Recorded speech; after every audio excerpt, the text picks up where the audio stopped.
Good morning, ladies and gentlemen.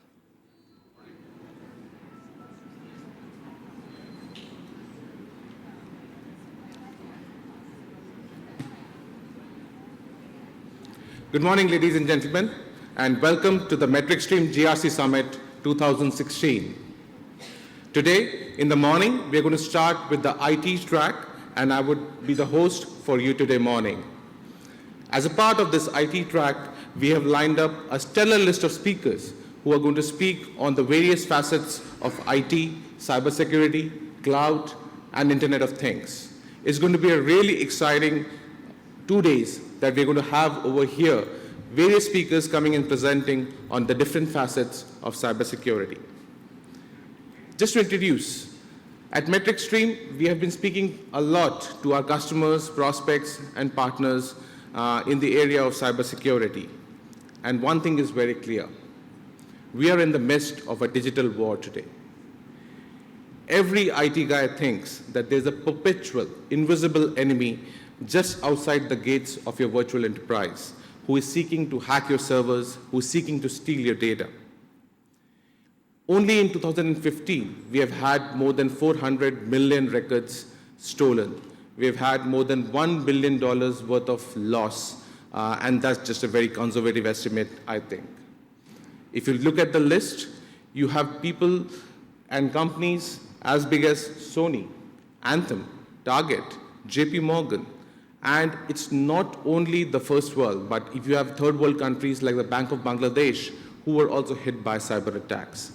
And all these cyber attacks were debilitating. In many cases, we had the CXOs take the blame and resign. The problem is getting graver, actually. At Gartner, there has been a research which said that today we have 6.4 billion devices connected, and about 200 million are going to be connected over the next 4 years. The data in these devices are actually the most strategic asset that we have in the organization today. And this data is not exactly just within the four walls of your organization, right? You have data sitting on the cloud. And when you talk about cloud, it's not one vendor you're talking about. You're talking about different vendors. You have data sitting on your mobile phones. This data, the most vital data that you have within the corporation. And these cyber attacks that have happened, Sony, Anthem, they remind you again and again, it's not an IT problem anymore. It's about basically IT risks becoming your business risks altogether. So the digital world today, the IT managers today, one of their most onerous tasks is to ensure that they are talking to the business guys. They are talking to the CXOs. They are talking to the CEOs. And they are communicating with the board and telling them about the issues that basically ensure that the data is retained within the organization. The compliances that we talk about, whether it's US, whether it's Europe, whether it's Asia, the data privacy laws are completely changing the way we handle data in the organization.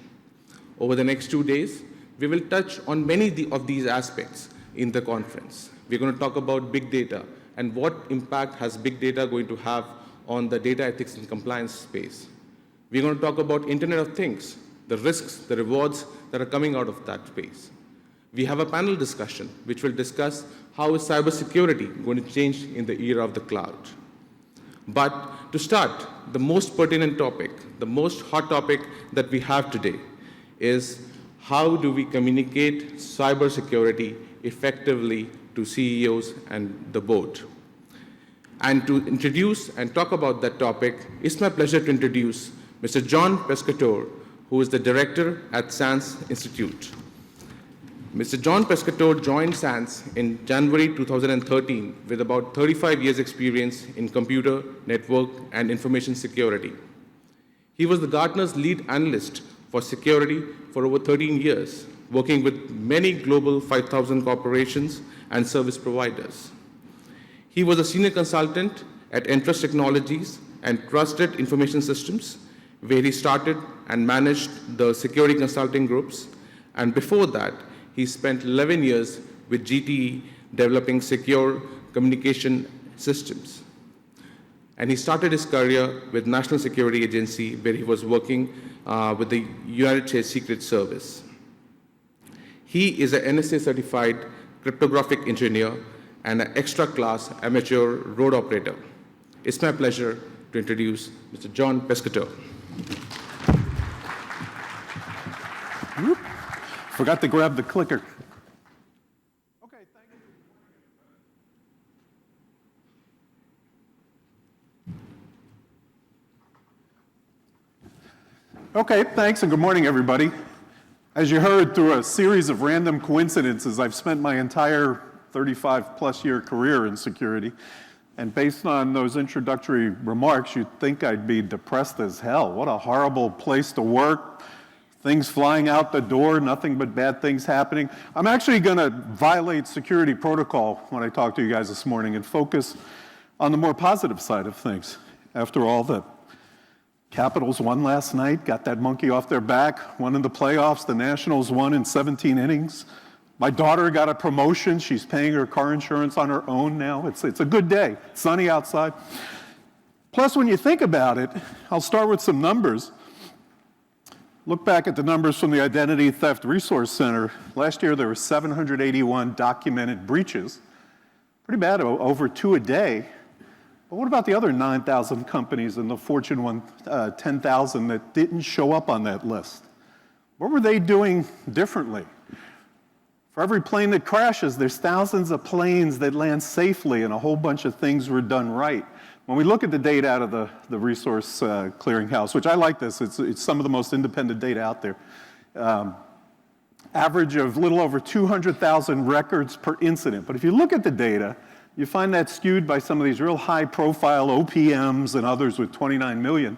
If you remove some of those outliers, you see it's really down in the 10, 15,000 record range, and a lot of them were actually 100 records were exposed. And the small ones weren't necessarily all from small companies.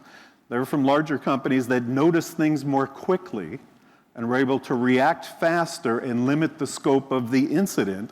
So it was way less expensive for their company. A 29 million record incident might cost 30 to 100 million in real cost. A 29,000 record incident might cost less than $100,000 to deal with. Still an incident, way less expensive from the business perspective.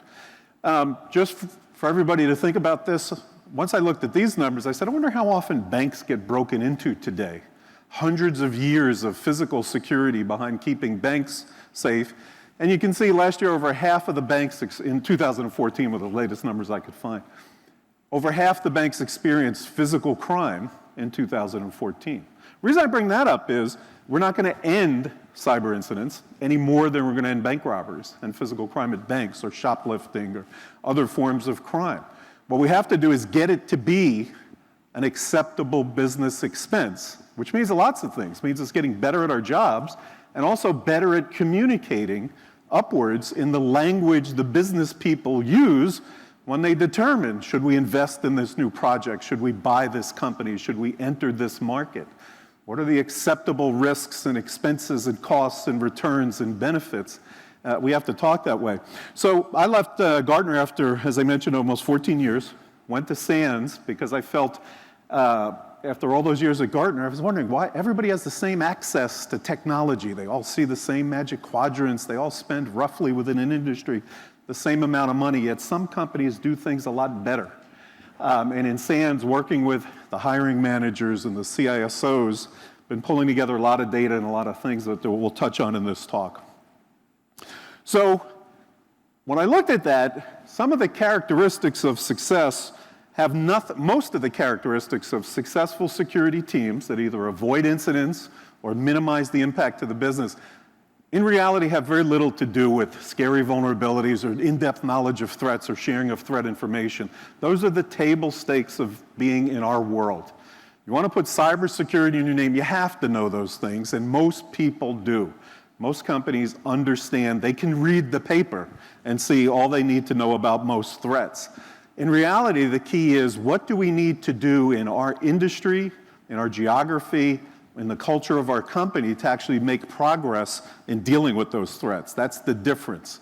And the ability to balance those demands between simple threat-facing, reducing the threat impact in ways that may or may not work for your business, but also reducing the cost of security to the business.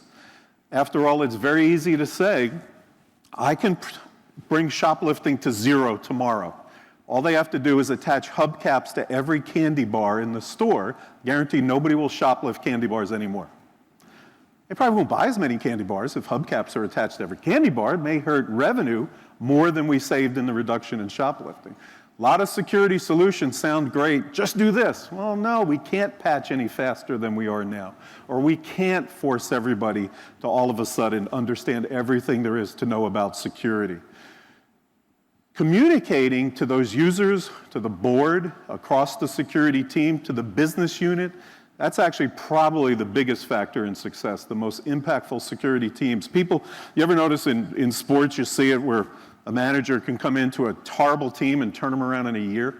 You often see that when CISOs change jobs. You often see the quality of security went with them and some of the things they knew how to do well and they knew how to communicate well versus they knew more about the threats and vulnerabilities than anybody else.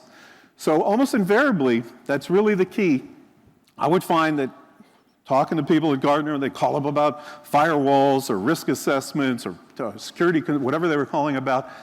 The ones that were calling back and said, we just had an incident and something happened, well, why did it happen to them and not somebody else? It is that sort of quality and leadership of the security team and their ability to get things done, not just scary stuff. In fact, I'll show you some quotes from boards that security people are really good at scary stuff. But can you imagine if a business unit manager came to the board, say, I want to enter this new market, I need this big investment, here's all the scary stuff that could go wrong. Okay, can you give me the money? The focus is on, here's the things we can achieve, here's the scary stuff, here's how we overcome the scary stuff, now give me the money, or give me the approval, or help me with this strategy that we need to have happen. Because the reality is, security is already at the table at the top levels of all companies out there. This is, somebody photographed this obviously at a Gartner conference, but they do a very good survey every year. This is, I think, some of the best data that comes out of Gartner each year is the big CISO study. And they ask a couple things. What are your top technology priorities? And you see security's number 7. And it's worked its way up the past couple years, back after the worms of 2001 when Wolf Blitzer was activating the CNN hot room for cyber hot room for cybersecurity. We were all the way up to number 1. It's not necessarily a good thing, by the way, when security is number 1, right? That means we're really failing badly if we're at the top of the list. But what I want to point out is, look at the other things that are on this list. CIOs learned several years ago they had to think about business priority. They had to talk business language. Otherwise, the company would just outsource IT and get it off the books as a direct expense and move it. So if you look at how the CIO expresses priorities, you see several business intelligence analytics, mobile, meeting mobile needs, industry-specific applications, and I'll throw customer relationship management in there. Those are showing how IT benefits the business intelligence and analytics, top of the list, how IT can help the business do better. Second category of things you see there is reducing the expense of delivering the boring part of IT. That's where you see the use of cloud for reducing expense. That's where you see infrastructure data center consolidation, reduction, reducing the cost of networking comms, and you might even throw ERP in there, reducing supply chain costs. So what CIOs learned years and years ago was their priorities had to be show how IT helps the business and show how IT is getting more efficient at doing the things we know how to do so we can invest in the future-looking things. And that's really key in how we think about security, both how we think about doing it and improving security, and how we think about communicating upwards to get approval for strategic directions or changes or future investments and the like. So putting it simply, what the real key is, a lot of businesses have been looking at cyber insurance, cybersecurity insurance. Should we pay huge premiums to a company to reduce some of our exposure of the bad things that happen to us, or can we self-insure? Can we fund the cybersecurity team to reduce the risk with that same investment to reduce the risk more than the tiny little bit of actual risk reduction we get out of cybersecurity insurance. So the real key is what we do in security, we need to focus on protecting the business and communicating that. We need to focus on not just effectiveness against threats, but efficiency in our mix of resources and what we're spending on and how we're spending on things that will help us in the future. Quickly, solutions that can react quickly to changes in threats and changes in compliance needs, changes in business needs. Make sure the security solution isn't worse than the problem. And always think about protecting the business first and demonstrating compliance to auditors after that, and using techniques and tools to reduce the cost of doing that so we can apply it back up towards these protection-oriented things. And I'm going to touch on some examples later on, but I wanted to give you some comments that have come back from board members. I've kicked off a series of things SANS is doing called CISO Hot Topics. The first one is communicating with board members. In fact, MetricStream's CEO, Shelley Archambault, is going to speak at one, and we're doing in San Diego at beginning of next week, or actually Sunday night. And then later on this year in DC, we'll have Steve Martino, the CISO of Cisco, talking at one, and we did different groups of CISOs in other cities. Here's what we've been hearing back from the board side of things. CISOs are great at the scary side of things, the blood in the streets, all these horrible things that can go wrong, not real strong on the long-term strategy to avoid that blood in the streets. CIOs don't speak the same language we hear when other parts of the company, whether it's the CIO, the CFO, business unit leaders, when they brief the board. Not only do they speak a different language, it's not a business language, they change the language every month. Every month it's something different the security people seem to be worried about. And we're not an ATM machine. Don't come to the board thinking, I need to hire 3 people, I need my budget increased. That's not the place for that. The board is for strategy, long-term issues, and where change is needed overall. So when you think about what you need to do and have part of your program, the collection of metrics, meaningful metrics, business-relevant security metrics, the ability to prioritize those, what's the most important to the business perspective for reducing the business aspect first, consistency, that you're saying I'm going to do something, I'm going to report on it, and you keep doing that each month and reporting on it, admitting when things went wrong and highlighting when things went right. And finally, every time you do something that does have a positive impact to the company because you avoided a risk, you had an incident and did it much more, reacted more quickly than everybody else did, or had a threat model that enabled you to pivot faster to avoid a risk, highlighting that benefit to CEO and the board of directors. That's what the business guys are doing. All those things I just listed there. So I'm not talking about the same old, well, return on investment. We can never show return on investment in security. No matter what we do, it's just a cost that has to be done. I'm not talking about necessarily everything has an ROI percentage or hurdle rate attached to it, but nor is it, well, you know, the things that are important in security we need to do, we just can't tell you the benefit of those. Here's some things we can give you numbers on, but they're not the important things. That's too often what happens in security. That's why security gets, from boards of directors or CEOs, gets a bad name. So I'm going to give you my sort of 35 years of distilling risk management down into a few simple equations that many people hate. Simple look at risk. We need to have a threat. Bad people who want to hurt us, we need to have a vulnerability. Some way we let them hurt us, they need to take action.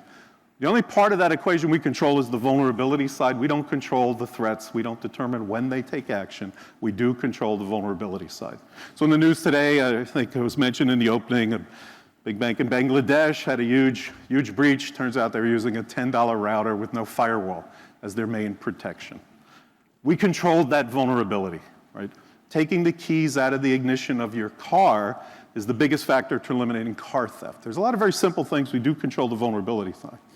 Once something happens, despite our best efforts, vulnerabilities, bad guys think of clever ways around them, then that risk gets realized, and it's time the cost of the impact, right? To attach some cost to that. Now, the way boards are starting to look at this, that financial impact is the real cost minus whatever the insurance payoff was. Sony had a roughly $300+ million impact. Insurance paid off $40 million, reduced the risk of that $40 million. Cyber insurance does not cap risks, does not transfer risks, merely reduces them by however big a premium you're willing to pay. But that was the actual financial impact of the company. Now, when we look at the real cost of security, It's successful attacks times the cost of the incident, the downtime or the breach costs or the cleanup costs and so on, plus the cost of what I call the cyber defense friction. Again, the security solution that's worse than the problem. Why are we still using reusable passwords today? Because giving people these clunky tokens or in the government, what we used to call PCM CIA cards, is a horrible solution other than that they can scrape their windshields with them in the winter when the windshield gets covered with snow.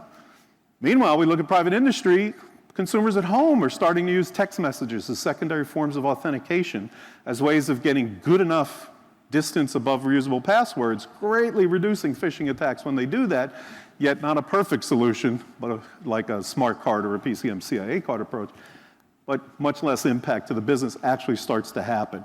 What we're really trying to do, again, the only purpose of a security program is to reduce the cost of incidents to the company's bottom line.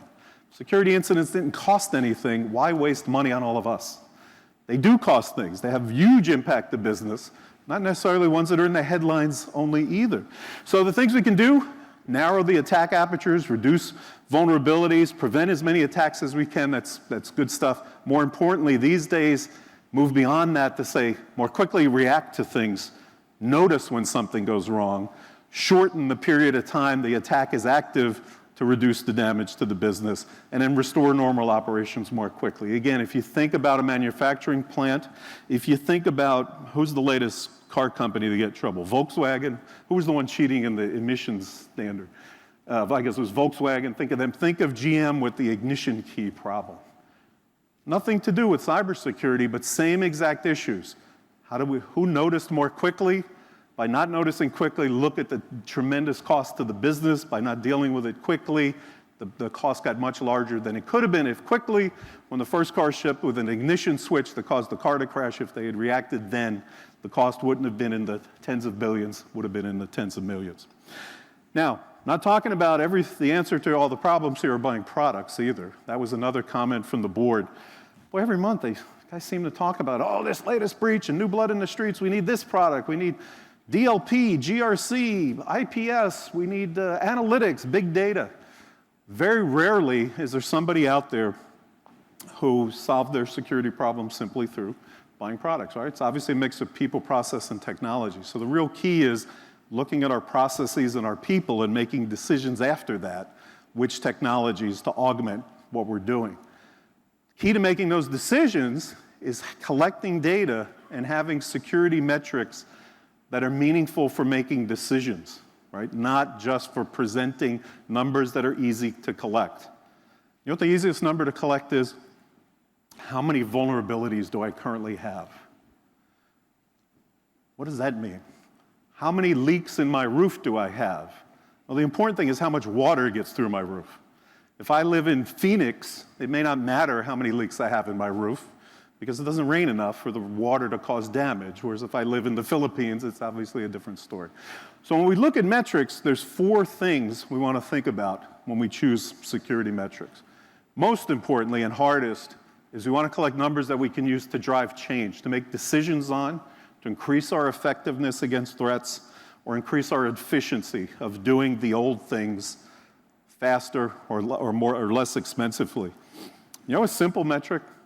How many endpoints per incident are involved? Endpoints being PCs or servers. If that number's going down, we're making progress. If that number's going up, obviously something's really wrong. When you add to that, how much am I spending per endpoint?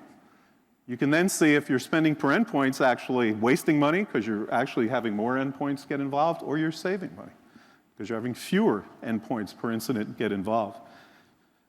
A lot of really interesting data out there about which endpoints are the safest and how much is spent to protect them. And we'll save time at the end for questions if anybody wants to drill down on things. Another important part of metrics is to have a change in the metric can give an early warning of something that's going wrong. This is where things like matching up attacks out there, or a threat model that says these attacks are out there against a list of currently exposed internal vulnerabilities can take a jump on Microsoft's Vulnerability Tuesday, or on Oracle's quarterly patch update when they do that, or when some new incident hits the news. Anything that takes a jump in a metric ought to be something that justifies taking action or investment. Third thing, and I find a lot of security teams don't think about this, metrics where we demonstrate the value of the expenditures in security. Things we avoided, comparisons of ourselves against others in our industry who did appear in the news because they got hit and we did not, or areas where we're spending less and achieving more compared to others. An example I use, I think I'll give you a little pointer for this at the end. Jim Routh, who's the CISO of Aetna, he was able to communicate when he came on board at Aetna to the board and CEO and get approval for them to take a long-term effort, a couple of years look, or effort to improve their application development, their software development lifecycle, for the way they build apps, buy apps, and use cloud and third parties, and make some dramatic increases in security there. He was able to say, if you give me this investment of X dollars, I'll demonstrate with my help of the CIO and the business of VP of BizApps, higher productivity in software, fewer errors per code, fewer rework, faster time to market, more reuse, and so on. Quantifiable numbers, and they could demonstrate that value as they went along and enable them to move up several levels in the Cigital's building security and maturity model for app dev, and not only higher productivity in code claimed by the IT side, shorter time to market, fewer vulnerabilities, less application attacks. Final thing about metrics, I hope Shelley's not in here. I always try only to talk about this when there's no board of directors in the room. Give them a busy box. Let them have something to play with the knobs and see something so we can, underneath the covers, do the hard work of protecting security. We got to report something. If worse comes to worse, report on things that are going to at least show some progress somewhere. But here's some of the important areas. These are the meaningful areas to be able to collect in your program and report on. And I've broken them into efficiency and effectiveness. But some of them take a different spin. So for example, decrease the cost of dealing with known threats. How much are you spending on simple threat things like antiviral, signature-based antiviral on the desktops? Did you see what Netflix decided to do? They drove their spending on signature-based pretty much to zero because they're investing in more advanced endpoint threat detection on the endpoint. I forget which one they're using, Invincia or one of those guys. And saying, if we're doing that, if we're using this advanced stuff on the endpoint, we can use the cheapest AV out there. And we can actually, for the same amount of money we were spending per desktop, dramatically reduce the number of incidents that get through on desktops.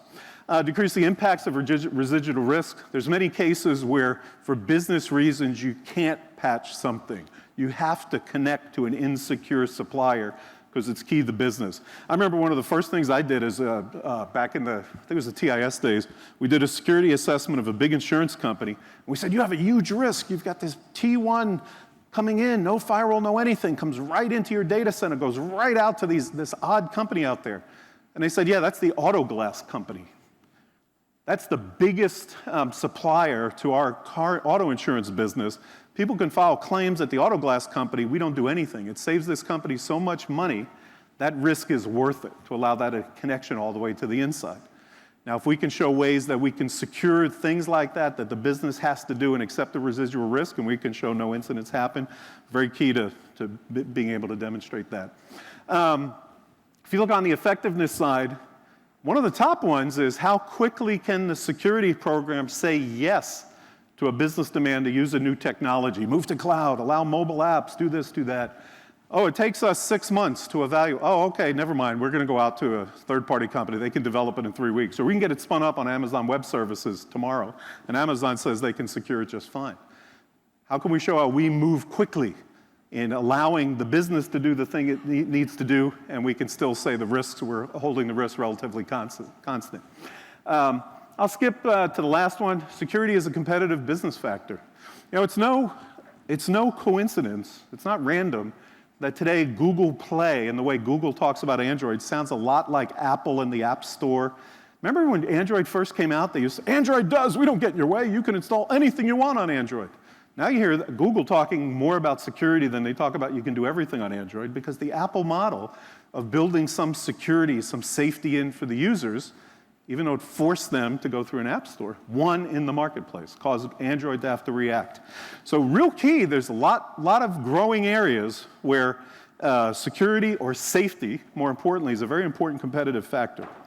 Now, I mentioned the sessions we did, the CISO Hot Topics. We had Kim Jones, who was the CISO of Vantiv. I think he's actually moved on since then. He gave some talks, and I liked the way he summed it up at the end, his parting thoughts. Remember job number one. That's reducing impact to the business. That's job number one for communicating upwards. Job number two, doing your homework. Not going to touch too much on that area here. We do in the full CISO Hot Topics session. Learn who's on the board. Learn which committee covers cybersecurity. Learn which committee member has been appointed.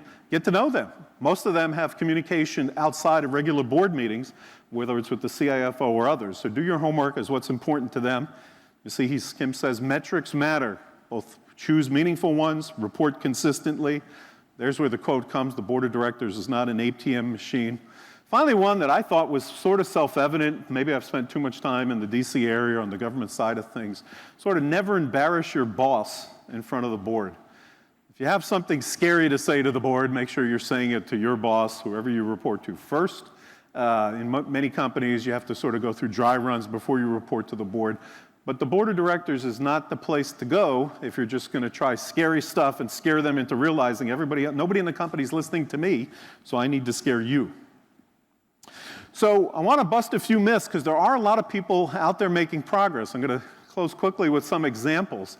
One common myth, oh, we can't do these things. Regulations force us to do so-and-so.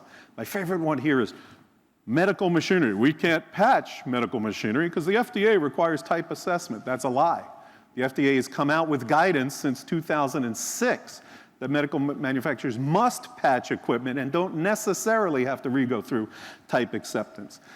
There's very few, there's some regimes out there where they still tell you to do stupid things, but in most cases, the right security thing is supported by almost all the regimes. Prioritization. Payment card industry puts out prioritization guidelines. SANS is a big supporter of the critical security controls, which are prioritization guidelines. NIST has prioritization guidelines. NSA has the IAD top 20 or top 10 prioritization guidelines. It says, yes, you have to do everything, but do these things first. And the audit, you can justify that to the auditors. Don't be afraid to change suppliers or technologies. Peter Forsberg at Gartner did a great look years ago. It's under $4 a desktop to switch on the desktop. It's even less than that on the firewall if you go by desktop to switch. There's tools out there enable you to transfer power. There's all kinds of ways you can throw out what you're doing and do totally new things much better and get increases in security by making changes in suppliers. Too many people are locked into their existing supplier. And finally, there's a lot of things we've said over the users would never let it. We could never make the users do anything other than reusable passwords. We can never do privilege management. There's all these things we can't do. There's a lot of people out there doing them. There's a lot of people at home doing these things, living this way on their mobile devices and their home PCs. They go to work and it's less secure at work. There's a lot of things that could be done better and faster out there. So I mentioned there's a couple things. At SANS, I do this program called What Works. We document a bunch of examples. At the RSA conference, the past 2 years, I've done presentations on these What Works examples, which are companies that did some cool stuff in security or in compliance, demonstrated value with quantifiable increases in something, in efficiency or effectiveness, and we're able to avoid threats or move forward from there. You can actually, I put the RSA slide up because you can go to the RSA site for the past 2 years and download those presentations, and I'll give you a link for the What Works. But I wanted to give a short summary of some of the examples there. This was a college university system, tried out some advanced threat detection technology and found that their incident rate went up 46%, which that doesn't sound like a good thing, but what it really means is they were detecting incidents they didn't know about before. The good thing is more incidents detected, but their corrective action costs, reimaging of PCs and servers and incident response, decreased 35% because they were finding things more quickly, fewer devices and people involved per attack. Another example of that, company that used to reimage 4 PCs per month due to phishing attacks and recurrent malware, got that down to 1 every 3 months. And this is the example I used earlier. Now they say, now we can move to free signature-based antiviral because have this more effective protection at each desktop. Fear of changing firewalls or even using firewalls, the Bangladesh one, we don't even have a firewall, is often the reason why many companies aren't even up to basic security hygiene. There's tools out there that enable you to transfer policies to new firewalls, to analyze policies for holes, all kinds of great things, and can reduce the time it takes to say yes to that business request for connectivity. And this example was 50%. The healthcare one I mentioned, that was Aetna's use of the Cigital's free building security and maturity model program to increase app dev security in their company and make advances. This just recently came out from the Australian signal director at their sort of NSA equivalent. They've had their ASD top 10, which is very similar to the SANS top 20 and the NSA IAD top 10. The 3 they highlighted were use a whitelist, and this is not lockdown. This is not IT saying you can only use these 3 apps. This is more like the App Store on your iPhone. Here's a whitelist, a big whitelist. You can choose anything in there, but you can't do things out of there. Patching apps and operating systems, pretty standard stuff. But then also some privilege management, not giving everybody admin privileges to install software or requiring people to escalate their privileges as an audible event and various techniques. What they found was they looked at the rate of targeted attacks getting through, not random AV type stuff, not the simple AV, broad type, targeted attacks that were getting through ASD, into ASD and causing impact. When they turned these 3 things on to levels like we show in the guides for the critical security controls, just those 3 things stopped 85% of advanced persistent threats, advanced targeted attacks. Not talking the random easy stuff. This is the hard stuff. This is the stuff the Mandiants of the world are getting hundreds of thousands of dollars to investigate and take pictures of building in China for. They were able to avoid those by those 3 things. A lot of that, we can't do whitelisting, we can't do privilege management. Really? Your CEO is using an iPhone. iPhone has privilege management and a whitelist on it. You're telling me you can't do, it's actually a lot easier to do, make advances like that. Then you can start collecting some numbers to drive things demonstrate how those simple moves cause this increase. Now you can say, what do we need to do to go after the other 15%? How can we reduce our compliance costs so we can feed that money into making these increases against that remaining 15%? So we guarantee we stay off the front pages in the press. Key thing is, if you have big transitions coming, that's the time to leap. Windows 10, if it's coming to a desktop near you, if your company's switching to Windows 10 or IPsec or secure anything, mergers, acquisition, reorgs, take advantage of that to make these leaps in security. There's some great examples out there of companies who've done just that, and all of a sudden, they are using stronger authentication and privilege management. Look at your business. You got to understand your business. You got to know what part's important to the business. Show a near-term win that's targeted towards your biggest line of business or your most important mission if you're in a government agency. Do something, change something. You know, the old insanity is doing the same thing every time and expecting something different. Just trying to scare people. We've been doing that for years. We know that doesn't work. Learn how to communicate upwards. I think I've touched all this. Key part of communicating upwards is demonstrating your successes, not blood in the streets. CEOs do the same Google alerts you do. Boards of directors see the same scary news items we all see. What they're not seeing is success stories or strategies for success presented to them in any meaningful way.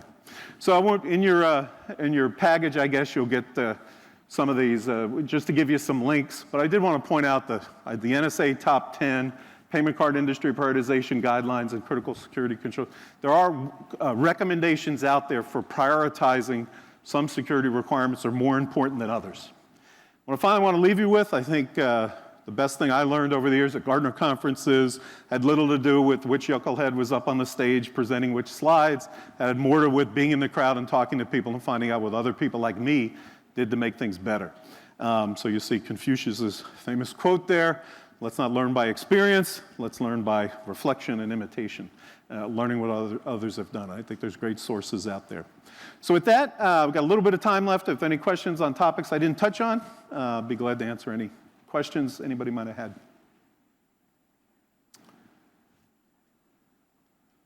If not enough caffeine in the coffee this morning, I guess, so I'll turn it back over to our host here.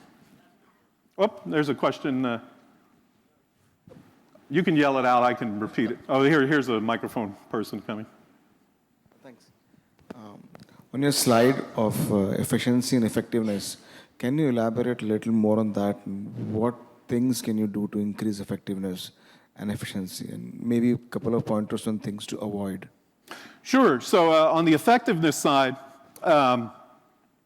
there's been some, well, the simplest one I'll show, not that it's all that simple, but I think it's one of the clearest one. I think what the What the Australians did is a great example. Notice they focused on the targeted attacks, the hard ones, the APTs that everybody else is saying, yeah, this was an attack, but don't blame us, it was an APT. Nobody can stop those. Baloney. That's not true. So they focused on the effectiveness of just 3 things against this very visible issue, these targeted attacks against the Australian Signals Directorate, right? That's showing that that's why we want to do more of these 3 things, because they're effective. That's one example. Another example, third-party risk. Target was an example of a third-party supplier was targeted with a phishing attack, and through those credentials got in. So there's there's almost like a balance. Well, if we really vet suppliers before they would let them connect, it takes 6 months to allow a connection. That's not fast enough. Then if we can say yes within a week, then we have very vulnerable third-party partners and connections. Finding ways to balance those. So another example I used, I think it was this year in my RSA presentation, was a company that used an approach to reduce that down to a 2-week period with a sort of semi-controversial, almost credit rating type approach of the vulnerabilities of providers. And by rating them much like a credit score, if they're above the credit score, they can connect. But if they're in a certain range, they can connect but be monitored very tightly until they give third-party proof that they're actually more secure than they look externally. But this was a way of saying, here's a way we had no new attacks due to third-party connections, yet we reduced the time to allow a third-party connection from 6 months to 2 weeks. And we saw no additional attacks that way. So effectiveness, again, focusing on the things that actually impact the business, and then what is the security program doing that's effective in meeting those goals would be, I think, the best examples. Okay, I think we're clock hit 0 here. Thanks for your attention, and enjoy the rest of the day.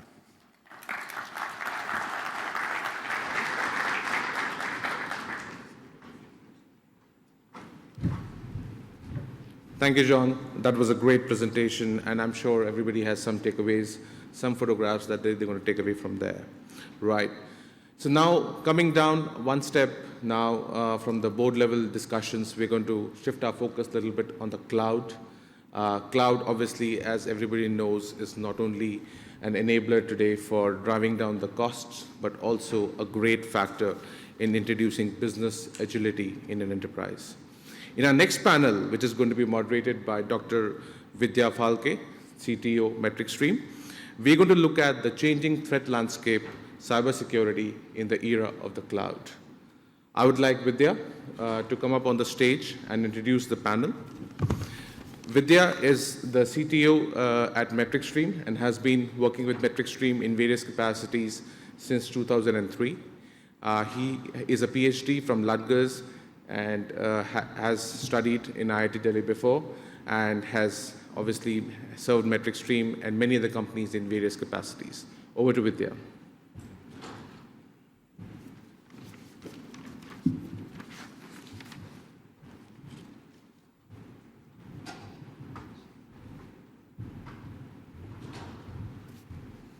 Good morning. Maybe I ask everyone to just stand up for a second or get some caffeine. Thank you, sir. So welcome. My name is Vidya Phalke. Please have a seat. And we are going to talk about the changing threat landscape, cybersecurity in the cloud era. So it's not just a cloud era we are talking about. We are into this world which is extremely hyper-connected.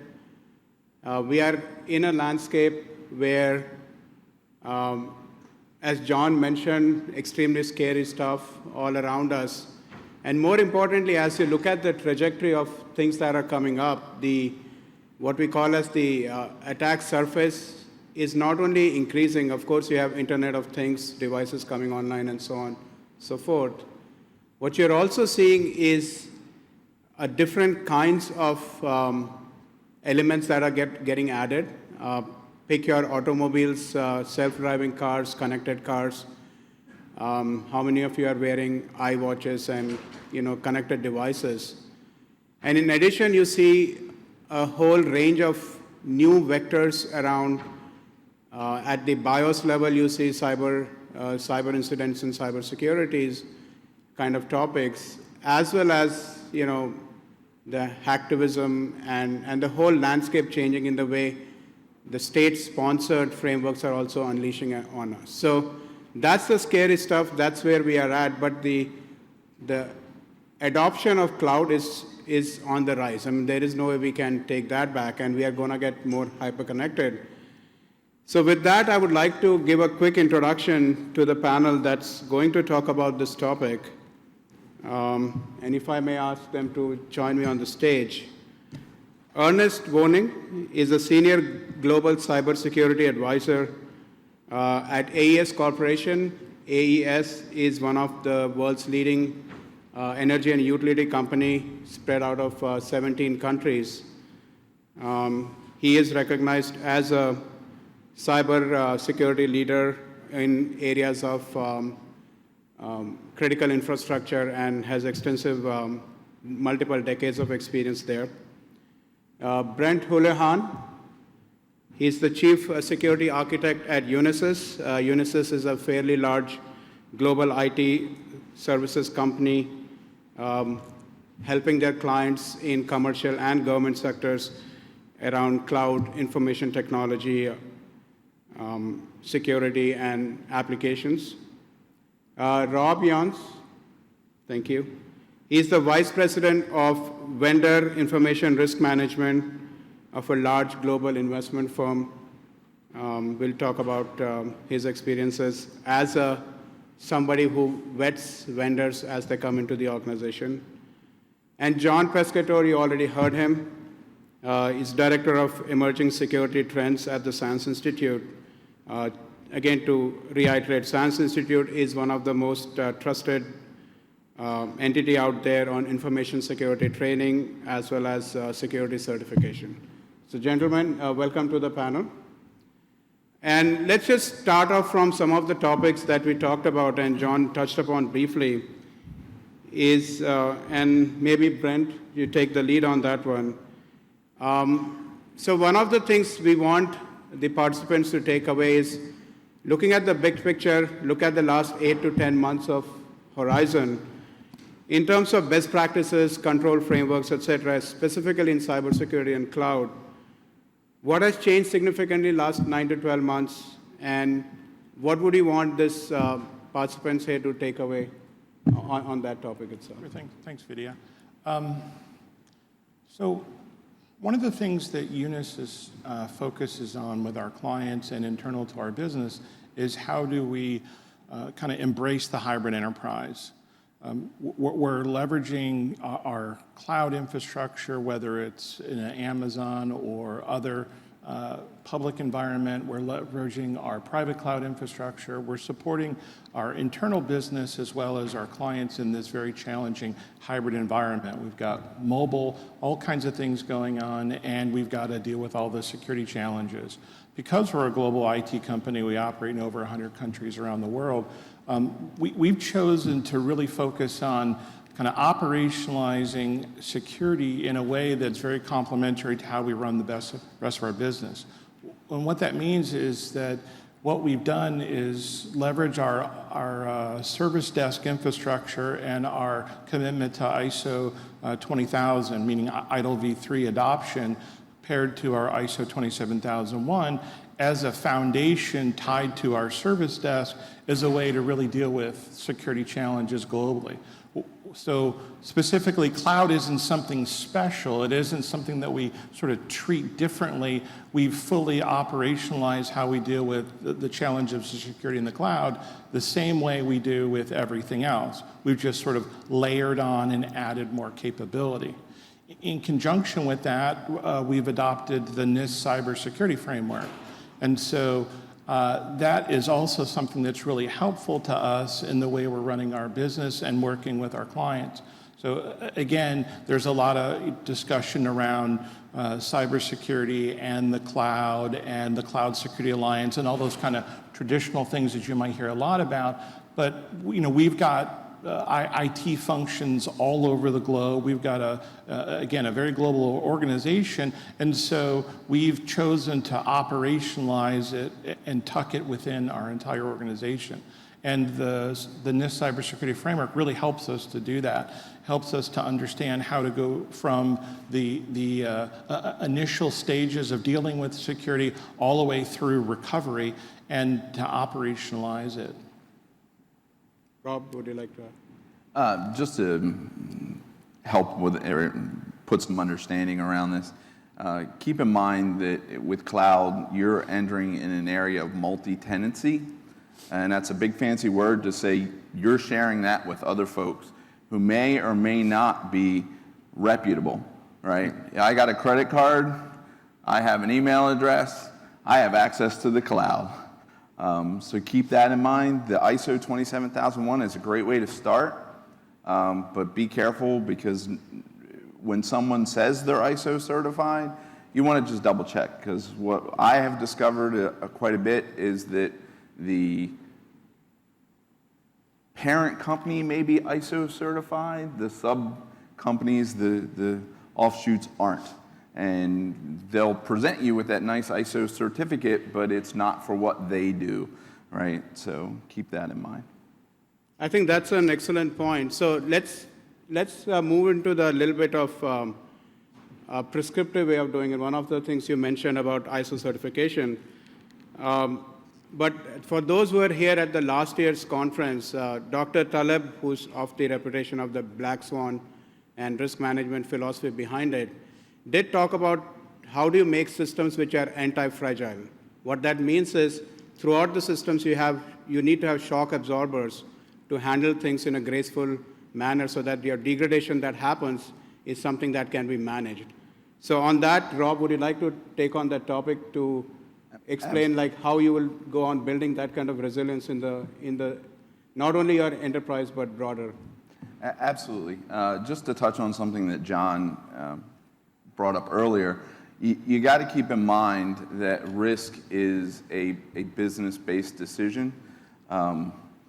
And most board of directors these days are scare tactics no longer work. Boards are not spending as much money on security, despite what the charts say. There was an upswing, and I think we kind of leveled off a little bit. What they're preparing for now is we're going to set some money aside because we've all preached for years straight up that the reputational damage was going to completely destroy your company. We've all talked about the big scary hackers, and they're going to, we're going to spend all this enormous amounts of money, and the fines were going to be crippling.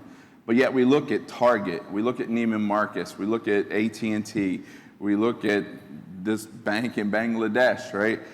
None of these fines have been crippling to these companies, right? People still shop at Target, they still shop at Neiman Marcus. AT&T, we're still using their services, right? Everyone has to, almost. So what boards have done is they've made a switch to, I'll do the bare minimum, but then I'm going to prepare for that fine on the back end. But I do feel that eventually some of these fines are going to be very damaging to the companies. Not that losing $300 or $400 million is not damaging. It's damaging for a few quarters, believe me. But eventually they're recovering, right? Their Target's still in business, right? These folks are still around. They did take a hit, but they're doing okay. As for the topic of building this stuff out, be prepared, read your contracts, learn all the risks that are associated with cloud. Multi-tenancy is one. Again, anybody with a credit card and an email address can have access to the same subset of servers that you do. Also keep in mind that there's a lot of people don't talk about the legal ownership of the data. A lot of the cloud providers, not all, but some, do include in there that they are partial owners of your data when it's in their cloud. So they get to claim it, right? It's not a good thing. The other thing you want to look at is make sure you're prepared for what legal jurisdiction are you going to apply to your items in the cloud, because you're entering into something that's more than likely global, right? I mean, that's why you're doing it. It's up all the time, it's all across the world, and I don't have to hire IT staff to run it. But now, because it crosses all those geographic boundaries, legal jurisdiction comes in as well. Good. So let's build on that topic. Ernest, would you like to bring in the critical infrastructure framework, and what are the best practices that you have seen to make things resilient? Sure, absolutely. So I think Robert brings up a number of good points that we are dealing with at AES, and I've seen my days as a consultant prior. I saw the beginning of this in regards to cloud. A number of issues come into play when we're dealing with critical infrastructure, obviously. So beyond just the enterprise, although the enterprise does sometimes serve as a gateway. So the first issue, of course, is how you're segmenting in regards to your enterprise versus your ICS, industrial control systems in most cases, or in some cases, manufacturing systems. The bigger issue for us, for example, as a generation company, as a power company, is that we're not looking at using cloud in regards to our ICS because of the inherent issues that we're talking about. Now, on the enterprise side, we have a vision of moving most of our enterprise technology in that direction, or IT in that direction. So for us, the issue then becomes how do we establish the fence line, if you will, between what we're outsourcing in regards to a cloud environment versus what we're actually retaining internal, sort of the ultimate on-prem. Now, I know some of the other manufacturing entities where you're talking about actually being on the floor, they are looking at things in regards to cloud security, and you run into those same issues we've talked about in regards to how do you establish the baseline, how do you establish the boundaries, what are you doing in regards to the procurement. For me, one of the big issues in regards to that side of the house, so to speak, is not just in regards to the procurement with that first line company, but what about what that first line company is then using for their backbone in procurement? Because suddenly I'm dealing with an issue with, for example, certain social media platforms that we use for some of our activities that basically the individuals who are responsible for that company or own that company are actually sitting on AWS, for example, or on Microsoft Cloud. So now I'm dealing with not just an agreement with them, but understand how they're interoperating, from a sort of an ecosystem standpoint with the rest of the cloud environment. So all those together come into play for us. Again, a lot of it right now is that we're not going to move ICS, a lot of the ICS into the cloud environment. However, we are going to move a lot of the supporting IT, administrative, and back office functions definitely in that direction. John. Yeah, I think it's important to realize where we are today is we're not in the mode of security getting to say yes or no to cloud, right? We're not even in the mode of, is my company going to use cloud? They already are, at least one. The issue is most are starting to use more than one cloud service now. And that's actually where I've seen the bigger security problems come into play. Okay, we're using Salesforce.com. We know how to deal with them. Well, wait a minute, now we're using Microsoft Azure for something, or we're using Office 365 or the government version of it. The reason cloud is cheaper is it's one-to-many, right? They do it one way, everybody has to do it that way. Our security processes We want all our vendors to do things the same way, so our security processes for incident response, for vulnerability assessment, will work across them, but that's not how it works in cloud. So when we have an agreement with Azure and another agreement with Amazon AWS and another with Google, whatever, they have 3 different ways of doing something. Our processes have to adapt to all 3. They're not going to do things the same way unless you happen to be, the Fortune 1 or 2 or the biggest government agency. An important way to look at this is the FedRAMP program here that the government does. So there, the contractors have to do certain security testing. They have to provide continuous monitoring feeds. You have to then use that data to determine if the suppliers are doing the things the way you want them to do. Incident response is the big one, is what happens if you do believe something's going wrong with something you're running out in the cloud. How that's handled is going to be different. You mentioned geographies are very different, by companies are very different. So it's very important that we think about multiple suppliers are not going to change, cloud suppliers don't change their way of doing business to match ours. It has to be the other way around. Thanks, John. So I think One point, real quick. I tend to agree with you on that point, but I will say that I found that most of the large providers that we've dealt with are fairly agreeable to most of the baseline security requirements that we put in, we request to be put into our procurements. So, for example, we tend to use a mix of NIST and SANS for our enterprise side, C2, M2, and a few others for our control systems. But in most cases, in regards to dealing with AWS, now, again, it depends on how far into the weeds, into their knickers you're asking to get. But for the most part, when we put in requirements in regards to, we want to review your SOX reporting. We want to have independent penetration testing reports. We want to have we want to have an understanding of how you're handling ICS and have a formal notification process that we agree to in place. We found that in most cases, they're fairly agreeable to that. What happens in regards to that for smaller ones is then, in a lot of cases, this is why we tend to go to larger entities like the known names. Yeah, I'll agree with you on the procurement selection, and it's the operational differences. So here's the example that's come up commonly. I was keeping track of which security incidents involved cloud services and what was the root cause. Most of them were not the fault of the cloud provider. They were the fault of the people using it. A simple example, admin password got phished for my email service. How do I turn email off quickly? Well, it used to be I called Joe and turned the Outlook off. Well, now I have to go through however it's done there. The email admin is also our web admin for the services at AWS. I think she used the same passwords there. I need to turn my AWS service. Well, they don't just let anybody call on the phone and say, please turn my services off, right? There'd be denial. It turned out very different processes in use, and it wasn't like it was when we had everything in our data center. So incident response is the big one. But any of these other operational things, it's important to think about.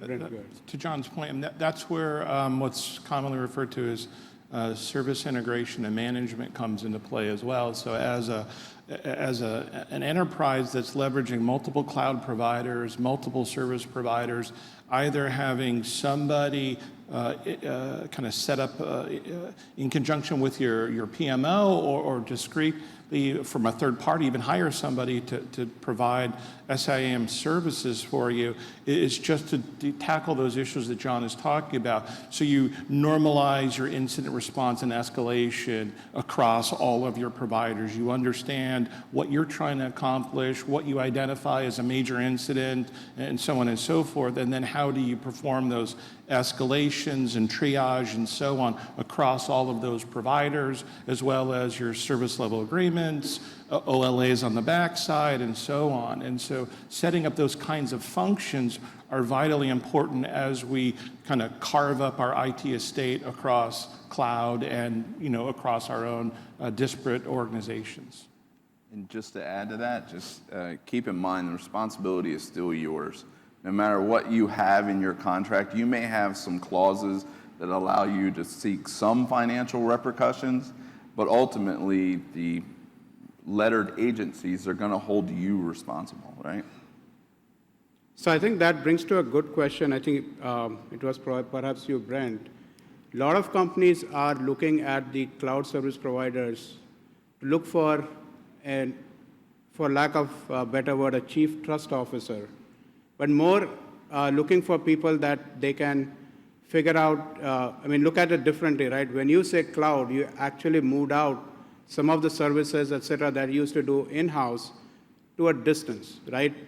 But that's the perception that you get. Now, once that happens, whatever informal ways you used to have before of finding out risk and incidents and issues, et cetera, just became a little harder. So could you like to elaborate on that concept and its relevance as we move into this cloud era? Absolutely.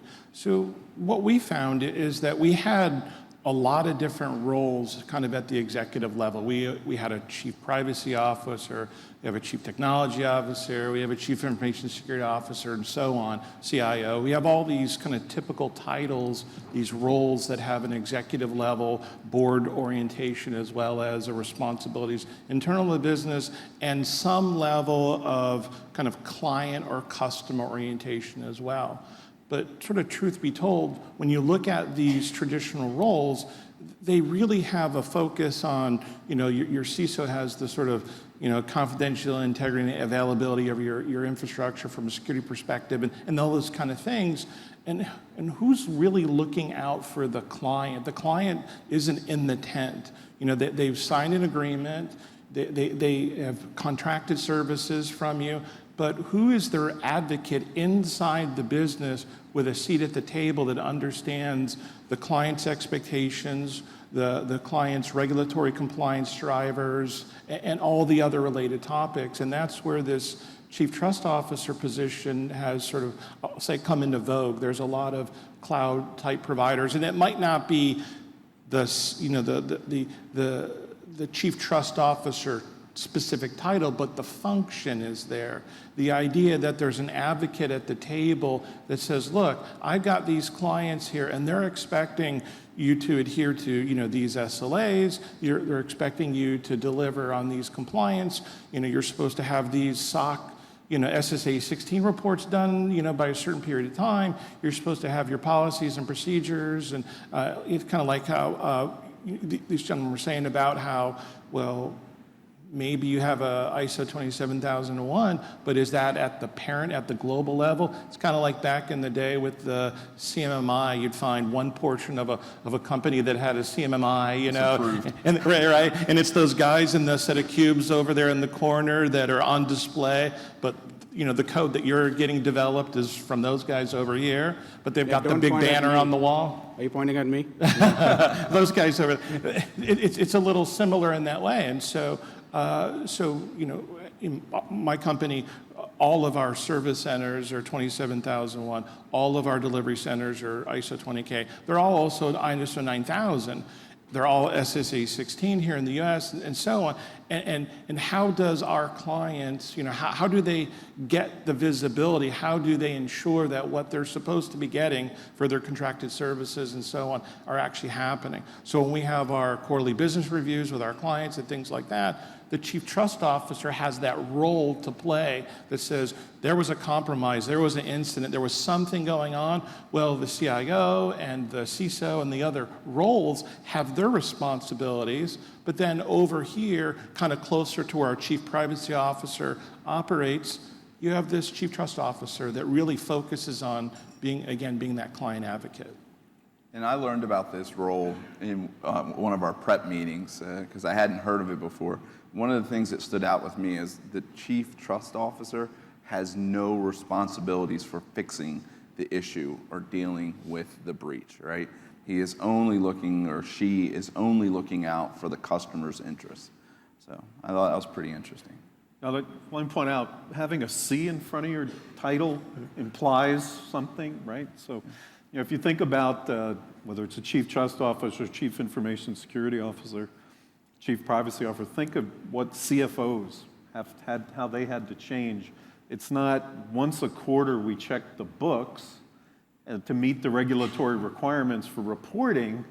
They essentially had to put in near continuous financial monitoring because currency changes and everything changes so fast now. So when we think about cloud, I think the biggest issue has little to do with security, has a lot to do with the IT side, has to change dramatically, right? IT matches up very well with ISO and SSA 16, that there's these once a year quarterly things, and we maintain versions, we switch slowly, we do everything at once, whereas cloud is like your iPhone and your Google phone. It's going to constantly be changing and updating, and it's got to be monitored constantly. So anybody who wants to be a chief trust officer, can't just be, I'm checking for yearly certifications. They're going to have to say, we have some way of continuously monitoring because the use of the cloud, because it is the way the whole world's going. It's continually changing, not being held back to the pace that we can measure it, and then it changes.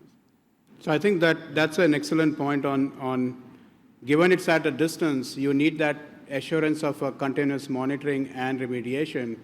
So perhaps, Ernest, from the critical infrastructure side, what do you see as a driver there? Well, for a couple of things. I mean, obviously for us, we need to keep the lights on. So the reliability has always been a key issue in regards to the energy sector. Same pretty much for any of the other critical infrastructures, water, transportation, et cetera. So from our standpoint, we have to make sure that whatever we're doing doesn't break the system. Yeah. First thing we need to do is make sure that the lights stay on. So aside from that, the other aspect for us in regards to cloud, where we're seeing the major encroachments are for things like customers. For utilities, you have millions and millions of customers. So suddenly, if I have a breach and I lose 2 million 2 million PII accounts, my fine, as well as the cost of remediation, is just say fairly significant. Yes. So one of the things we look at in regards to dealing with our cloud providers, especially in those cases with those kinds of data, is we want to have certain safeguards in place. We require certain things in regards to procedures, in regards to frequency of checks. All of those things go into the procurement, go into monitoring by our internal IT and governance. We do a lot more governance now than we do actual IT anymore, to be quite honest. We can talk about that later. But also for us, a big issue in regards to this is that as we move to this larger cloud environment, we are seeing that we're dealing with the other issues in regards to financial, in regards to administrative, the things that make the company go. So, for example, for us as a multinational, FX, I've learned very quickly, is almost, I won't say as important, but almost important as our actual core business in regards to our revenue generation and what our board and what our executives look at. Because in regards to how we make money, if we can't account for it, then it doesn't matter. We're going to go out of business. So the role that key functions within the organization are now played by, or going to be played by, you get the SAPs, the Oracles, and so forth of the world, running in cloud environments, is becoming a key critical issue for us. So in some ways, the cloud is almost itself becoming a key infrastructure that we are now relying or having to rely on. So we're moving rapidly to that place where, just like you're worried about the power going out, you're probably going to be worried about what happens if I lose my cloud providers. Yeah. Excellent. So let's move the conversation to putting the crystal ball in front of us, trying to predict, forecast. Would like to just start with you, John, in that order, because it gives you that insight on where you want to prioritize things. Not only just from the perspective of the big scary stuff. What are the key things that we need to worry about? I would almost say 2 to 5 year horizon. Let's not go 10 years out. But then it gives you a perspective of, depending on your industry, size of your business, what do you want to focus on going forward, especially with the context of cloud, if you will. Well, I think three things.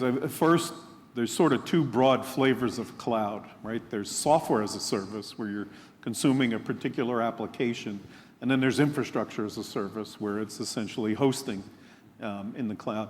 Very different, both security issues and sort of risk there. On the software as a service side, it's really not much different than the old days of us buying CD-ROMs. It's just that somebody else out there runs the servers and the infrastructure, and we don't have as much visibility into that level as we used to. But as was pointed out, most of the big players, the Amazons and certainly the Salesforces, will give you almost better visibility than your own IT shop used to give you. The growth area now is in infrastructure as a service, where people are moving workloads out to run at Azure, AWS, and places like that. So a couple issues. One is obviously the attacks start to go after. They've already seen the attacks going after those cloud service providers. They've seen huge increases in targeted attacks against them. So we need to be making sure they're secure. But what I want to point out is every time a new form of delivering IT comes up, we in security have to use it, right? If it has benefit for IT, it has benefit for us. We didn't stay on the mainframe when the internet and the PC came along and say, use RACF. We started delivering security. So there's a lot of things we can do from the cloud to increase security. Perfect example, some of the early adopters of infrastructure as a service did so because they could spin up copies of systems when they needed surge, right? I need more CPU cycles for tax day or Mother's Day or Christmas or whatever. Well, another example of when we need CPU cycles is to test patches. When Vulnerability Tuesday comes out, why is it taking us a week to test the PC patches and 6 months to test the Oracle patches? Well, now I can spin up systems on the cloud and test those patches in a day instead of 6 months. So actually, cloud technologies are enabling some very security relevant things to be done a lot faster than they used to. Pen testing, application security, a whole bunch of other examples. So the other thing I'll point out is the security issue is also how do we use cloud to our advantage to change the equation. Just to add on to that, the cloud threat intelligence out there. I mean, without the cloud, we really wouldn't have the threat intelligence that we currently have today. One of the things that I say that you need to be on the lookout for,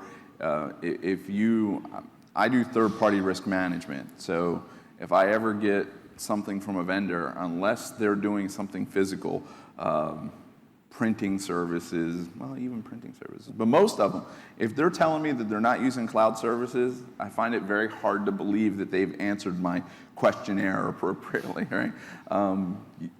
Everyone's using it. Keep in mind that it's stretching geographical boundaries. It is stretching your geographical boundaries. So even if you're a small regional business, keep in mind that if you're going to the cloud, you've just entered the world space. What I would say for vulnerabilities to look out for, and just as a touch on something that John said, is watch the APIs that the actual cloud providers are using. It's not your APIs or your application front ends that are being sought after, because you put those through every piece of development testing that you can. What you run into a lot of times are the APIs that the cloud providers themselves are using to administer your stuff, which is a much bigger reward. If I'm Joe Hacker, I want to get into the cloud provider's API, not necessarily yours. I think one of the things that's important from a cloud perspective is when you're working with these cloud vendors, they tend to really want to talk about their infrastructure control, their firewalls and all of the infrastructure that they use to sort of protect the cloud from the great unwashed. What I tend to focus on is some of the things that we would look at from an internal perspective. So, people tend to ask all sorts of questions about, well, how secure is their cloud infrastructure, their virtual machines? Can somebody, pop out of the guest and attack the host and all these kinds of things? I'm more interested in understanding how privileged identity access management, for example, is working. They're admins that are administering and supporting all that infrastructure. Where are they? Who are they? How are they getting in? Because if their workstation, their identity gets compromised, they get phished, and now you've got privileged access to the back end of the cloud, to the, if you will, the cloud provisioning and other platforms and tools. That's what really scares me. That's what really is unsettling. So, it's important to look at their kind of outside in look in terms of their security and their controls and the things that they're doing, but as well, look inside out, look at their administration, how do they onboard and offboard employees? How do they do all those kinds of things that we do when we run our enterprise? Those are all just as important as how they're, quote, securing the cloud. Couple of things. One thing we should always remember is we're talking about data. I mean, it goes back to that core issue. Especially for us, that's our key concern. So in some ways it's, and this is a bit of a stretch, but in some ways we're getting to the point where it doesn't really matter where the data resides. It matters on how well the data is protected, because we know we're not going to be able to keep it all in-house anymore. That's not going to happen. Our company, we run very lean. So the fact is we made a very conscious decision. We are going to transition, let's just say most, if not all of our non-operational activities to the cloud, because it's cost effective, because in some cases, guess what? They do a better job of protecting it than we can. If you look at the fact in regards to the workforce, I was listening to Wall Street Journal podcast on the way in. I can't afford to pay, my company can barely afford to pay my salary. I can't afford to buy the best coders, the best firewall experts, the best, I rely on these guys for that to a large extent. And that's why cloud for us is great. We're an energy company. It's not our core business. We shouldn't be building a premium cybersecurity organization. We should be building an organization that's responsible, understands our business, understands the needs of the people we support, i.e. our operators, our executives, our board, and then translates that into the best cyber that basically we can buy, because that's what's going to happen. And cloud, to a certain extent, allows it. I can tell you also, for example, you try to find someone, I can barely find skill sets, and this has nothing to do with the region, or it has everything to do with the economics.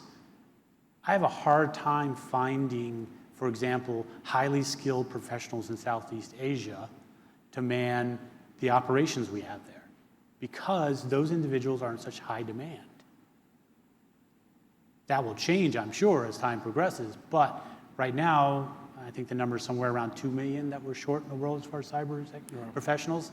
So why would someone who wants to go work for Google or Amazon or any of the other providers, let's be honest, if their love is regards to either the technical aspect or regards to cybersecurity directly in that regard, they're going to go work there. So for me, in a lot of ways, cloud actually solves a problem that I have right now.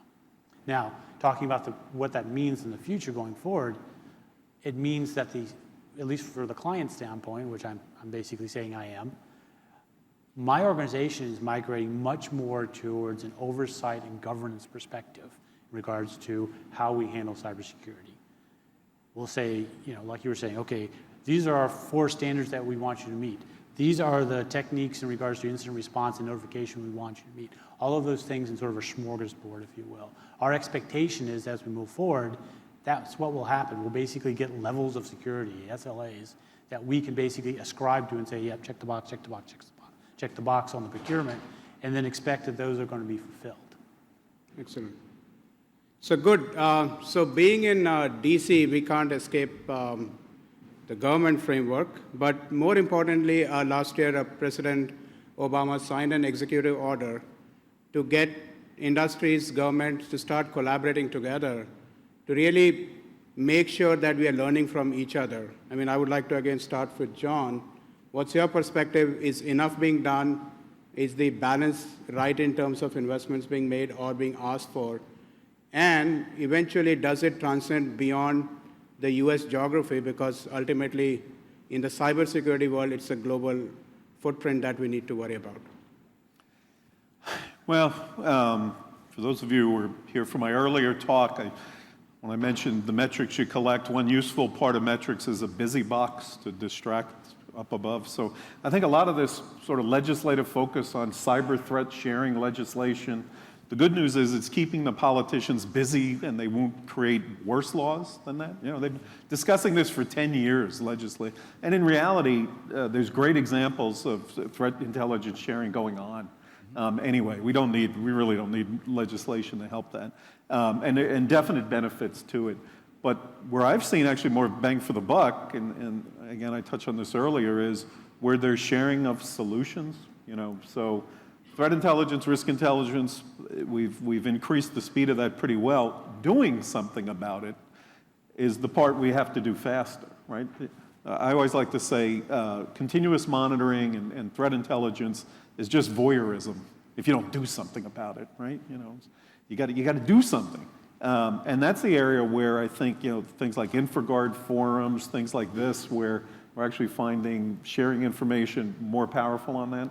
On the framework side of things, I always like to point out the different efforts to prioritize within a framework, right? So the nice thing that NIST has started to do with the presidential one is start to put out or point to prioritization efforts and guidelines. Because yes, auditors have to check everything, but imagine if you just told your kid, here's 1,000 things you have to do before you go to school. Start at A, work your way through to Z. No, change your underwear first. There's some things you got to do first, and you have to be prioritized because we're going to run out of resources or time. And those type of frameworks and sharing that type of stuff, I think, has proven to be really powerful. The clouds, and I've said this numerous times, the cloud is a world stage. It stretches your geographical boundaries. We're not going to be able to legislate here in the U.S. This is how it's going to be done. So it's going to take a world stage, NATO, the European Union. We're all going to have to get on board. We've got to share as much as we can. Think about this, your larger cloud providers, AWS, Azure, all those guys, they're learning from each one of their customers, right? If customer A has an issue, without being able to, or telling you who it is, they can say, hey, we've seen this over here. And a lot of the security world, we have over years. We've built this network. Some of them good, some of the networks aren't so good. But we're starting to build this larger network of issues and how to address them. So it's coming. Whether we like it or not, it's coming. So I think part of the key, and John touched on, he kind of hit the nail on the head. We've been talking about it a lot. For 10 years, we've been talking about whether it's the ISACs or other means, being able to say, hey, I saw this bad actor, and let me kind of describe you what I saw, or here's some PCAPs, some packet captures, and maybe you can write a signature, and that was great. But now we need to get closer and closer to real-time programmatic consumption of these, quote, IOCs or indicators of compromise.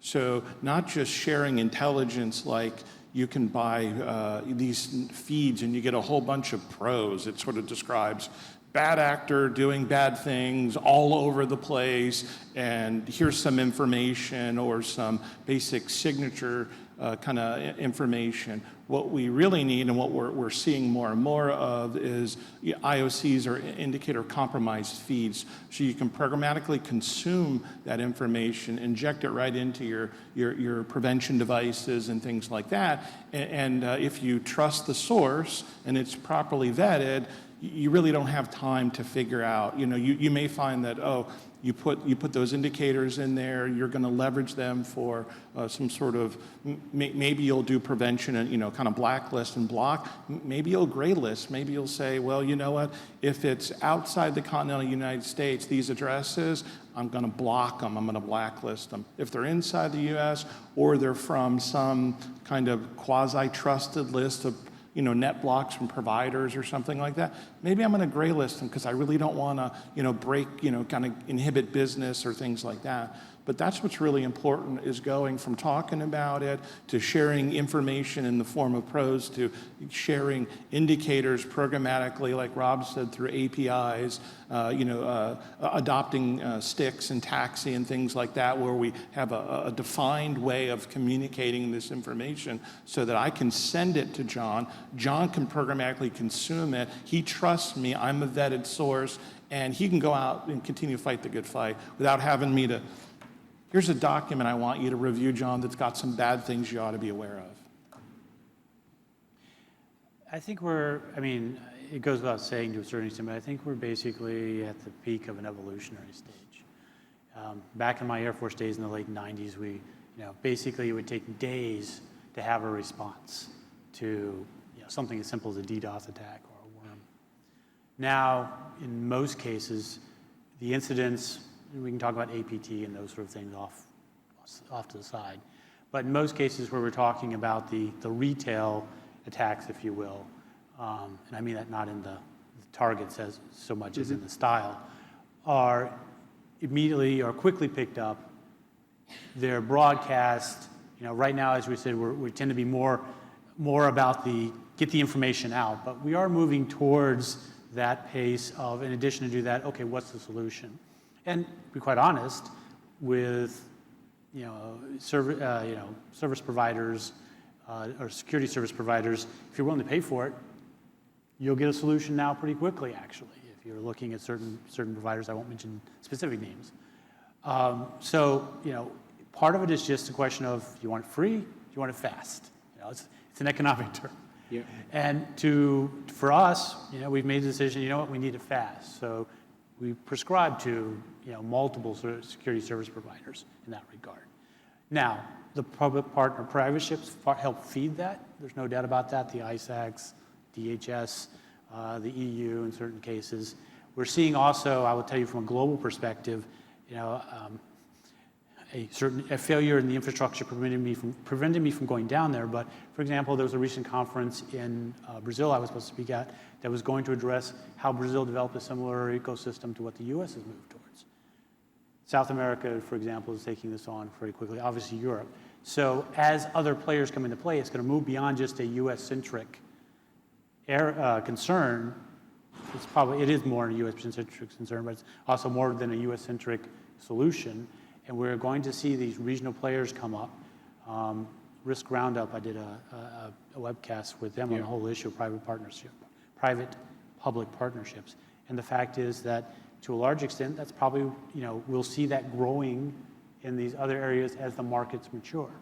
And I think we're seeing that in Europe. We'll see that soon in South America. Asia is coming up pretty quickly as well. We just happen to be, lucky or unlucky in regards of getting there sort of first. Good. I think it's caused me to think there are two sort of old, boring areas of security that get really important in cloud. You mentioned denial of service. If you can't reach the cloud, Exactly. you're dead. So the availability of your internet connectivity across different business units and different geographies, that equation's really changed. The second is backup and recovery. I've managed my whole career to stay away from that area. But you think about these ransomware attacks that are encrypting data. Doesn't matter whether it's stored in the cloud or not, if it's encrypted by the bad guys and you can't get to it. But also, if a cloud provider goes out of business or in a certain geography gets overrun or overtaken, those two areas, denial of service and backup and recovery, are really key to cloud success and are sort of ones we've tended to take for granted over the years. Just to add to that, you need to have a succession plan for your cloud provider. Absolutely have a succession plan for your cloud provider. For all you know, one day the power goes off and the power gets shut off because they didn't pay their bill, and you have no cloud provider any longer. So you need a succession plan for that. Good. So we are close to the end of time. If there are any questions from the audience, a couple of them, happy to take those. As John said, not enough. Okay, go ahead, please.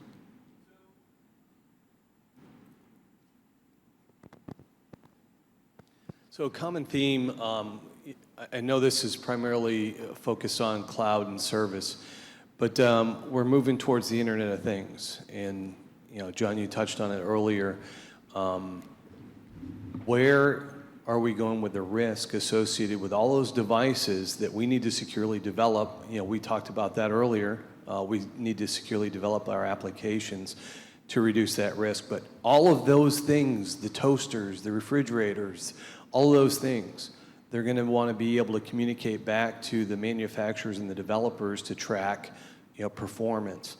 But they're going to be integrated into home networks and other infrastructures. How are we dealing with that? And where is that data going to be stored? Is that in the cloud as well? And what are those relationships? Are your SLAs going to be updated to reflect those relationships as well? Well, I'll give you a short answer to a long problem, right? That's a whole conference in itself, what you asked. I would sort of pull the lens. Whenever I hear Internet of Things, I pull the lens back a bit, and we were calling this the consumerization of IT, right? So when people buy toasters and refrigerators, they have very different expectations and life cycles and so on. It's not like the way we manage things in IT with predictable depreciation cycles and so on. The world's different. It's a heterogeneous world. They're not all going to be using the same things. So I think what happens is when you look at every phase of change in technology, when we went from the mainframe to the internet to the web to the web to the cloud, essentially we had to start by having some sort of procurement control and requirements, then followed by some way of inspecting what was penetrating our boundaries. And that's what's already started to happen with the Internet of Things. The first thing we need to do is detect more quickly where our business is involved with these things. The example I always use is smart buildings. I gave a talk on the securing Internet of Things, and this was a college, guy who was CISO at a college went out and said, hey, that new building we moved into, run an Nmap scan, what do we find? And they found that of 1,600 nodes on the network, 600 were not theirs. They were elevators, power, HVAC systems, video monitors, other things that came with the building, and those things cohabited the same network. That's where the real risks are today. Then you start looking at automobiles as a totally separate area. So you mentioned the ISACs, I think. We're starting to see in vertical, you got to think of the Internet of Things by vertical usage. There's a consumer use, there's a smart grid use, there's autonomous automobiles and automobiles, there's smart buildings. The security problems are very different in each area. It's not it's not going to be a one-size-fits-all at all. Yeah, and in regards to the electric industry, one of my great worries, if you will, the turbines we spin, we buy them from Mitsubishi, from GE, from all the major, what we call the OEM providers, big steel. When they put those in place, there's basically a black box that goes in with it. I can't see in the black box. That black box has a wire out of it, or a fiber optic wire out of it, that runs all the way back to the manufacturer. Again, I can't see what's in there. The reason that is because they have to do second-to-second maintenance. They're trying to make sure that these things spin at hundreds of thousands of times per second. So if something gets a little out of whack, really bad things happen really quickly. So for us, we're okay from that perspective. Okay, yes, we want you to definitely maintain so that we don't have turbine fins blowing through our plants. However, from cybersecurity, as head of cybersecurity program, that's an issue for me because I can't see what's going on. So what we've begun to do actually is we said, look, we've trusted you guys in the past. We continue to trust you, but now we're going to, following Reagan, verify. So we have actually taken on the mantle of we are going in for those strategic partners we have, those big 4 or 5 that generally provide those, hundreds of $1 million piece of equipment. We actually now have established relationships in regards to, okay, architecture, standardizing the architecture, we're going to work with you, standardizing the principles of how you actually lay your security networks out, understanding whether you're using cloud or VPN or whatever to direct into what is our asset. So as this, my biggest worry is they're going to go from sort of VPN structures that are one-to-one to a cloud environment, and suddenly I'm not going to know about it. So that's why we're saying no. Procurement-wise, we're going to know about all these things ahead of time. So again, that's why I've said earlier, and I really think it's true, as we move to more of a governance structure, because we're not going to own stuff in-house, the procurement organization, the procurement process has to be your friend. Yeah, and just to add to that point about Internet of Things and toasters getting your IP network, what is also happening reasonably, and as John said, topic for another full conference, the privacy advocates are actually on it. I mean, that whole framework of letting the consumer decide what actually goes up into the network and what does not, that will be driven by the consumer, if you will, and the privacy advocate lobby and the framework will make sure that some of those things around cyber threat are reduced as per the need for the market. So I guess, yeah, Jonathan, go ahead. I can ask you guys. One area that we didn't touch upon is, which is very challenging for me at least, is false positives and trying to deal with incident responses, especially since John mentioned incident responses as a key challenge. False positives is a huge problem and exacerbated by consumerization of IT and cloud environments. How do you clearly distinguish between what is a false positive, in which case you don't want to bring down the network or take corrective action, or in a sense that would disrupt your regular business as usual services? So, and when it comes to distributed denial of services and things like that, how does one really address this problem? So it comes down to, yes, a very good incident response team framework, but I'll let the panelists give their view. Having lots of experience responding to false positives in my life, I will tell you this, that you need to look at everyone, because one time that false positive is not going to be a false positive. However, you just need a process to make sure that you can respond to them quickly. So if you do block something that you shouldn't have blocked right away because your default prevention system prevented something from happening, you need to have mechanisms in the incident response to be able to enable business to function. Well, one of the things that we've done is actually invest heavily in training on the end users, educating them to really understand how to deal with and pre-vet what's going on in their system, as well as in, excuse me, in our service desk. So, historically, it's like bad thing happens, quick, hand it off to the security guys and let them deal with it. Well, what we've really focused on is educating our Tier 1 service desk and our Tier 2 resolver folks, so that there's a lot of evaluation and vetting and testing to filter out those false positives well before they get to the actual incident response team. And so the more likely than not, when it gets to the Tier 3 and when it gets to the incident response folks, we're really kind of moving with a purpose, because we know that we've had well-trained people triage and vet at lower levels to determine, is that is that a sort of asymmetric routing flap? Is that some sort of flash crowd? Is that a DDoS attack? Is that an application misconfiguration? Because they all look the same when you start off. And you've got your network guys, your security guys, your application guys, and other folks all independently chasing that thing. And only ultimately one team is going to be the resolver, or the ultimate agent to resolve and triage it. And so educate, share, don't keep like, oh, this is the security guy's function and this is our responsibility. Kind of share the love, push it down, educate those junior guys, in the lower tiers. And oh, by the way, that's how it's much easier to identify and recruit and promote from within. So when you identify those guys at Tier 1 and Tier 2 that are really all on fire and really catching bad things and helping you out, those are the guys that you want to promote and bring up in your organization as well.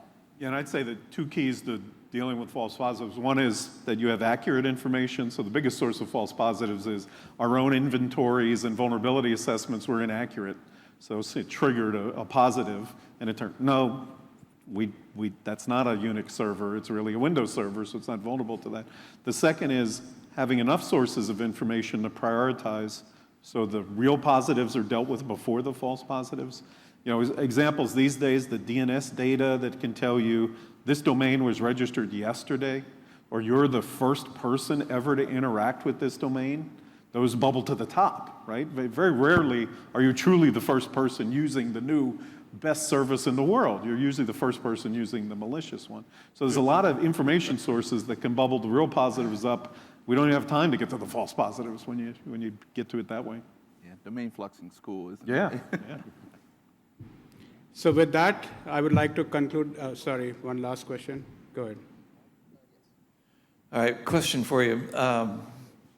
Software as a service has been around for years. We used to call it ASPs. And hosting infrastructure has also been around for a long, long time. It seems now like the big drive towards both of those is primarily cost reduction and secondarily access to resources. We know that foreign entities have the ability to hack into our power grids and major utilities and could bring us to our knees. So at what point in time, from a business perspective, does the ability to stay viable and operate in today's world become more important than lowering the cost associated with technology? Ernest? Clearly a question for you, Ernest. He has all the answers. Yes. Well, I would say, let me just throw out a very short item. We can all answer your question. One person will be able to answer your question if we all leave this room if we're wearing something that was made outside the U.S.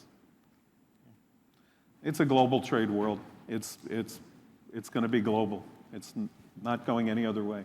I mean, we've already seen the first event in Ukraine. I mean, that happened in December. So the fact is, you know, finally I have something to talk to my board about that's not theoretical. So at least in a non-SCIF environment. So the fact is, however, I will say also, my background, I started DOD as an Air Force intelligence officer, did time in the government, did time as a consultant, came to Booz Allen. So I've seen the cross in regards to national security versus commercial entity. And it's not an easy mix because if, for example, we do something that raises our costs compared to our competitors who don't, then guess what? We go out of business. So there's a balance between national security, which, to be quite honest, is a government function, and commercial operations. We try to bridge that somewhat in regards to our partnerships. So we work with that. The other fact is that NERC-CIP, I hate compliance, but part of what NERC-CIP is designed to do is to meet some of the needs you just described in regards to assurance. There's also other actions involved in the industry, especially in the US.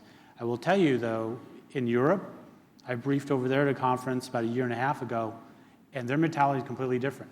Now, it's probably changed a little bit in the last year, but at that point, their mentality was, well, why you US guys are always worried about national security. We're worried about running companies. I will tell you here, since we are an American-operated company from a SEC standpoint, we worry about these things. We operate in multiple places in the world. So we have that, as John was saying, that's not just a US problem now.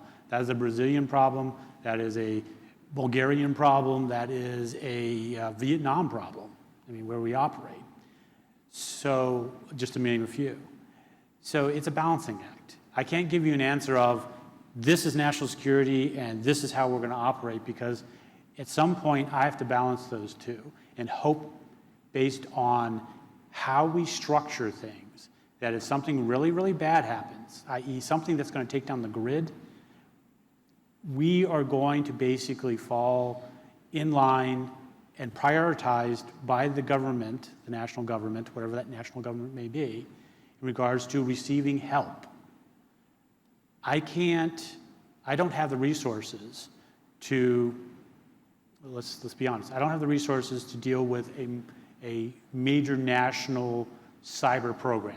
If they want to get into my network, I don't have the billions of dollars to stop that. What I do have is a partnership.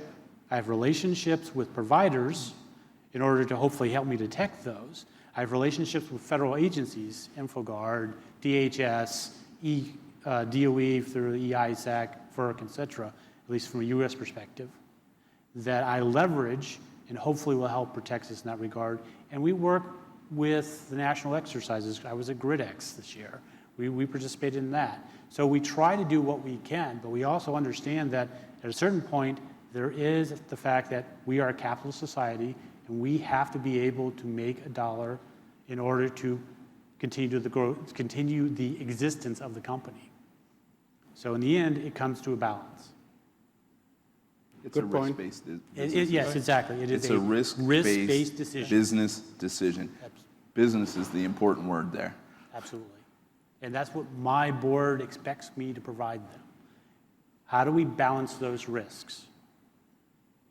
Okay, so with that, I would like to thank Ernest, Brent, Rob, and John. Thank you for this session. I hope most of you took away something about the cloud era and how cybersecurity needs to be thought through, not just from today's viewpoint, but the 3-year horizon. We'll switch to the next panel. Thank you, everyone.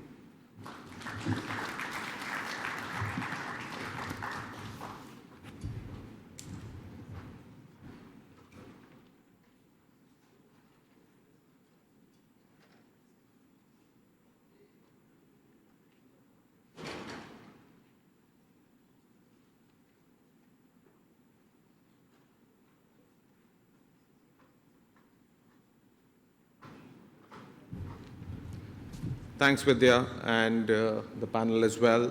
The next session is going to be a really interesting one, the impact of disruptive technologies. We will have French Caldwell, who's the chief evangelist at MetricStream, speak about it. It's going to start here in this room in another 5 minutes.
Welcome back, everybody.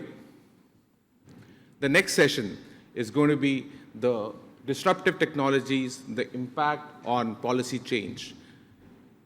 When you talk about companies like Uber, Airbnb, Netflix, Alibaba, what do you think all of them have in common? Let me tell you a few things. Uber does not own any taxis. Airbnb does not own any accommodation real estate. Netflix does not own the content. It does not own any cinemas as well. Alibaba does not own any inventory. And these are the largest names in their spaces as we look at it today. So what's happening? Business is being constantly disrupted by newer and newer technologies. It's changing in ways and means that probably could not have been thought about 10 years earlier. To talk about how the disruptive technologies are changing business, changing regulations, changing the policy, we have with us our chief evangelist, French Caldwell, who is going to talk about the impact of disruptive technologies. French recently joined MetricStream as a chief evangelist over a year and a half ago. He was previously at Gartner, and he led the research initiatives on GRC, enterprise risk management, regulatory compliance, third-party management, and social media risk management. In 15 years at Gartner, he has advised more than 100 businesses and government agencies on GRC issues, impact of rules and regulations, disruptive technologies, and business strategies. He has authored and contributed to more than 400 Gartner papers, including the Gartner Magic Quadrant on Enterprise GRC platform. Mr. Caldwell also led the White House-sponsored Digital Pearl Harbor war game, the first ever strategic assessment of the cyber war strategies.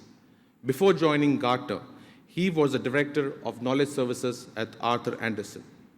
Earlier than that, he was serving as a nuclear submariner and also directed special congressional projects for the Secretary of Navy and Secretary of Defense. It's my pleasure for Mr. French Caldwell. Hey, thanks, Vibhav. So Vibhav just gave away my whole thesis, so let's just take a break, go get lunch. So what are you going to learn by being here instead of one of the other sessions? Everything, most of what we're talking about here, but due to the nature of our business, tends to be fairly reactive. We're reacting to events, we're reacting to rules, reacting to regulations.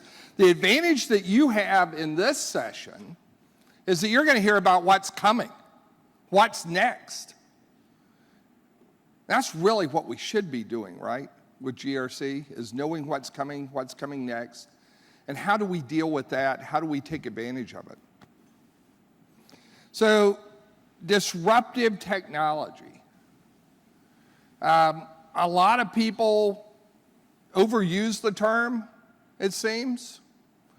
We're going to talk a little bit here about what is disruptive technology.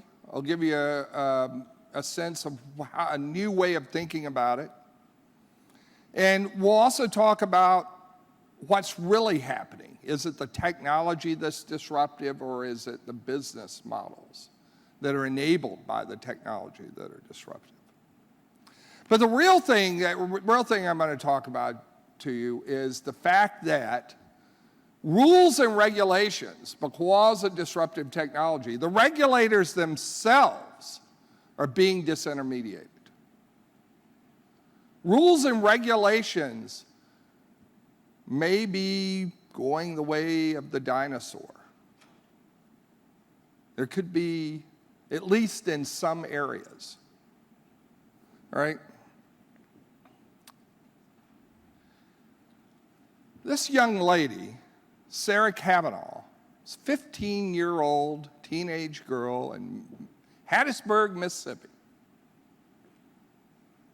I grew up about 80 miles from where Sarah lives.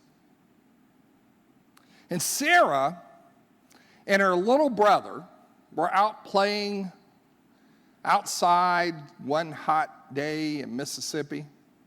Down on the Gulf Coast, I can tell you it is hot, it is muggy. If you're outside playing, even in the evening, you tend to get kind of hot and sweaty. So Sarah and her brother went inside to the kitchen, opened up the refrigerator, got out some Gatorade. And Sarah, being a very health-conscious teenager, actually, and on a vegan diet, you know vegans, they look at labels on everything, don't they? You ever go to dinner with one, they start wanting to go back into the kitchen and quiz the chef? Well, she's looking at that label and she's going, whoa, little brother, what is this? Brominated vegetable oil, BVO. So she went and did her research and she looked up brominated vegetable oil and she found out that it is an emulsifier that keeps the ingredients in fruity drinks from settling out.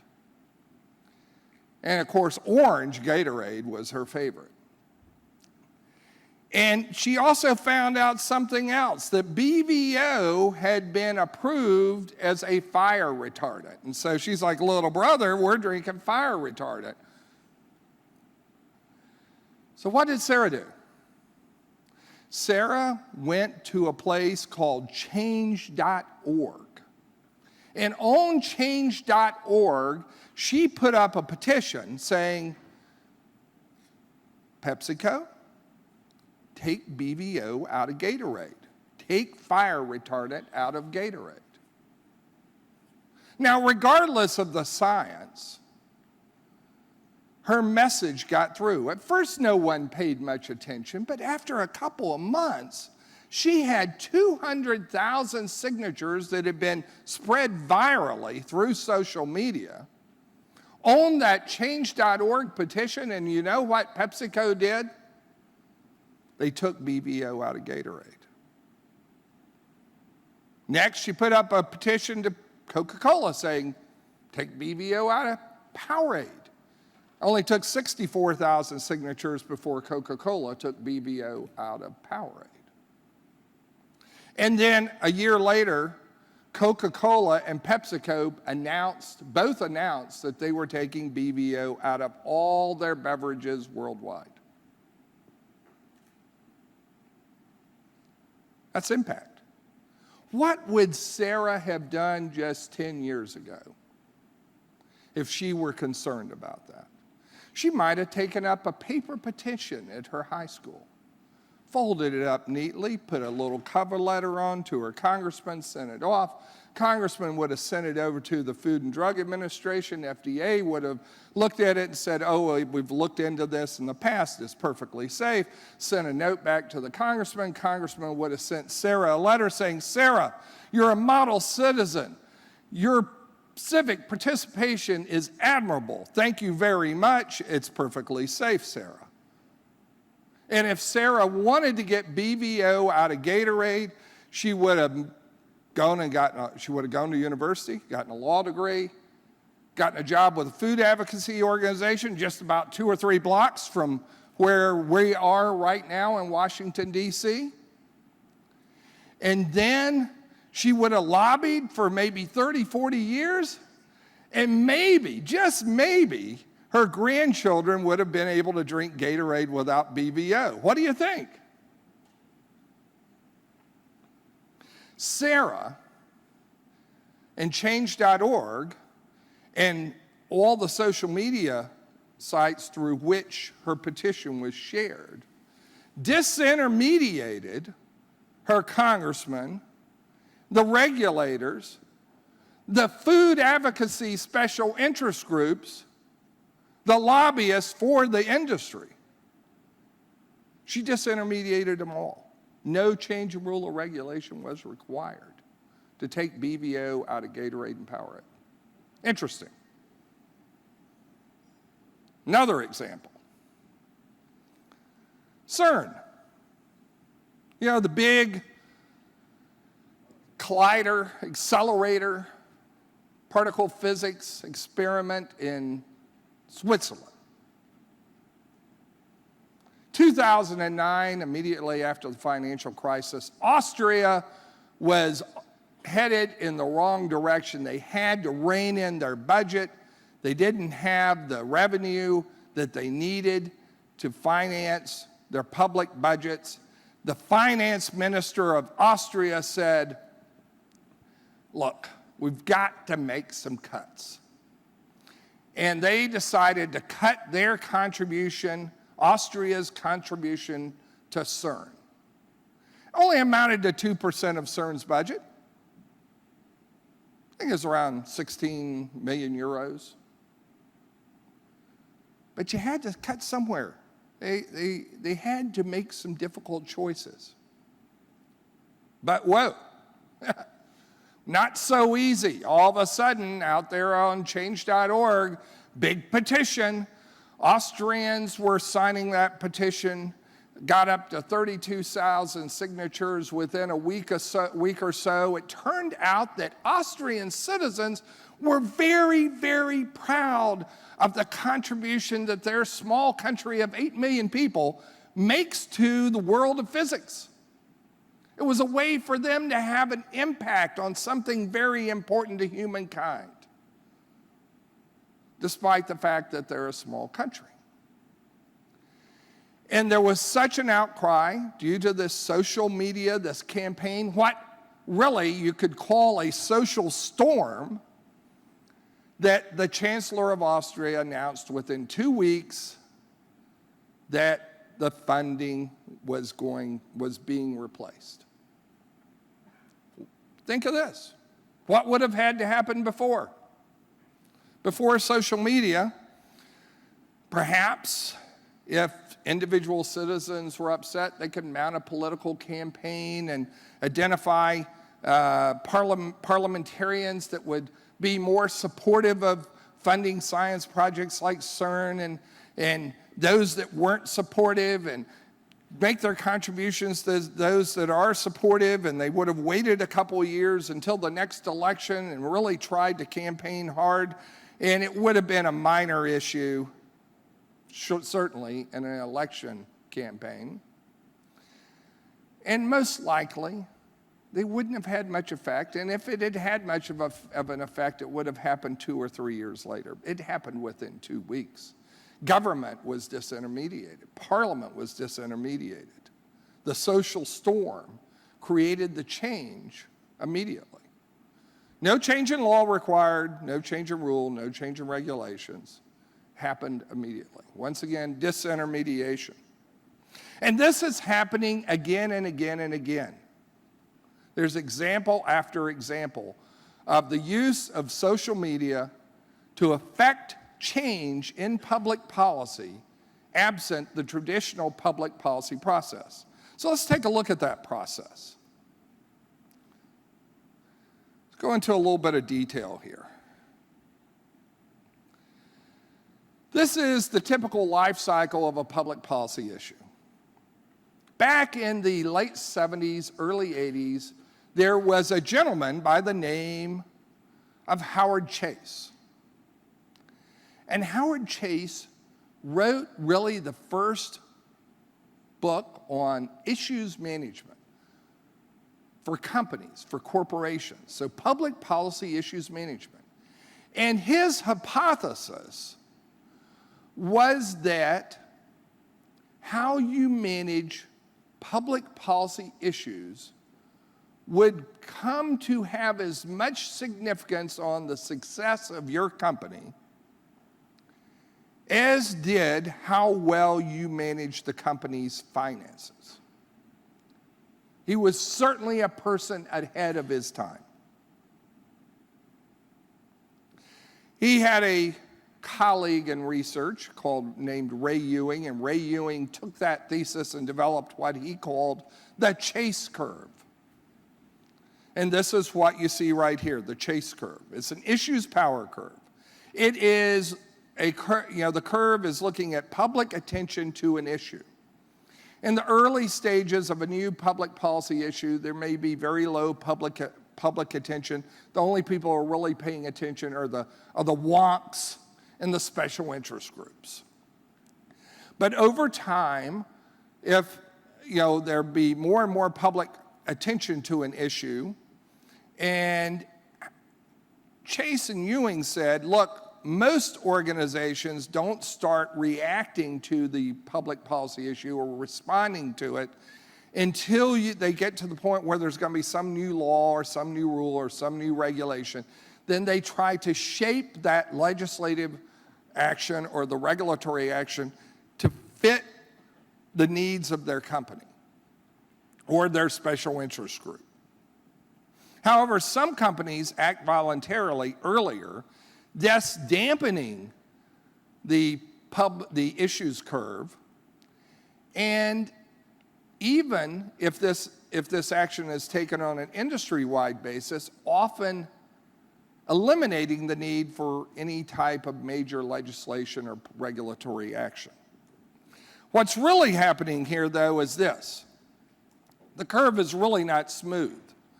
You have some type of risk event, 3 Mile Island, Chernobyl, that brings attention to an issue. And then another risk event happens. Each risk event raises the baseline of public attention. So you have a peak in public attention due to a risk event, and it dies back down, but it dies back down to a higher level than what it was before. In the first event, not too much happens. Next event, you kind of get a lot of public attention, and your company may have to put out some PR statements, special press releases, if you're involved in this issue. And then the third event, though, it begins to exceed your risk tolerance. You call up one of these crisis management communications firms over here on K Street, and they get involved and they help you manage the press attention and get the press out of the driveway of your CEO. But then all bets are off at that point. It's now political. It's now going into the whole regulatory and legislative process and so on. All right, that's the normal public policy issue, and that's pretty much what it looked like up until, the issues curve looked like up until about 2005, a decade or so ago. But this is what it looks like now. This is what the issues look like on social media. It's a very steep curve, happens over a very short period of time, and it doesn't take very much before your corporate risk tolerance is exceeded. I'll tell you a story here. And if you've got your smartphone out, feel free to break it open or your iPad. I want you to Google something. I'm not going to show you the picture. But Google Petland dead bunnies. Petland dead bunnies. There was a young lady who worked for Petland, and she posted a picture of herself on her Facebook page in her Petland uniform, holding up 2 sopping wet dead rabbits. And she's grinning ear to ear. It turns out, by the way, if you put 2 male rabbits in a cage, they're going to fight each other and injure each other. There's rules that companies that sell live pets try to abide by. They have policies on how you manage them, and if something happens, how you euthanize them. But she put that picture on her Facebook page, and it went viral. And one of her friends reported her to the local Humane Society in Akron, Ohio. And the Akron, Ohio Humane Society contacted PETA, People for the Ethical Treatment of Animals. And PETA contacted Petland and said, hey, Petland, what are you doing here? You're not following your own policies. And Petland wasn't real responsive, and a few days later, PETA sent this. They did a major social media campaign, a press campaign, and now news articles about it are being shared all across the country on social media. And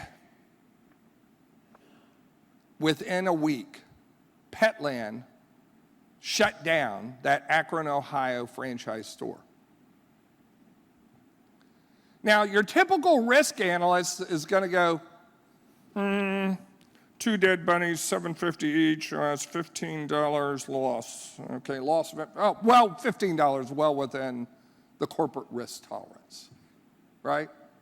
I don't think shutting down one of your franchise stores is within the expected corporate risk tolerance, right?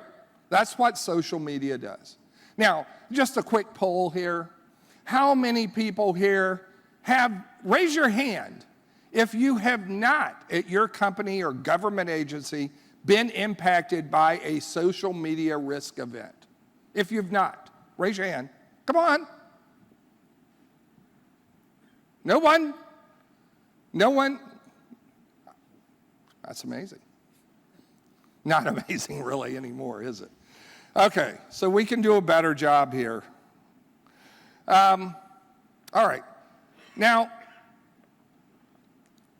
my thesis at the doctorate I've been working on at Northeastern University was that disruptive technology is not the same today as what disruptive technology used to be. And that, I was really focused on the impact that disruptive technology was having on social media and what could issues managers and regulators do based on a better understanding of the impact of disruptive technology. Well, Clayton Christensen is probably the father of the term disruptive technology. In the 1980s, and he wrote a book on disruptive technology, some research from the Harvard Business School, where he based most of this on a case study of the hard drive industry. And he was looking at the hard drive industry and saying, it looks like there's a lot of innovation going on here. How does disruptive technology actually disrupt? He saw that hard drive companies were beginning to shrink the size of hard drives. And it enabled the creation or the manufacture of what we came to know as personal computers. And yet what Clayton Christensen saw was that the big mainframe computer companies were not embracing these new, smaller hard drives. They were protecting their customer base in these high-end, very expensive mainframe computers. IBM looked at this and said, look, personal computing, very, very low margins. Not a whole lot of people are buying that. We need to protect our customer base in the mainframe market. And besides, these new hard drives, the smaller ones, they don't really have the capacity of the big ones. They don't perform as well. They're not as fast. They're just not as good. Why would we start trying to put these smaller hard drives in our mainframe computers? Doesn't make any sense. But it turned out that other emerging manufacturers came along and said, hey, we can do something and go after a buyer that can't afford a mainframe computer. And they began to make mini computers. And then they began, as the drives got smaller, to make personal computers. And over time, through ongoing sustaining innovation, we get into client-server networks and we begin to displace, through the personal computer, we begin to displace the mainframe. And at that point, of course, the large manufacturers of mainframe computers start to embrace mini computers and then personal computing and so on. So the idea here is that with disruptive technology, you're actually changing the game. You're introducing a new value network that is not as valuable to the traditional industry incumbents, but over time, through improving and sustaining ongoing innovation, that new value network intersects the old value network and becomes just as valuable and more valuable. But it's not really the technology that's disruptive. Clayton Christensen, in his first studies here, really talked about disruptive technology, but it was really disruptive business models that the technology enabled. In the 1960s, Walmart and Kmart came up with this whole idea of discount retailing. And they said, you know, we can just take large volume, big box stores, and in those stores, we're going to sell low-end merchandise at inexpensive, discounted prices. And they focused on things like detergents and plasticware and paper towels and things like that. And then the traditional department stores said, oh, we can't get into that discount stuff. That would kill us. We got to protect our high end, the high end of the market.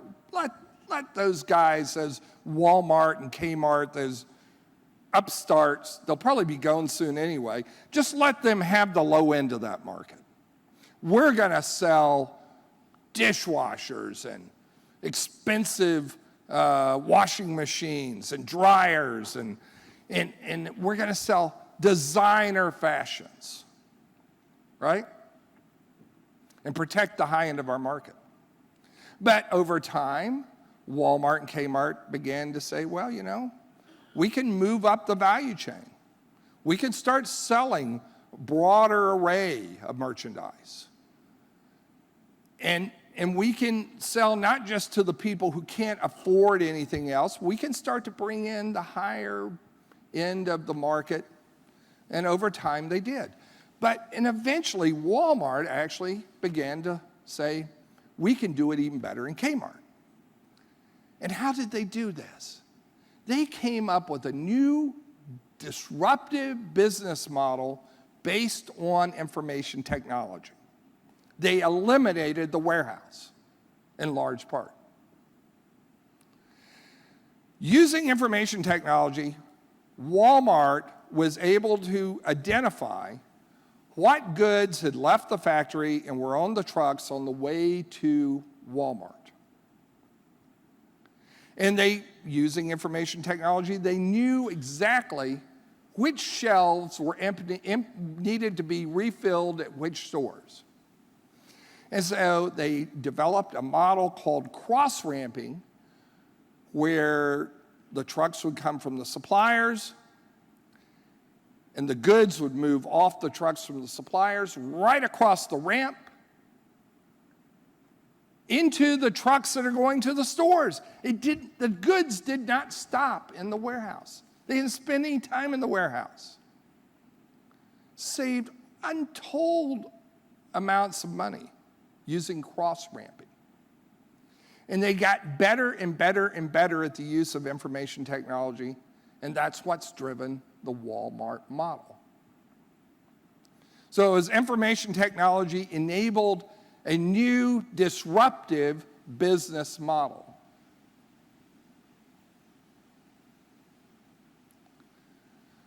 What's going on today? This is an example of a value networks, based on real data. If you take a look at the number of new smartphones shipped versus the number of new personal computers shipped, you find that today most people's first interaction with computing technology is actually this, right here. It's no longer the personal computer, no longer the laptop. For most people in the world, their first interaction with computing technology is this. So smartphones have displaced actually the personal computer. in most cases.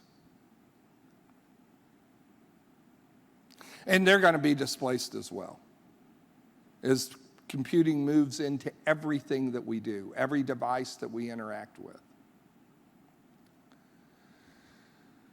This technology is crushing old business models. Absolutely crushing old business models. Don't feel sorry for that London taxi driver who spent untold months and maybe years developing the knowledge, passing the test to be a London taxi driver. Worry about yourself. Worry about your business model. Uber, Airbnb, Lyft, they're disrupting the personal transportation and even last mile of logistics. But Lending Club is disrupting banking. Peer-to-peer models enabled through this. We all need to be thinking about how we are going to react. Are we going to enable are we ourselves, our companies, our government agencies going to go and say, hey, let's at least spend a little bit of time and effort on new disruptive models, make sure they're well funded, that they're well protected, because we don't want to be caught like that. We want to be ready when that when the new value network overcomes the old value network. We want to be ready to be part of the new value network. Now, looking at all of these case studies, we can come up with sort of a new definition of disruptive technology. Disruptive technology is one that changes the performance expectations, what our customers expect, what the market expects from us. It's a new playing field. It's a new game. It's not the old playing field. It's not the old rules. This is a new game of competition. And it's characterized by the convergence of two or more existing technologies. In this case, the cell phone and the web, and a few other technologies,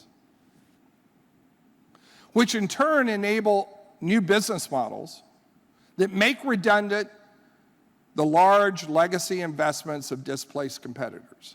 And by the way, this is happening all over. Look at, today, anyone can be an author. You know, the number of authors today is astounding. We're well up over, half the world is an author now. Just a few years ago, it was maybe 100,000 people. Now it's billions are authors. Anyone can be a pilot. At some of the events that we sponsor here at MetricStream, we actually give away drones and drawings. Anyone can be a pilot. Anyone can be a hotelier. Go on VRBO or Airbnb. Rent out the sofa in your basement. Technology is getting very, very, very personal, isn't it? Enterprise technology is getting personal. And soon it's just going to be embedded in everything. It's going to go, the new value networks have moved from enterprise technology to personal technology, and the next phase is going to be machine technology. It's going to be built around the machine, not the people, not the company. Case study. I decided to take a look at this and say, can we really show that social media is truly having an impact on how public policy is made? I mean, exactly how far does this go? And it's hard to find a way to prove this. There have been a number of studies that have been done, but it said, let's try and find a well-bounded study. There have been studies, for instance, around the Arab Spring. And it's disputable as to what really was the impact of, say, Twitter on the Arab Spring. Even though it made a lot of news, there's evidence that, hey, Twitter may have helped to bring a few more people out into the streets. It may have helped to speed up the sharing of information from, say, Al Jazeera to people that didn't have access to satellite television.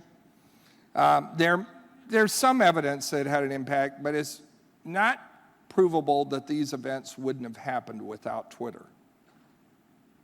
So I've said, well, where is a good, well-bounded case study around public policy? Well, there's a huge public policy issue going on right now in Britain. They seem to be, the whole island appears to be an ongoing case study in the impact of social media. Right now, it's all around Brexit, the potential exit of Britain from the European Union. But in 2014, it was the independence referendum for Scotland. And the nice thing about this, it's very well bounded. The question was, does Scotland leave or not? The ballot said yes, and yes or no. You only had two choices, yes or no. In a traditional election, you have multiple issues. And so it's very, very difficult to separate one issue from the other. In this case, one issue, one vote, and that was it. Using MetricStream's social analytics capability, we analyzed 1.6 million tweets between the 11th of August and the 22nd of September. The referendum was on the 18th of September, which is where you see the peak in the number of tweets around the referendum. These tweets were from people physically in Scotland, and so it was bounded geographically. And also, we identified hashtags associated with the Scottish referendum and looked for tweets on those hashtags. Now, this takes a look at all of the tweets associated with IndyRef, vote yes, vote no, and then not sure. So we had maybe 100 or so hashtags associated with the referendum, IndyRef being the most common. And then vote yes, there were a lot of other hashtags, like some of them were just yes, some were yes Indy, but we bunched them all together and said, okay, all of these are called vote yes, same with vote no, and then not sure. Now, one of the things that you can tell up here, if you were going by Twitter, if you went by Twitter, Scotland's an independent country now, right? So we had to go beyond what was actually in the tweets and try to analyze the tweets, looking at sort of potentially other factors that might indicate the real outcome. And I will tell you, so for instance, we took a look at the discussion around devolution and independence. And looking at those discussions, I found that certainly that the independence discussion was dominating, absolutely dominating the discussion on Twitter. Very few people talked about devolution or anything related to devolution. Even when you looked at the keyword for further devolution, what that meant was giving Scotland more independence without breaking away from Britain, so greater degrees of autonomy. You just did not see, even when people were discussing that, they seemed to be in favor of independence. So there was not a lot of pro-independence discussion going on Twitter. This kind of fit with this theory that developed back in the 60s and 70s around the spiral of silence, where people hold their political views to themselves, even from friends and family quite often, because they're afraid of, I don't want to appear like I'm not one of the cool kids, you know? I don't want to be shouted down by people who are much more vehement in their beliefs than I am. And it turns out that people who want change tend to be louder than people who don't want change. We've all experienced that. And so the spiral of silence seemed to have a huge impact on Twitter during the independence referendum. By the way, this is a plaque that is in the cafeteria at Twitter.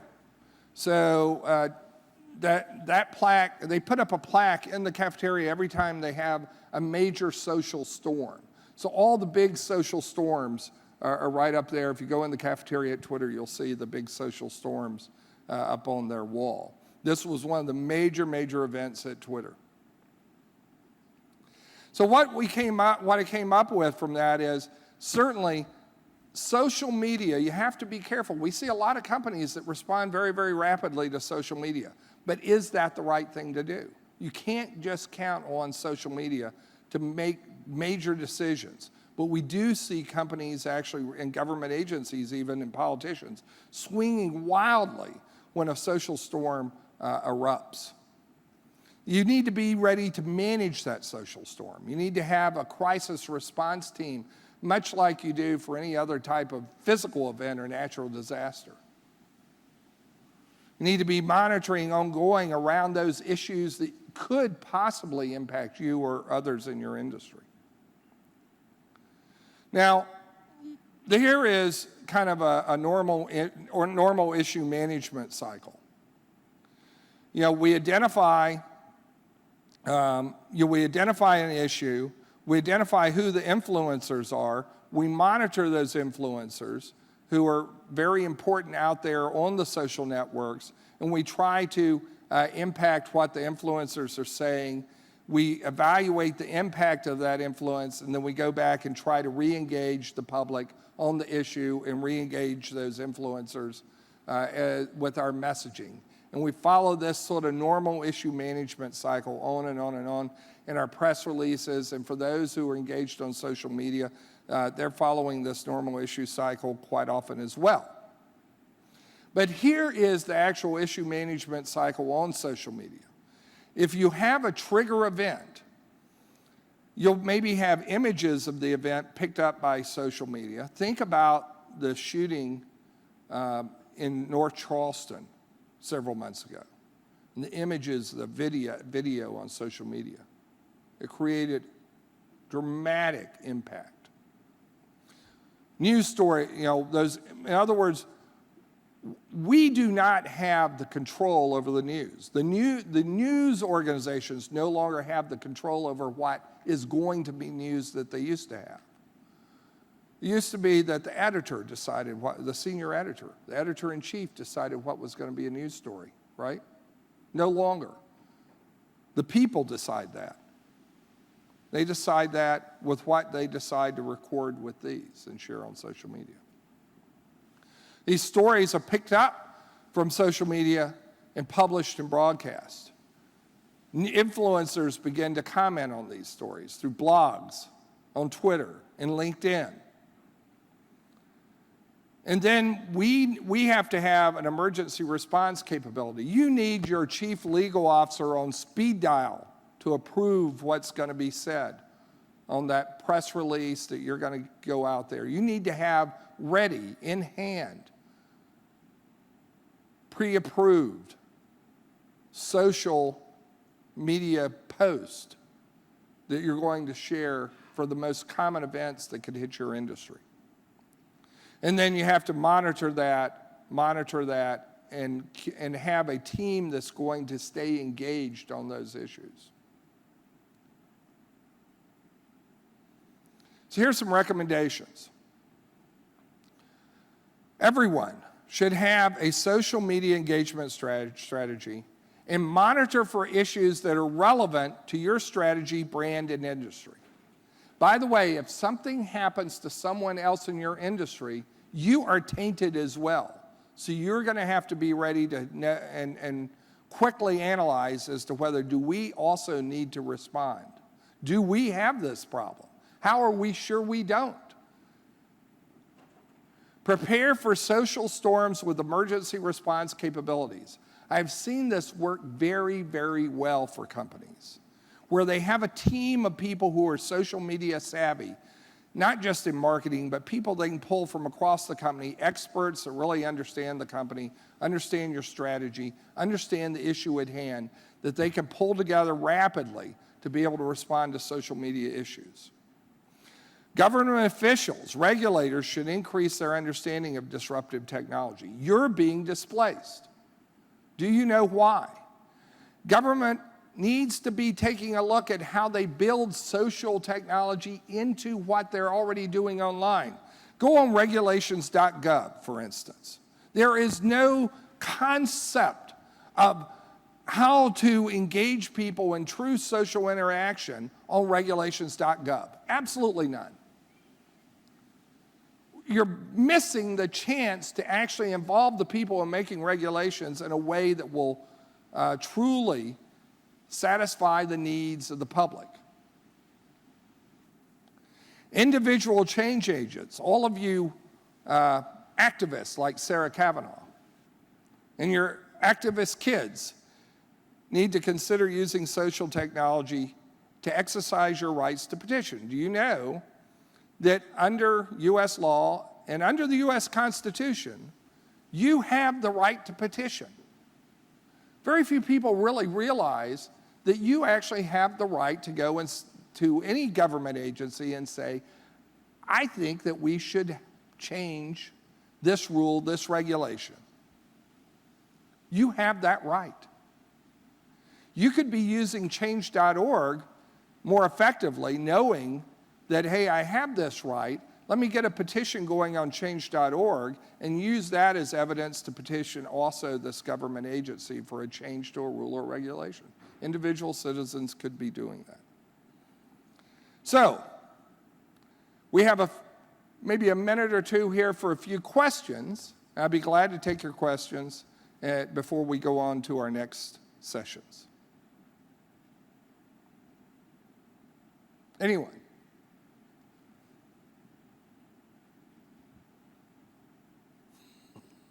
Right here. You have a microphone coming to you right there. I know you're a big advocate of social media. You're out there all the time. Other than social media and regular channels, I mean, what do you see as the primary sources of companies and firms trying to stay ahead of, of the evolution of technology and change? I mean, is it beyond Twitter at this point? Well, I'm going to tell you, there's a couple of things I think you have to do. And one is, it's really, really old-fashioned, is you got to read a lot, okay? I've been a researcher all my life. My grandmother was a historian, and she was actually a Jacksonian historian. She would be probably a little concerned by the fact that Andrew Jackson's going to be taken off the face of the $20 bill and be put on the back. But, Granny used to take me to the Vanderbilt Library in Nashville when I was 12 years old and go around and have her, she'd give me a list of books to pull from the shelves, and I would go off and do that. And that's where I started research. I started reading a lot. And then later on, when I'm really getting into being, a national security analyst, about 25, 30 years ago, I started doing newspaper clippings, lots of newspaper clippings. In fact, I was right over here at the Brookings Institute on a fellowship, and I do lots of newspaper clippings. I put them in files. These days, every time I read something of interest out there on the web, I find a report that I like, from Gartner or Forrester. I actually go and I use a tool called Zillow. Not Zillow, that's for real estate, Zotero. And I click, and it saves it to a file that's backed up on the cloud so that if I ever lose my personal computer, it automatically backs all my reference material up on the cloud. And I just find that by doing that act, I'm able to keep up with things. I'm able to keep up with the things that interest me. I'm able to share them with other people who may be interested. So I think, reading a lot, capturing information, sharing it with your colleagues, it's still very old-fashioned, but you've really got some really cool tools to be able to do that with these days. The other thing is, engage in a lot of what if. Banks are being forced these days to do stress testing, and a lot of that is scenario-based. And they get in a room and they start going through all these what-if scenarios, kind of some of them are far-fetched. And some of them should be kind of normal within normal bounds, but some of them ought to be far-fetched, outside the box. Now, by the way, I always tell people it's great to be outside the box, just make sure you can still see the box so you can get back to it when you need to. But, you know, you do want to be able to do that. There's a great approach called, developed by a gentleman by the name of Peter Schwartz, who based it on the way that scenario planning is done at the U.S. Naval War College, and it's called The Art of the Long View. And that's a great, it's a book, you can get it on Amazon, and it tells you how to do scenario analysis and scenario thinking, all of these what-ifs. At MetricStream right now, we're working through a scenario on the future of technology and to look at the impact that that's going to have on the future of GRC. We've come up with a couple of hypotheses around, you know, what is the future technology, what's really the drivers there of disruption? Is it going to be financial system disintermediation, or is it going to be social and personal technology? What's really going to be the major drivers in the future? So things like this scenario analysis, scenario thinking are a great way to collaborate. And you should be doing that at least once a year, maybe updating your scenarios for the impact of disruptive technology, you know, every 6 months or so. Highly recommend that. Anybody else have any questions? Yes, sir. Hi. You had mentioned machine technology being up and coming. Wondering what your perspectives on that for the drivers, the landscape, any trends that you're seeing that are emerging. You know, I always think that the things that we're reading about in the news are not what's necessarily going to be the biggest impact. You know, so driverless cars.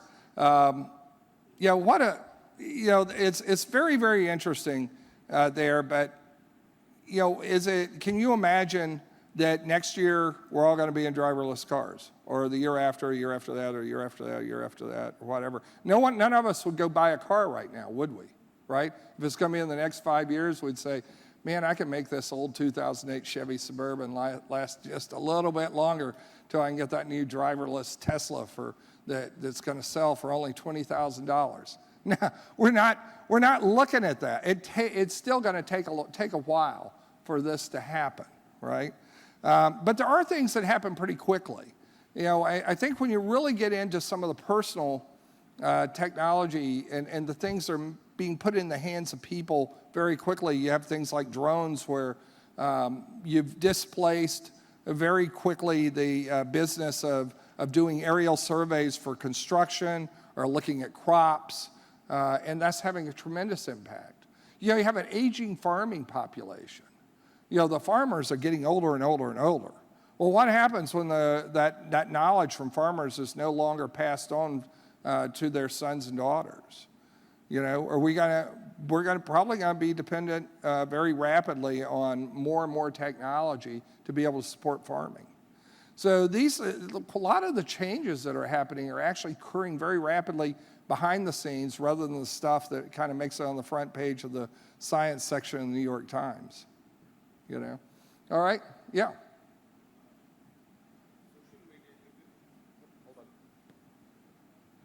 So social media is viral. I mean, there is access to social media is to everybody, and it can make an impact to anything. Now, the corporate executives don't have time probably to look at all the different aspects or different things that are going on social media that may impact their corporations. What do you recommend as metrics to be generated from the social media that can give executives something enough to make decisions about their corporations? Yeah, how would they know what's going on? I think my point from looking at traditional social media is that it's a great input, but don't be making decisions based on social media alone, okay? You should know what the public policy issues are that could affect your company. If you don't, someone in your public affairs department or your government affairs department or in the legal department is not doing their job. You should know what those public policy issues are, and from those public policy issues, you can probably make a pretty darn good guess as to what type of risk events could emerge from there. And you need to be monitoring the trending on those particular issues, not just for yourself, okay, but for your industry as a whole. If United, well, let's say Delta Airlines only monitored around the impact of shipping hunting trophies on Delta Airlines, they wouldn't be picking up an event that maybe happened on South African Airlines, for South African Airlines got in the news for some killing Dumbo the elephant. Some hunters shipping Dumbos head home back to Cleveland, Ohio. They wouldn't even know that. So you got to monitor your whole industry and identify those types of events that are having an impact. It's not that hard. It's not that hard. But don't make decisions based on social media alone. I guarantee you that PepsiCo and Coca-Cola were already monitoring around BVO. They didn't just go and make the change because Sarah Kavanaugh's petition hit 200,000 signatures. They had already been thinking about that. I am absolutely certain that they had already been thinking about that. So know what those issues are, be thinking about them, have some idea as to what your potential options are, in the event that an event does come up, and treat those risk events like a crisis, not like just a normal public relations activity. Because with social media, they reach a higher degree of public attention than they did under traditional media. So thank you very much. Look forward to talking to you some more. I think Admiral Mullen, who's going to be our keynoter, is waiting and to have lunch, and I've got to go make sure that that lunch happens. So I'll talk to you later during the conference. All right, thank you.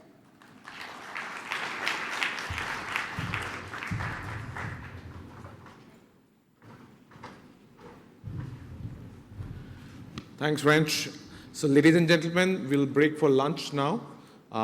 It's exactly 12 noon, so we will have lunch for an hour, and lunch is already served in the room adjacent.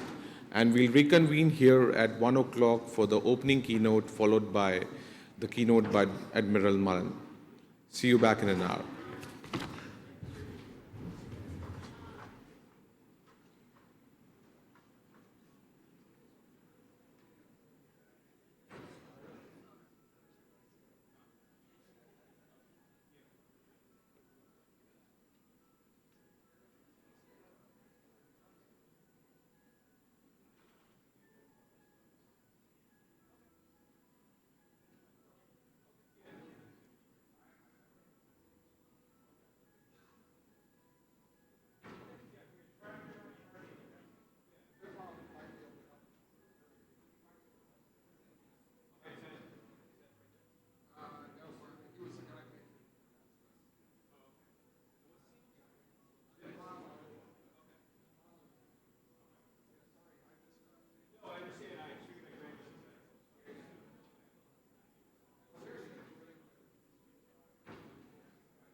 So happy to have you with us.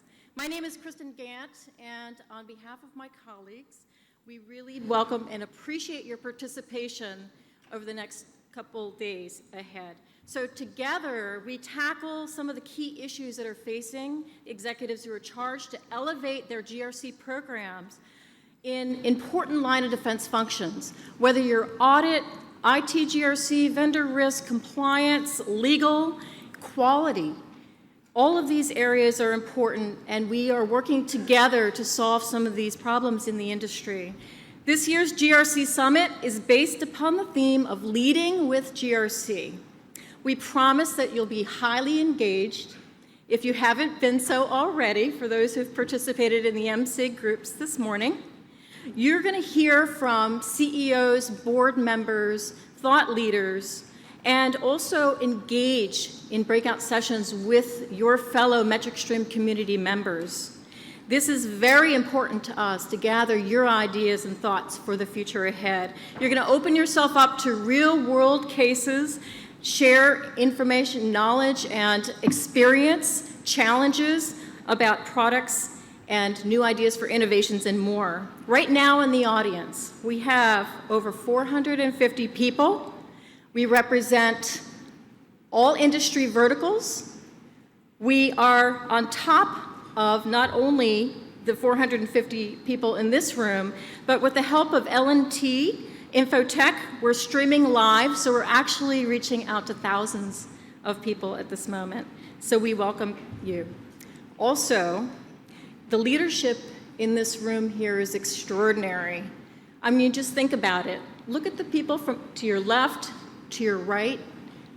I mean, these individuals and executives have put their careers on the line, in some cases, to make the play toward enterprise GRC, and you know who you are if you've done that. So, but what you're doing, in effect, is adding to the stability, the security, and the success of our society and our economy.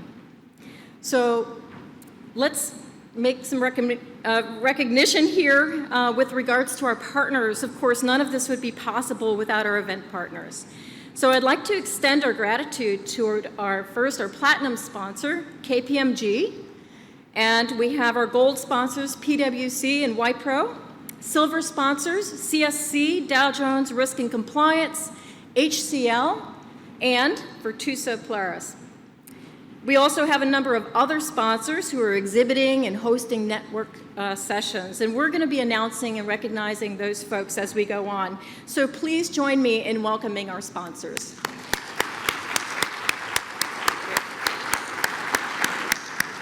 Okay, so before we get the show on the road, there's some important housekeeping tips that I'll have to cover here. So first, you might notice that on some of your badges, some have green and some have blue. The green badges, stripe on the top, are our customers. The blue are other folks, such as our partners, other executives who are interested in MetricStream, and other speakers and other folks as well. So we just want to kind of point that out. Certainly, MetricStream folks will be more than happy to help you. Orient, please do. We have a registration desk if you've, it's kind of hard to miss, but it's at the bottom of the escalators. And not only is that the registration desk, but it's an information center. So if you want to meet another MetricStream individual, executive, other customers, and so on, please make your request known, show up at the registration desk, and we'll make it happen for you. Also, as a precautionary measure, and to appease the risk manager in all of us, we have coordinated with the hotel to organize with their emergency response plan in the event something like that should happen. Okay, location. The agenda indicates the location where all the sessions are taking place. Where the ballroom we're in now is called the Liberty Ballroom. Across the way where we all had lunch is the Independence Ballroom. We also have the Archives and Capitol Congress rooms off to the stage right here. And we have the Monument and Supreme Court to stage left. I always wanted to do that, take a lot of flights. So restrooms are 2 in the back and 1 over here. Great. That's through. Timing. We ask that you be mindful of the timing. We have very close times for transition between events. We want to make sure we start on time, end on time, and maximize the value that you have here. So our staff will be ringing the bell at the time that we're ready to move on, and so you're all set. So, with this being said, now it's my distinct privilege to invite MetricStream CEO, Shelley Archambault, to the stage, and she will provide our opening remarks. Since 2002, Shelley Archambault has served as our CEO of MetricStream and has led the company to become a recognized global market leader in governance, risk, and compliance, with nearly offices and individuals nearly every continent, as well as over 1,800 employees across the globe. Ms. Archambault blends strategic and innovative thinking with over 25 years of extensive management experience and a track record of achievement in the formulation of information technology, information systems, and internet industries. Ms. Archambault is a leader in both business and community. She's demonstrated through decades of involvement on several boards of directors and committees, and since 2007, she has served on the board of directors of private and public companies, of which she currently serves on the board of Verizon Communications and Nordstrom. Throughout the years, Ms. Archambault has been recognized with prestigious awards and honors for her accomplishments. She was recognized as one of the top women of influence in Silicon Valley in 2008 by San Jose Business Journal. October 2010, she was invited by the White House to represent Silicon Valley's interest in the White House Women Entrepreneurial Conference. And in April 2013, Ms. Archambault was named the #2 most influential African American in technology by Business Insider. Shelley is passionate about GRC, I have to say, firsthand, and committed to everyone's personal success here. It's my pleasure to introduce Shelley Archambault. Thank you. Thank you, Kristen. All right. Okay, good afternoon. Oh gosh, I can tell that you guys had a big lunch. Let's try that again. Good afternoon. Okay, now that's just a precursor. There are periodic times where I'm going to expect audience participation, so you've been warned. All right, so first of all, welcome. Welcome to the MetricStream's GRC Summit 2016. We are really excited about the next 3 days.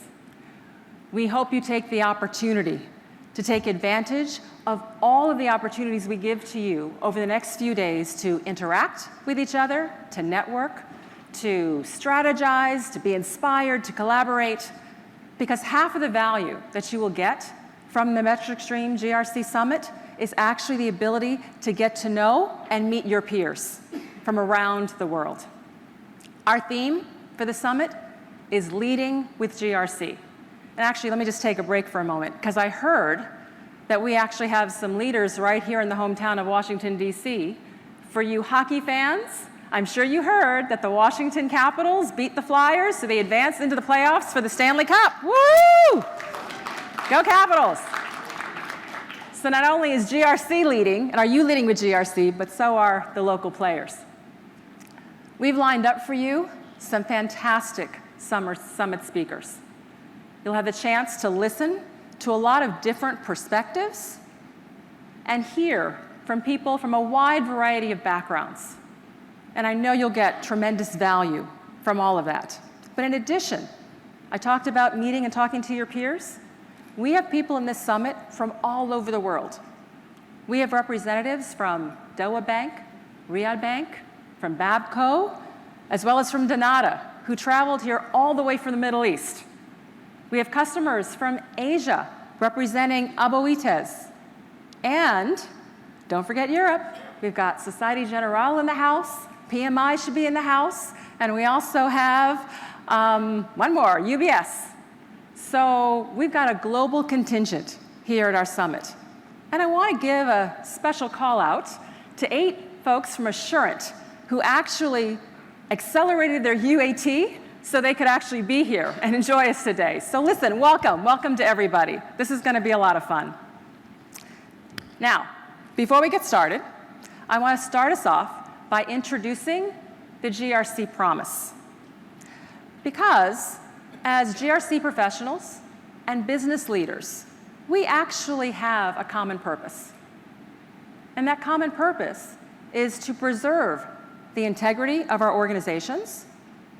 It's to protect our reputation and brands. And it's to provide the risk and regulatory intelligence to enable our companies to make better business decisions so we can drive to excellent business performance. So to that end, a little while ago, about 6 months ago, we actually created the GRC promise. Is French Caldwell in the house? I want to bring to the stage, come on up, French. I want to bring to the stage our very own GRC evangelist who is going to lead us in the MetricStream GRC promise. So French, you're on. Thank you, Shelley. Thank you. All right, many of you probably wondered what a chief evangelist does. I spend most of my day trying to help the company fulfill this promise to our customers to help you preserve and protect and perform. So I would ask that all of you stand up. Please stand up. We told you participation, audience participation. Now, there are several ways to take the promise. One, you can have your hand up like this. You can put it over your heart. If you are a conscientious objector, I'd still ask that you please stand, but you can stand like this. Okay?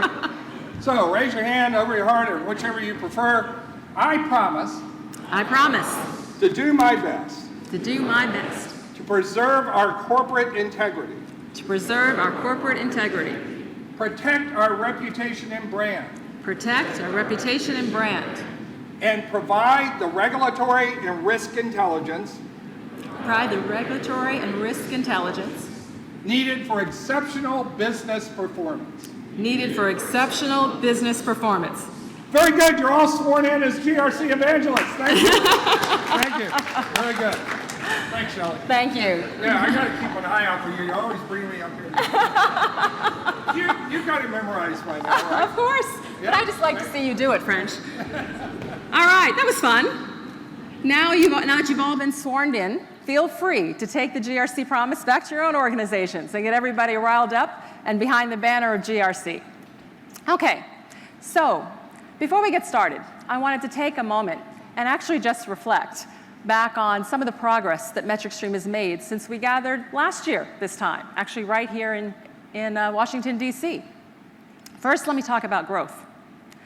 Well, after establishing a pretty firm footprint here in the U.S., MetricStream is really excited and proud about the fact that we are seeing significant growth and momentum across the world, in Europe, in the Middle East, Asia, Africa. We're seeing a lot of demand and interest in GRC apps. We're also seeing the fact that we have the ability to help our customers all over the world, not just in the US. We're actually growing significantly internationally, and one of the capabilities that we feel is actually fueling some of that growth is the fact that we offer our solutions not just on-premise, but basically via the cloud. And I'm pleased to say that after establishing our cloud offering in 2012, we now have over 100 customers all over the world accessing MetricStream apps via the cloud, which is an incredible and very strong milestone. We've also kicked off the MetricStream Research Group. As a matter of fact, we're launching our first 2 papers from MetricStream Research right here at the GRC Summit, all around anti-corruption, as well as focused on, what was the second one, French? What's the second paper that we're coming out with from MetricStream Research here? We have the regulatory change management. That's it. The Dow Jones, MetricStream, anti-corruption. The anti-corruption piece. They're both available in the next room. Okay, perfect. MetricStream is trying to continue our overall, I would say, pattern of trying to make sure that we're staying in front of what is happening and the overall trends in GRC. So we try hard to indeed bring thought leadership, which is part of the reason why we have events and summits like these, is to indeed enable all the thought leaders to come together to share and to collaborate. Innovation. For those of you who've worked with MetricStream for a while, you know that innovation is a key part of our culture. And in GRC, trust me, this can be a challenge, because keeping pace with a digital enterprise today requires a lot of forward thinking, and MetricStream is doing that. Our cloud is a perfect example. Bringing our apps to mobile devices is another example. So not only have we been improving our apps, but we've been improving your ability to access our apps anywhere, anyplace, anytime, the cloud, the web, and/or mobile devices. We've also improved our overall methodology. We've launched Fast Track, and between our cloud ops and Fast Track, we are now responding to the demand of the marketplace, which is to get value more quickly. In our mid-market, we've seen customers implement and get value in 8 weeks or less as a result of these changes and innovations that we've brought to both the technology as well as to our implementation methodology. Now here's the big news. MetricStream was actually granted another patent, and I'm going to have to read this one to you. The title is System and Method for Rule-Based Classification of a Text Fragment. Everybody got that? Right. The good news is, all you have to really remember is this means that MetricStream is being recognized for our innovation around our ability to do text analytics, which is critical in making sure that we can pull out risk intelligence from unstructured and big data. So stay tuned. You'll start to see some of those capabilities come out in future products and in future apps. But we're really excited about that and really want to congratulate our R&D team. We're also thrilled about our latest innovation. And I'm not even allowed to talk about it. It's called M7. M7 is our new reimagined platform that's going to help us bring GRC really focused on high performers. But that's all I'm allowed to say, because tomorrow you're going to hear from our executive chairman, Gunjan Sinha, who's going to talk about that, among other things. But it's really exciting. Okay, let me talk about our partners. Kristen highlighted some of our sponsors, which we are very pleased to indeed have. But I will tell you that our growth and success would not be possible without the ecosystem of our partners. The good news is, our partners are providing ways in which you as our customers can actually build upon the value that you're getting from your investment in MetricStream.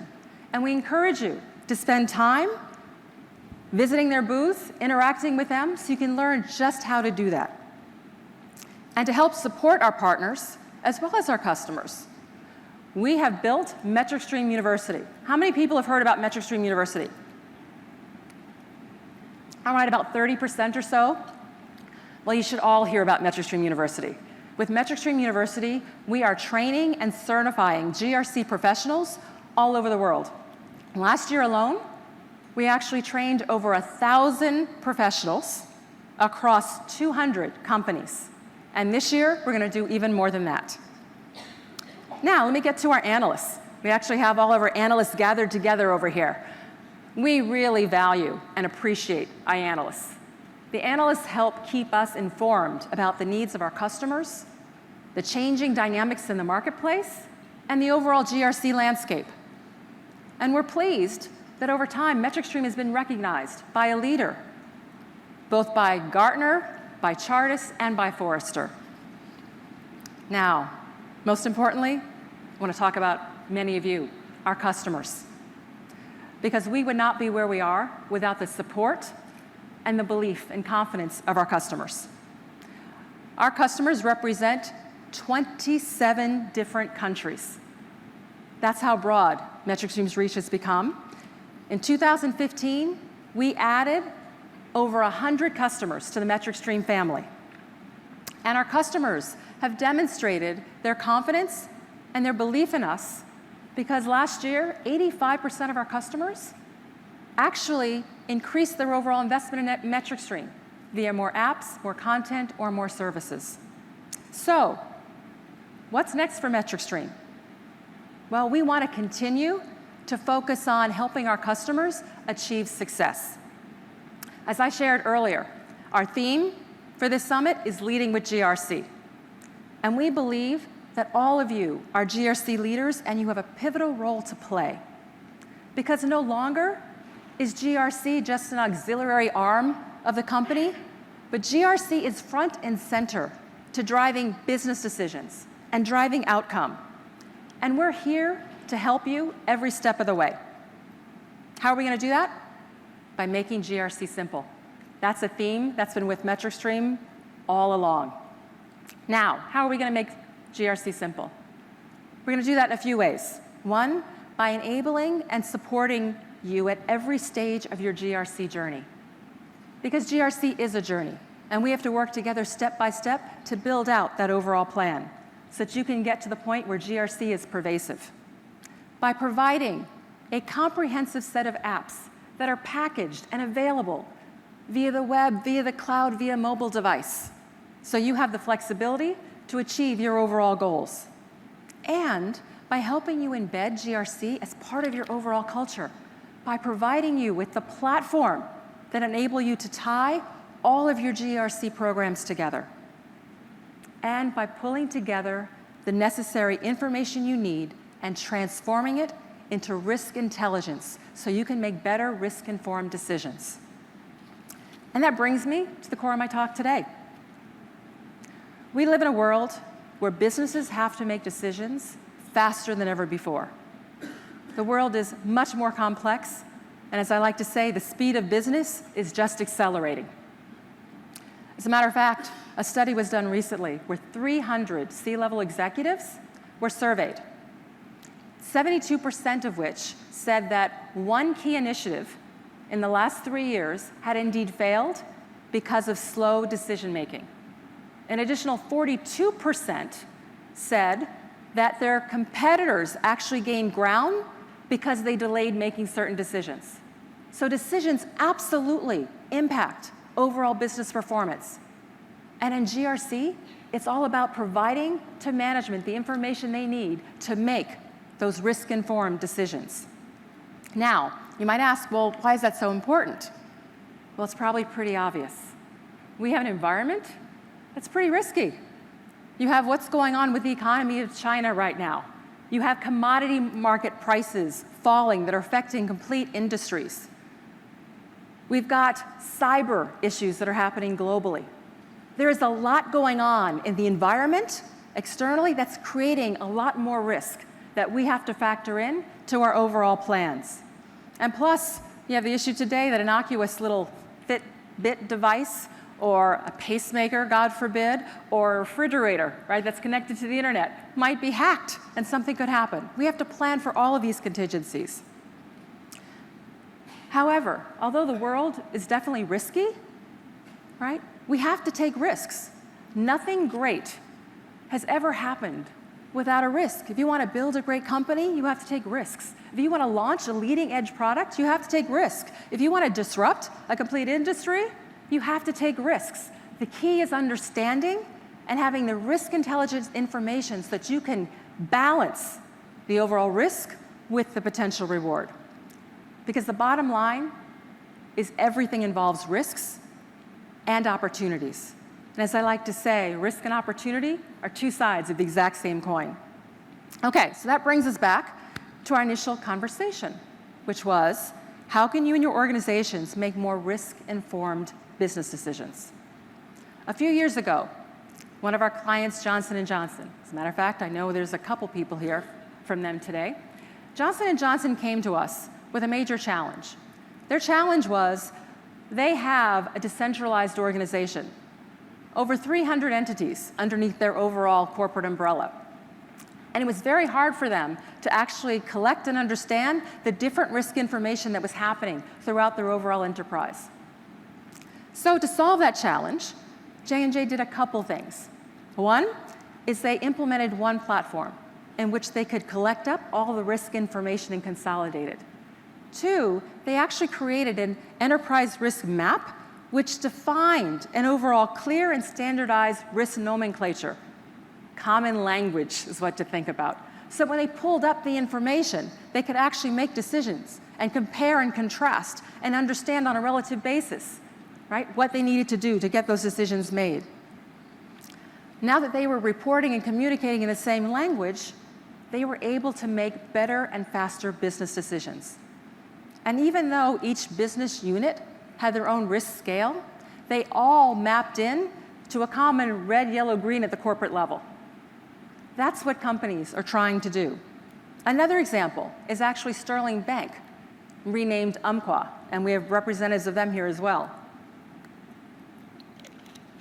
Sterling Bank had approached us to help them do something very similar, which is they wanted to create a comprehensive GRC program.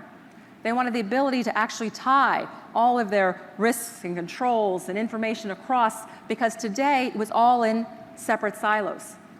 And we worked with them in a very similar fashion. And now today, they indeed established a centralized risk governance framework that helps them drive their overall business. As a result, the bank has strengthened their overall regulatory compliance, and more importantly, they've actually impacted the risk culture of the organization. One of the things that Umpqua does, which is fascinating, is they've actually tied their personal appraisals with overall risk performance. Not many companies have done that, so they're really leading edge in trying to tie risk with performance. One of the things I'll mention is MetricStream and Umpqua, then Sterling Bank, actually back in 2013 got recognized for the program that they implemented with the GRC Value Award for Enterprise GRC by the leading analyst firm GRC 2020. So today, let's leave the examples for a minute and talk about what's going on in the boardroom, because we try to bring you perspectives from the C-suite as well as from the boardroom. Boards are indeed very focused and concerned about risk, because their question is, how can we do a better job of predicting risk? Is it possible? All right, here's an audience participation. Is it possible to actually predict risk? Oh gosh, guys, you're killing me. Is it possible to predict risk? Yes, yes, come on, we gotta get some energy going here. The answer is absolutely yes. We have the technology, we have processes and tools to help us gather risk information, turn it into intelligence to allow us to make better business decisions. That's what it's all about. So the next question is, how does faster risk-informed business decisions actually affect business performance? Can we improve our business performance if we do a better job of risk information and intelligence? Yes. Oh, hey, we're learning. All right, guys, I'll give you about a B. We'll see if we can get to an A before we're all done. The answer is yes, yes. Another example, Hudson City. So Hudson City also approached. They had a challenge where they wanted to put in place the same thing, a comprehensive GRC program. And they really took it all the way. They integrated and linked all of their processes and risk taxonomies, their controls, right, their assets, et cetera, and put them all together. And it really paid off for them. Do you guys remember a little over a year ago, the heartbleed bug? People remember that one? Okay, right. It affected a lot of companies terribly. But because Hudson City had indeed created this comprehensive GRC program and they had everything tied together, they were able to quickly go and look what assets are actually linked to the internet. So what could be affected? They were able to put that information together, get it to the owners of those different assets, understand what risk mitigation activities needed to happen, and quickly provide that up to management. As a result, they had absolutely no impact by the heartbleed bug, whereas a lot of companies indeed were impacted. Not only were customers potentially impacted from a customer satisfaction standpoint, but some even had actually financial implications that came from that. So you can be prepared by having a GRC program to handle risk and issues when they arise, so that you become more resilient as an organization to the risks that are out there. Okay. Are you ready? Here comes the question. So does risk management have an impact on overall business performance? Yes. All right, we're at an A-. We're gonna get there.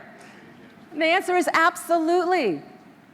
EY did a study called Turning Risks into Results, where they actually found that companies with the most mature risk management processes actually grew faster than companies that didn't have them.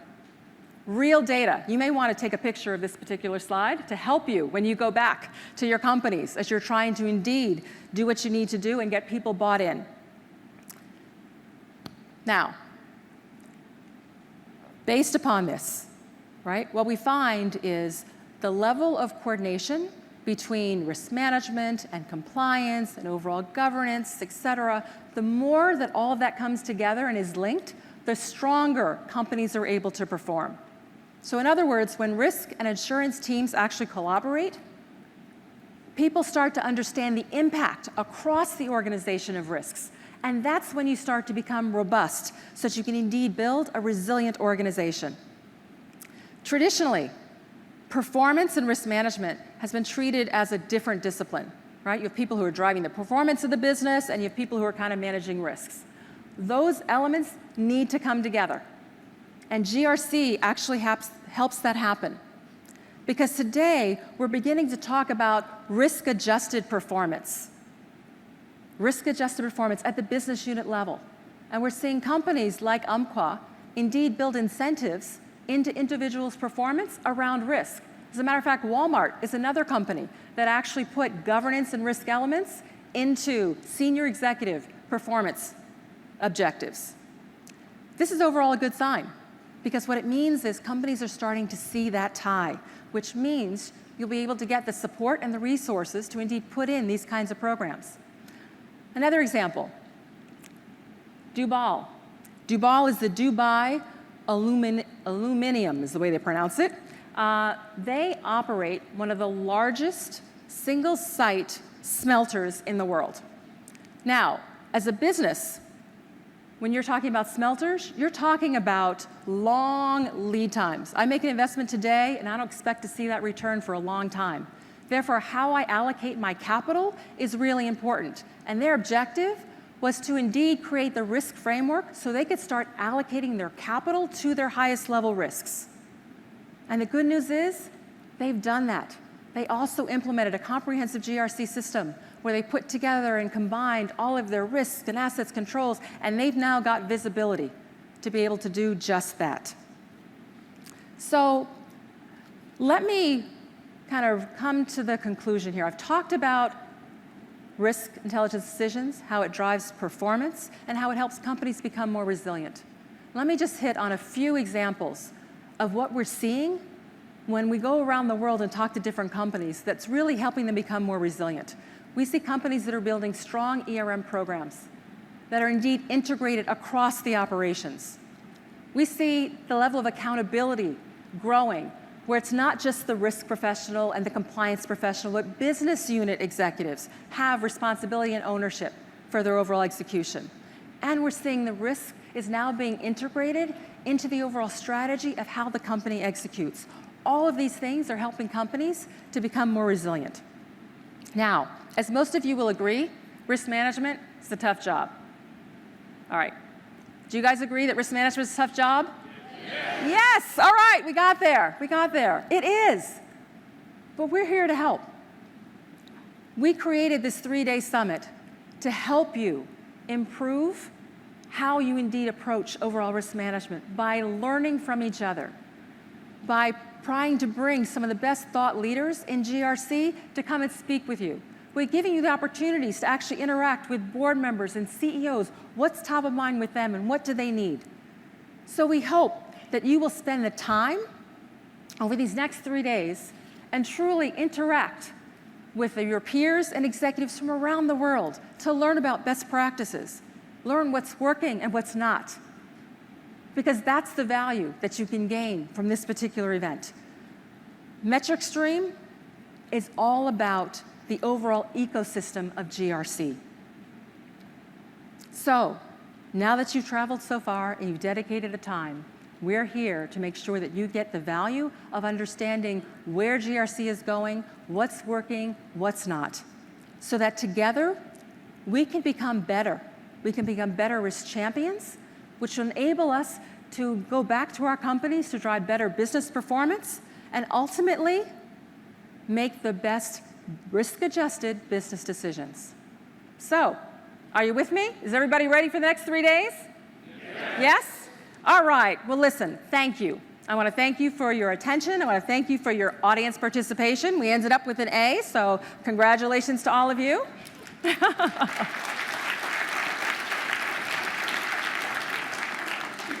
Okay, now it's my pleasure to actually introduce our keynote speaker. Admiral Mike Mullen is a former Joint Chief of Staff under Presidents George W. Bush as well as Barack Obama. He is considered one of the most influential chairmen of the Joint Chiefs of Staff in history. So this is really a special occasion for all of us. He has brought bold and original thinking to the work of strengthening U.S. military and advocating for those who serve. Mullen oversaw the end of the combat mission in Iraq and the development of the new military strategy for Afghanistan. He did all that while promoting international partnerships, new technologies, and new counterterrorism approaches. He rose to be chief of the naval operations prior to assuming duties as chairman, Joint Chiefs of Staff. In an unprecedented, in-depth feature article by Fast Company, they called Mullen, quote, not just a new model for military officers and a new kind of business titan, but also a case study in 21st century leadership. We'd be hard-pressed to find a better keynote speaker to open up our summit. So please join me in welcoming Admiral Mike Mullen to the stage.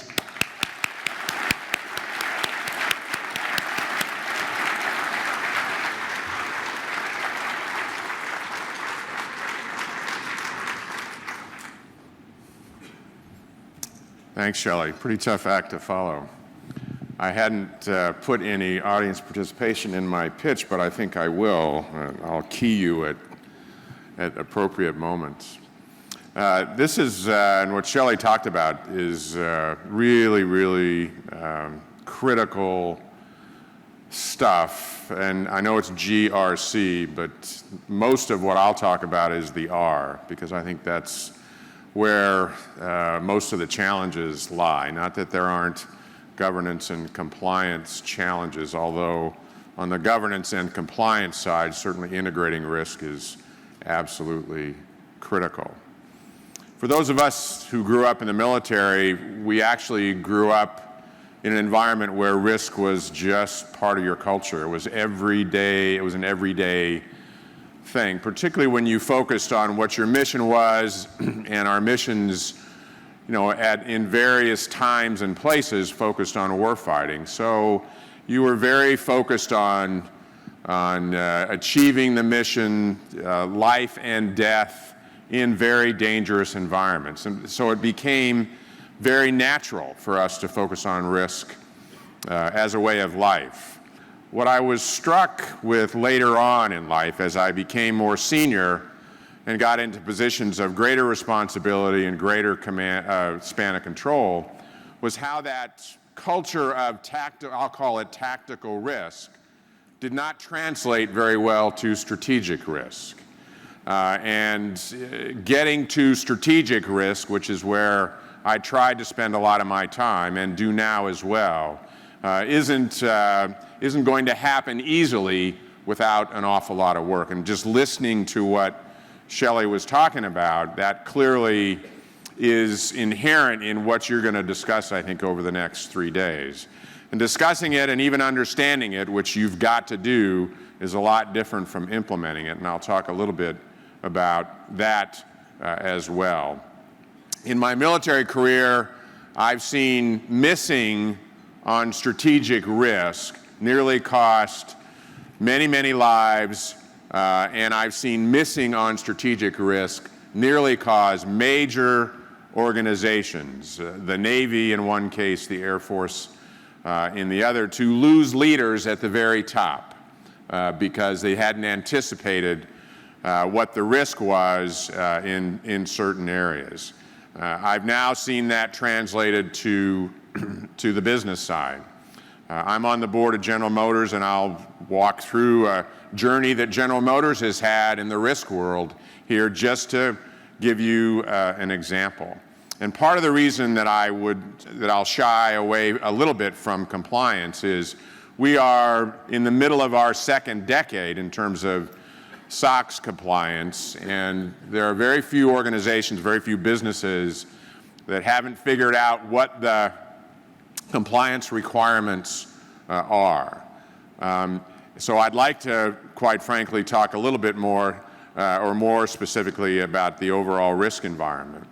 Now, there would not be in the automobile world any OEM, any manufacturer, I think, that would have predicted that something like recalling automobiles after you make them could put a $152 billion a year company, at the edge of its existence. After a pretty tough few years, I probably don't have to remind too specifically, GM went through bankruptcy in 2008, came out, IPO'd, and was just to the point strategically where they could get their head above water and start breathing oxygen when the recall crisis hit.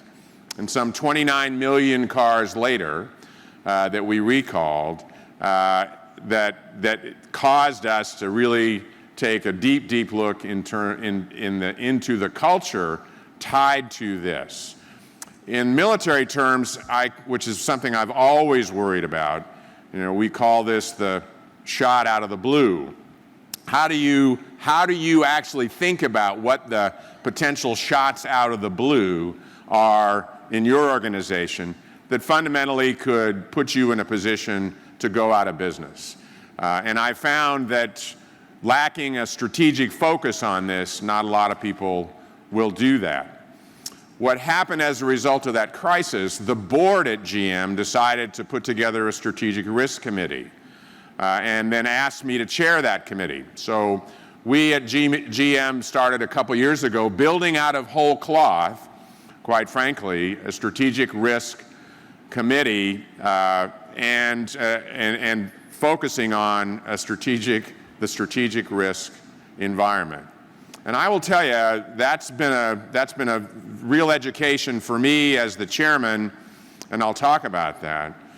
But without the commitment of the CEO and the executive leadership team to support focusing on risk, without that commitment, the risk level, the risk understanding, the risk integration at a company like General Motors would not even, we'd be nowhere with respect to that.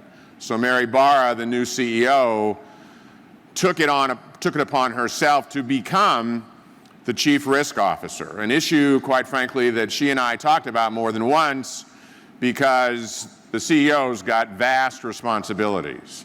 And I give her a great deal of credit. She has not only been the Chief Risk Officer, but she's carried out those responsibilities. And when the boss is doing something like that, it gets everybody else's attention. And Shelley said this, and I would just reemphasize, we are at a point now, at General Motors specifically, where we've gone from what I would call a relatively ad hoc risk environment as of a couple of years ago. And this isn't SOX risk. This isn't, GM had an enterprise risk management program, but it was mainly focused on the Sarbanes-Oxley requirements, and it was throughout the company. But it was really the leadership that brought it up to the strategic level. And now there is, and in fact, buy-in at every level, or at all levels in the executive leadership team, and every single business unit leader is required to and held accountable for risk management in his or her business area. We started again, and in its simplest form, to just get a view of risks from the ELT, and then equally get a view of risks from the board members independently. And we put those together, and there was considerable overlap, but there were also ones that were identified separately. We didn't really know at the time how to measure it.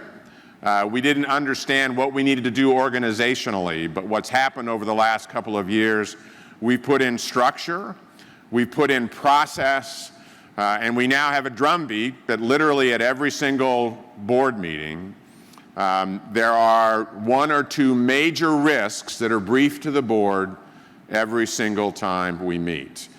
Needless to say, that gets an awful lot of people's attention. Now, General Motors is a company where the risk, you can't just instill the risk culture on day one. It's something that that takes time. We went to, in fact, J&J was one company. We went to several companies that we knew had a reputation for great risk organizations to try to figure out what best practices were there and then apply them to General Motors. We started in the simplest way, and Shelley mentioned this as well, red, yellow, and green. Well, what does that mean? Now we're in the business of really drilling down to figure out what that means. And to getting beyond just sort of a subjective view of what the risks are to a point where we can now measure risks, and it's taken us a couple years to get to this point to really understand what the risks are, and to incorporate a risk discussion literally in every single decision that the company's making about the future. And there are plenty of risks that are out there. We've also established something inside General Motors called a Risk Advisory Council. And that council represents members of that council represent every single business unit leader in General Motors. And it may not be, and those meetings which happen regularly on the order of once a month, it may not be the business unit leader that's at that meeting, although oftentimes it is, but whoever shows up at that meeting, their risk advisor has to be speaking for the business unit leader. Otherwise, they basically don't get to participate in the discussion, whatever that might be. You will, I'm sure, over the course of the next 3 days, talk about an awful lot of risks. There are those out there that we look at that I think just about everybody's got to figure out. I'm also on the board of Sprint. One of the things that's very common between Sprint and General Motors is trying to figure out the future of the business. Where is the automobile industry going in the case of General Motors? Where is telecom, and it's not even telecom anymore. It's really where is the data going, who's carrying it, how is it going to be presented, and how are we going to make money on it across many, many different platforms that are both out there now and will evolve in the future. So, and then that gets into, I talked about a key ingredient here is the leadership, the CEO, the ELT. They have to be aboard in the risk management world. But even beyond that, you've got to have a strategy in a company. People have to understand where we're going. And the CEO and leadership team set that and do in both cases in the 2 companies that I'm intimately involved with. And having that, you can then figure out inside that strategy where understanding risk, where you're willing to take risk. So one of the challenges that any organization has is, what is my risk appetite? How do you define it? When am I going to take risk, and when am I not going to take risk?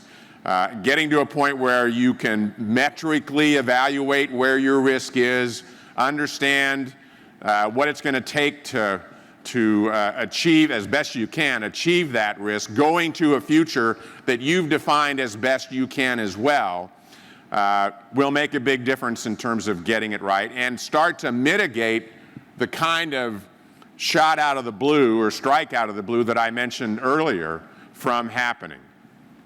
And I'm watching both these companies, vastly different businesses, obviously, and in vastly different situations, actually. But both these companies are working their way through exactly that. It takes hard work. It takes regular work. I mentioned General Motors a couple years ago going from what I would call an ad hoc risk environment, risk structure, to now a very structured, process-driven, bordering on fully integrated risk environment, which is vastly different from where we were a couple of years ago. Shelley put up the PowerPoint slide that looked at the study that said those companies, those businesses who have a robust risk organization grow more quickly. In a fairly recent study that was published, I was really taken back at the number of major companies, major corporations that don't have a strategic risk committee and don't prioritize risk. Even in this environment, the number that just won't do that for whatever reason. And I actually think without that, their overall risk is pretty significantly enhanced. And then how do you take that at the company level and then translate it to what the board wants? And boards get to drive to a great degree where they want to go. What's their risk? What do they want to understand about risk is a question I think we need to be asking ourselves in any kind of company very, very specifically. So this has been a journey that and I try to base it initially on what I call this view of tactical risk. Everybody can be pretty good at tactical risk. It's really the lever is how do you change that from tactical to strategic? Who are the key players? And without a strategy and without a CEO and a leadership team that's very focused on risk, you're just not going to do it. You're not going to change the culture in a company that didn't have much strategic risk appetite to one that can figure it out on a regular basis. Three of the areas that we look at, and I think this will apply to all of you as well. One is the future of the business, and I mentioned that. Where is it going? Certainly in the car business. Are we going to a point most of us believe we're going to a point where there will be, it will be an autonomous driving world. You've seen, if you pay some attention, I mean, General Motors has made bets in the last couple of months, pretty significant strategic bets, well thought out, understanding risk, that we're going to have to be into, we're going to have to get into the autonomous car world. And I think that's generally agreed to across the industry. In the case of the telecom world, it's back to who's going to, and there are big players and little players, whether it's Verizon or ESPN or Time Warner or Disney or Sprint or T-Mobile. It's this who's moving, who's going to carry the data, and believe me, that and how are we going to make money on it, and that future, from my perspective, has not been defined. So what are the risks in staying on the field to ensure that, and the investments you have to make, that you can be there when that future is very clearly defined. Another huge risk for all of us is the economy. Shelley talked about that, is how do you incorporate that risk into your future? How do you gird yourself, if you will, for something close to another recession or something, or a downturn in your industry, so that you can still make money for your shareholders, make money privately if you're a private company during the toughest of times. And I think that's really what executives get paid to do. When things are going well, everybody does well. When things are tough, when risk is at the highest, when conditions are at the worst, is how are you set to do that? One of the things that I've used in the military my whole life, and I've seen now used at General Motors as an example, is wargaming, is getting people around the table to really lay out what scenarios are, make some key assumptions about whatever you're focused on, and then war game that so that you can kind of see what the possibilities are. Then you at least start to understand the range of possibilities. It wasn't that long ago, 2011 actually, in the case of General Motors, that the tragedy in Japan happened with Fukushima and the tsunami. And one of the things that did with General Motors is it really significantly interrupted the supply chain. There are very few of us that don't depend, that are totally independent. I mean, GM's got hundreds and hundreds and hundreds of vendors, and certainly that was an example. So how do you mitigate that in this global economy in which we all exist? Supply chain is just one example. Geopolitically, I believe the most important relationship in the world for the next 50 years is going to be the relationship between the United States and China. A significant, if not the most dominant aspect of that is going to be our economic linkage between the two countries. And so how do we, and many of us have big bets on China just because of the number of consumers that are there and where that economy looks like it's going in the long term. So how do we in fact understand the best way to make those bets? And one of the things that it isn't as though when I was in the military I didn't have regulators, but I didn't really have official regulators. The regulation in my world was really done by the Armed Services Committee and the Appropriations Committee on the Hill. I have been stunned at the amount of regulation that's out there now. Absolutely stunned. Certainly when you have a crisis like we did at General Motors, you get to meet the regulators frequently, more frequently than necessarily you would like. And I'm not here to say, I've just been taken back. They're not going away, as you probably know better than I. So the possibilities that exist here inside MetricStream in terms of streamlining that and literally dealing with a government who is prone to bureaucracy, not prone to fast decisions, by the way, on which many of us depend for our business, is something that I think that we have to, one, understand the risk that's associated with that, and two, constantly go after that over time. I think French said earlier that the government's sort of the last bastion, of not moving quickly, and we've seen that time and time again in the last decade or two with respect to where government is. What I'm concerned with about that, and there's a business application here as well, but what I'm concerned about is that those in government are so far removed from the people that they impact. So how do you close that with the common people, if you will, on many government programs, as well as in the business world, where they're so far removed from businesses and the people that really make it work in businesses? And government is not, I spent my life in it, it's not attuned to businesses very much, if at all. So how do you bring that challenge? How do you better educate our legislators and those who work in government to help us in that regard as much as possible? And then lastly, we could spend 3 days talking about cyber and cyber risk and what does it mean. And I'll leave you just with a couple thoughts. One is, I don't think executive leadership teams understand what the real challenges are. I still think we're far too close to the CEO turning to the CTO or the CIO and saying, please fix that problem, let me know I'm okay so that my systems work. And those days are gone in terms of of the requirement for the CEO to understand the technology and understand the speed with which the technology is both moving and changing, much less developing the right expending the right resources on the right people with the right policy in your company. And it's a threat actually at the highest level. I think it is the existential threat to us as a country because of what it can do in terms of impacting potentially our financial system, our infrastructure, our electrical grid, you name it. I think that has the potential for changing our way of life, which is how I define existential. ISIS, as big of a problem as ISIS is, doesn't have that potential.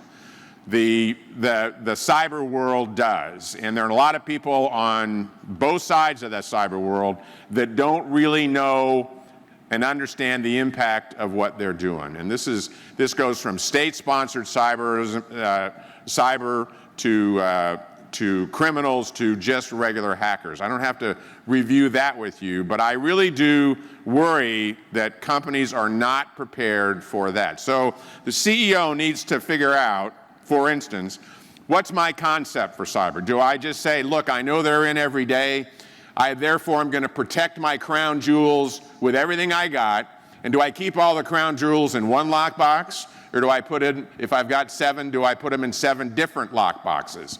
And then figure out who's in my net and counter them as best I can.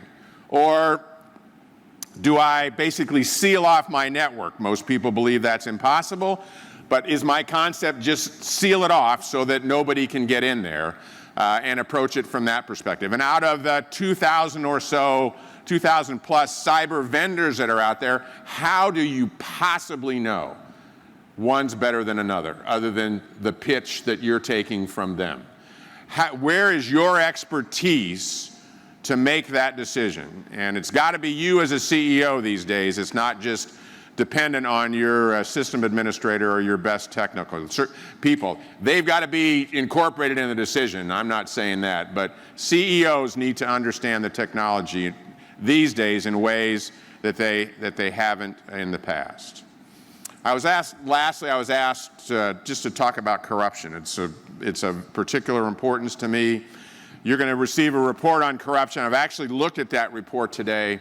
And I would ask, as you get that, and I think it's Rand and Metrics that put it together, it's terrific stuff. It's an area that we may think we have fixed because of the historic criminal corruption laws, and I can tell you nothing could be further from the truth. We're going to have to figure out how to deal with corruption in the 21st century in a whole different way than what we have in the past. One, because we're global, and two, because there are countries all over the world who are what I call, systemic kleptocracies that essentially rip their people off from the king down to the village. And we have businesses in those countries all over the world. So how are we going to, in fact, engage them from a business sense? And what's the risk associated with engaging in those? Because we like to make money, and sometimes the business is really good, and so we sort of look away. In a world that's becoming more and more transparent, our ability to look away and our ability to protect the brand once we're associated with a really bad actor or a really bad government is going to be much, much more difficult. So I would encourage you to ask questions, and typically this is buried somewhere inside a company, usually in legal somewhere, some combination of legal and compliance, and you don't find out about it until you found out you made a deal with the wrong person. So there's an awful lot of work. I really applaud the effort. There's a woman I know by the name of Sarah Chase who's written a recent book, and there aren't many on this, called Kleptocracies of State. I would recommend it. The other thing is, because we've done so little about it in America, really, and in our companies, when it happens, we don't know what to do because we haven't really thought that through. I just think there's a whole lot more risk there than we would normally think about. So those are some thoughts. I'm happy to actually take some questions. Our French the evangelist is going to come up and facilitate, I guess, the talk for the next few minutes. Thank you very much. Thanks, Admiral. Yes, certainly we are going to take questions from the floor, but I thought kind of kick it off here, and we'll just have a little bit of a discussion here and then open it up to the floor. By the way, I did read Sarah's book. It's Thieves of State. Yeah. Thieves of State. Yeah. A very, very good book, and she mentioned your efforts there is to in Afghanistan is sort of beginning to focus on anti-corruption in a very, very different way. Assume in a way her approach said that hey, it is going all the way down to the village level. In our corporations, though, these days, are we running into the same kind of thing? The reason I raise this, you gave the example of GM. Is there a systemic issue? When we look at what happened with Volkswagen, right? And now recently, Nissan, I think evidently on the heels of what they saw with Volkswagen, initiated a review, and they looked at data from one of their reseller, or data from around Mitsubishi, because they're reselling Mitsubishi products on the Nissan brand. Sure. And they found there were emissions reporting, not emissions reporting, but mileage reporting errors there. There seems to be like this tangled web around, we have regulations that are requiring people and companies to do unnatural acts, and then those acts being almost impossible due to the physical science and engineering involved encourages corruption and hiding the true facts. Am I reading too much into that? Or is there a systemic issue of corruption in American or a global, global industry? Well, the whole issue of emissions in many industries, but certainly in the automobile industry, and I think my take on, first of all, I don't know all the facts with respect to VW, but it's been widely reported that the chairman and CEO essentially said, I'm going to be the #1 car dealer by 2017. Right. That means I'm going to sell more automobiles than anybody else in the world. And that was well known in the company. Everybody knew it was an incredibly, it has been reported as an incredibly aggressive goal. And this goes back to strategy and CEO. And so we all want to set stretch goals. We all want to be able to hit home runs, but you have to be able to do it in a way that's reasonable. And actually, once you get into execution, you have to assess where you are to see if it's even possible once you start doing it. And so there's enormous pressure from an environmental standpoint to comply with these standards. When you and then you basically you lay the strategy and the goal, if you will, over the top of that, and that seemed to be forcing the kind of behavior that occurred inside VW. I'd be less inclined to lay that on regulators per se, as opposed to enormous pressure inside the business that really brought about the whole issue of how to beat the numbers. So I'm not convinced it's systemic or it's broad.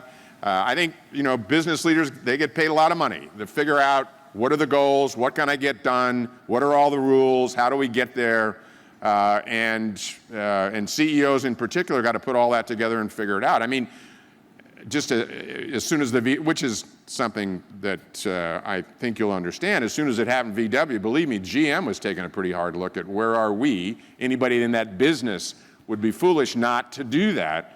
And actually, this wasn't, this was something that the leadership did, but also the board pushed pretty hard on, is tell me where we are. And from what VW is going through, GM actually, we've looked at that and we're clean. But there was enormous pressure inside that company, as there are in many companies. And so how do you get that right? That's what the CEOs get paid for. Well, you've talked a lot about strategic risk, and the board and senior executives. Whenever we see a big risk event, though, it seems like there's, no matter what the actual cause of the event was, there's always this human element. People on the coal face often know what the risks are, but quite often they're not able to put it in the context of what the real business goal is. Yeah. Right? Has there been any effort at GM to sort of be able to translate those business goals and strategic objectives in a meaningful way to the people right there at the coalface? Well, there's been a pretty public discussion when you have a company like GM go through what we went through as a result of the recall, and that will continue because there are a number of litigations that are still out there, but it wasn't just did we understand the risk in recalls. My point on the recall was that there's not an automobile company around that would have thought recall could potentially take them down. And that gets back to how do you comprehensively look at what the risks are to figure out how to move forward. But inside a company like General Motors, when we go into a crisis like that, there's an awful lot of things that have to change. And so there's a very broad approach right now to make the kinds of changes and go deep in terms of the cultural change, which has to occur over the long term. Part of that is what got GM into trouble in 2008, and obviously the recall crisis certainly emphasized the need to continue to change. And I think actually, Mary Barra has been terrific. She's got a really good leadership team, and the company's very much headed in the right direction. You kind of mentioned the tactical risk versus strategic risk. One of the things I noticed in government when I was there is you can take that skipper of a fast attack submarine who's willing to make all kinds of decisions out at sea in a very hostile environment, and take that same person, put him or her behind the desk in the Pentagon, and they can't seem to make a decision for the life of them.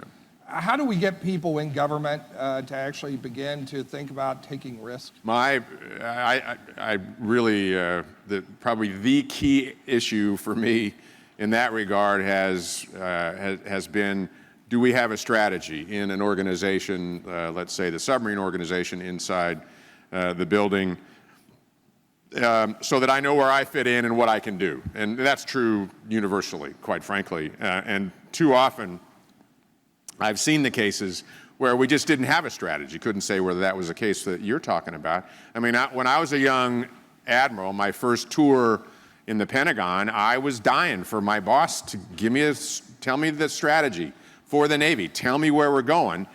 The other thing, and it's both, that's tied to that, is without that, I'm a fairly competent individual, so I don't have any guidance, so what will I do? I'll make up my own guidance. And I hope that aligns pretty well with what the company wants, if you will, in terms of outcomes. That's the key. I mean, that's why there's such a need for that kind of guidance and strategy.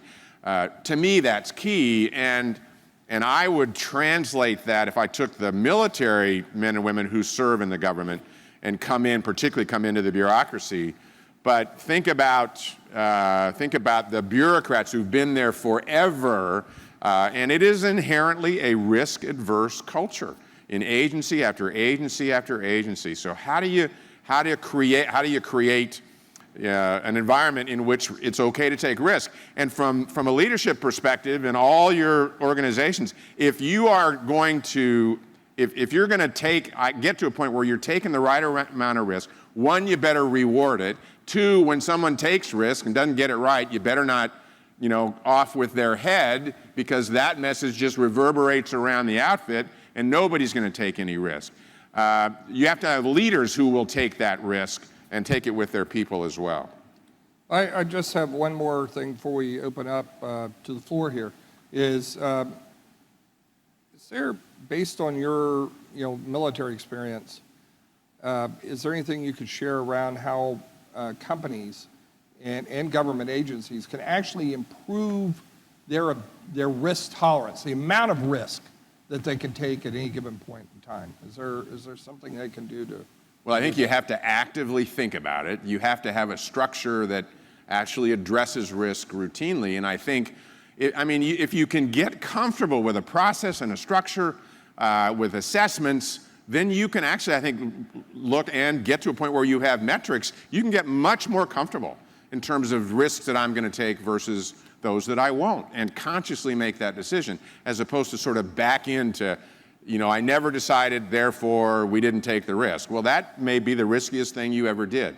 I'll just give you two quick anecdotes about my service in the military. One was, no one would have thought that a convention run by a bunch of aviators in 1992 out in Las Vegas called Tailhook was going to be a risk to the Navy. And it turned out to be a huge, because it was such a bad conference, and it resulted in so many bad things tied to the actions of a few, not none, not two or three, but a few people. It so besmirched the Navy, it took the Navy 10 to 15 years to recover. And in fact, junior officer, there are many, many officers that are serving today that remember it as if it were yesterday. And it cost a massive number of careers. And one of the reasons that it caused so much damage is we didn't have a senior officer stand up and take a bullet in the head for the organization. That's the accountability piece. As leaders, we are accountable, and we come from a background of the Navy. You're the captain of the ship. Ship goes aground. You could be asleep in the middle of the night. You're gone. Whether or not, because in fact, as the captain, you're the one that is responsible to make sure that ship never goes aground. You then expand that to a large organization like the Navy, and in which case we lost the Chief of Naval Operations and the Secretary of the Navy. More recently, in 2008, the U.S. Air Force started shipping nuclear weapons around the country. They're not supposed to do that, and didn't know that. That also subsequently resulted in the departure of the Secretary of the Air Force and the Chief of Staff of the Air Force in very, very difficult, accountable actions that were taken at the time. And no one would have thought that some young sergeant up at, I think, Minot, up in North Dakota, was going to be able to reach to a point where the CEO, if you will, and the chairman, let's use that example, both of them left. I mean, you should have, in the cyber world, you ought to have a murderer's row up here of CEOs that have been marched out the door because they didn't get cyber right. Unfair, maybe, early, maybe, all that, but that's what the message is. You're betting the company. You're betting the future if you don't get that right. And certainly some didn't. So I think there's a lot to be said about having a structure, being able to assess it, and I think your question about expanding the scope of risk in an organization, that's the path to do that. Certainly I've seen that in General Motors. Know where you're going, be able to and have good metrics around and risk. Constantly updated. Constantly updated. Continuously. Yeah. Okay. So I'm sure we have questions here from all of our attendees, many of whom are accountable for their own risk management programs, and many of also who are accountable for actual business units and the risk associated with those. So questions here, please? Anyone? Raise your hand. We have microphones. Okay, here we go, right back here. Okay. Years and years ago, before many people in this room were even born. Could you, if it's okay, if you don't mind not being anonymous, just tell us where you're Yeah, from. it's on. Could you, Right. could Years you actually, and years ago. Could you stand up so I can see and just tell me what your association is? Okay, I'm Paul Lee. I'm the chief auditor for Washington Federal. Okay. All right. Years and years ago, before many people in this room were born, if you wanted to invest in the stock market, you parked stock in GM, Exxon, AT&T, et cetera, and then you put some in short term. And over the years, that's morphed, and the emphasis has gone from long-term returns to what have you done for me lately, which has put a lot of stress on short-term results. From your perspective, how has that altered the risk strategy for companies given the focus, heavy focus on what have you done for me lately, quarterly type results, hitting marks of analysts and investor activists? I'd like to say that it's actively altered it, but it probably hasn't in the sense that, gee, we've thought this through. I think it's dramatically affected the long-term risk for a company. And certainly one of the things in a public company, we as board members work hard to, and actually so does the GM leadership, to protect the investment of the shareholders. It is very clear that in recent years, and it may be recent decades, that it's this quarterly results thing which just has everybody focused to the detriment, I think, of the long-term value of the company to the shareholders. And quite frankly, I'm delighted to see individuals like Buffett and others, Fink was another one, that are now coming out very strongly about taking a more measured look at the long term, because I think we need to do that. You have, and it's very destabilizing. I mean, I can just use an example in the case of General Motors, but you read about it every single day. The activist investors who are very focused on what I would call, by and large, the near-term results and things that aren't happening as opposed to the long term. I was actually stunned at the amount of bandwidth that just one activist investor took up at General Motors when he came in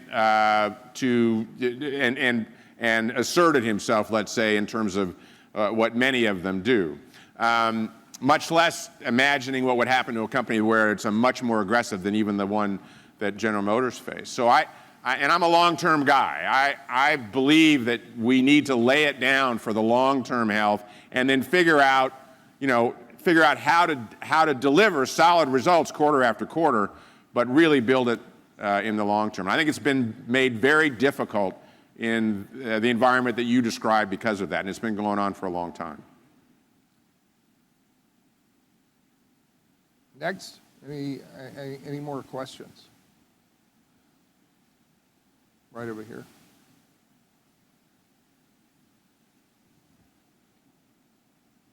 Admiral, while we're getting to the next question, would you mind sharing a little bit about, we were talking about Shelley was talking about high performers. Yeah. How about the relationship between sort of risk-taking and being able to drive high performance in companies? So when I talk about leadership, one of the things that I focus on is when I was a young officer in the Navy, that would be 26 years old, I had the great privilege of commanding a ship at that age. I had 100 of my own sailors deployed to the Mediterranean twice. But the part of the story that I focus on is in the first month, I managed to collide with a buoy down on Thimble Shoals Channel in Norfolk, Virginia. And if you're driving a ship, you don't want to collide with anything. That's sort of a rule. Collisions are not good. I received, as a result of that, up to that point, my career was going well. I'd been in about 7 years.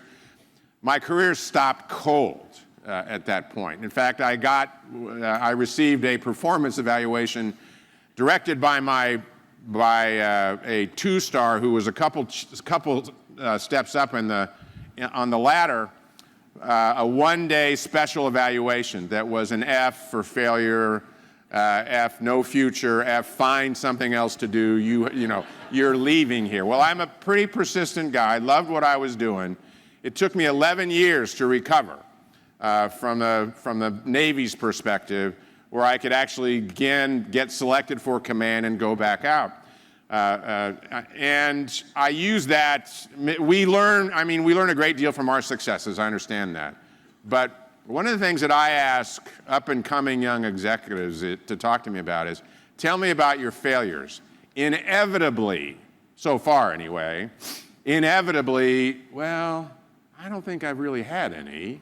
And the way I translate that is, if I say that, then am I going to jeopardize the future that I have in this company or the job I'm interviewing for at that particular time? And what I argue for is I learned a lot more from my failures than I did from my successes. And I think telling young ones that is one thing. Two, I had no future unless I had a mentor at that point in time who took care of me and showed me how I could navigate my way through the system. And so that mentorship was key as well. And I'm one that, not that I strategize for failure. It's not that great, I assure you, but it is something that I'm willing to accept, tied to reasonable amount of risk and not being a criminal or being immoral or whatever the case might be, because we're human. And so I'm a big believer in that for high performers, actually for everybody, but certainly being able to have that discussion with high performers is key as well. We had another question over here. Sri Seshan from G Capital. Corporations today are focused a lot on third-party risk management. I know the services, including the military, has outsourced some critical components to various subcontractors or third parties. How's the formal decision-making around process, et cetera, followed, and any learnings you can share from it? I guess one of the questions is, why is it just now that we're doing that? And that's meant to be rhetorical in the sense that you certainly, we didn't do a very good job of that before. My sense is right now that because there is a much improved understanding of where my risks might be, who my vendors are, who I am dependent on for my business, that I want to understand you a whole lot better than I did in the past, particularly with respect to risks that we are both sharing. So one example that just comes to mind right now, and I hate to bore you with the automobile stuff, but it's Takata airbags. That hasn't gone well for Takata, and it hasn't gone well for any of the companies that were using those particular airbags, and GM uses a bunch of them, just not those. That's an example, very specifically, of a tremendous amount of risk that was loaded into automobile manufacturers without certainly without an understanding. So how much are we involved now at the OEM level with testing, let's say, for those kinds of things? And in my sense is, with actually in both Sprint as well as in General Motors, there's a lot more work penetrating more deeply to understand the risks that are associated with third-party vendors. I would extend that to doing business in Uzbekistan, or doing business in Nigeria, or doing business in countries that are known to be pretty corrupt, that are the representatives, if you will, of the worst in terms of this thieves of state peace. And how much of that can we do in the future? And how much is it worth it? How much is it worth to us for the amount of money that we're making in that country? We're always trying to grow. Here's another area we can grow in. And I don't think we know enough very specifically about the risks that's associated with that, even though we seem willing to take it. And the way I've seen it get fed back is from a compliance standpoint, we're just fine. That may be the case, but from a reputation standpoint, you could really be at a much higher level of risk than you realized. One more question. Yes, sir. Right up here. Run quick.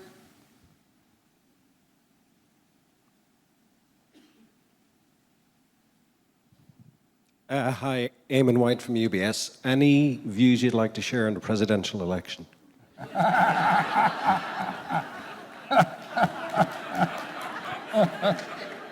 I think we're out of time for questions. Yeah. Thank you, Admiral. Thank you.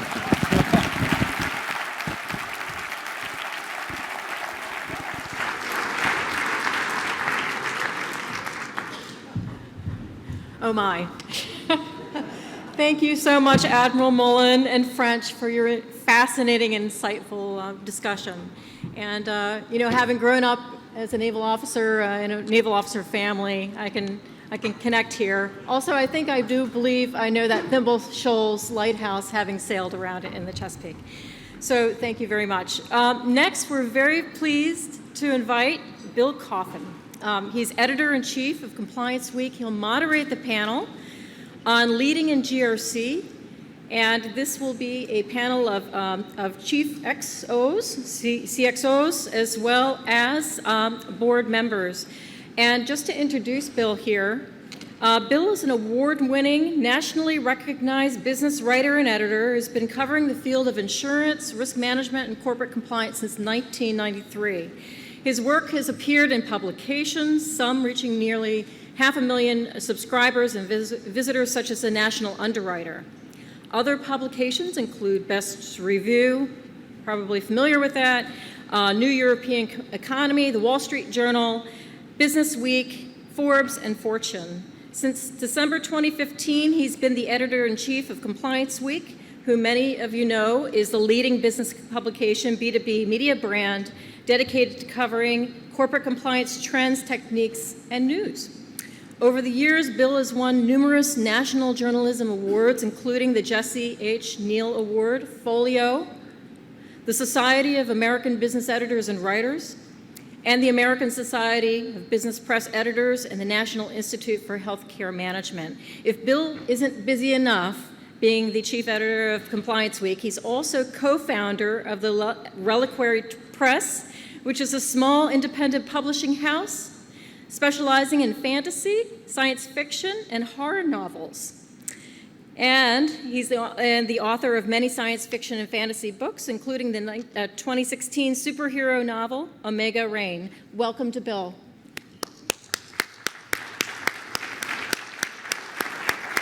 So Bill will introduce his panel, and Pleasure to meet you. Thank you. Terrific. Thank you. Well, good afternoon, everyone. Thanks for being here. It's my pleasure to introduce our panel today. We have I mentioned my superhero novel, which is a little embarrassing. We have a superhero panel for us as well.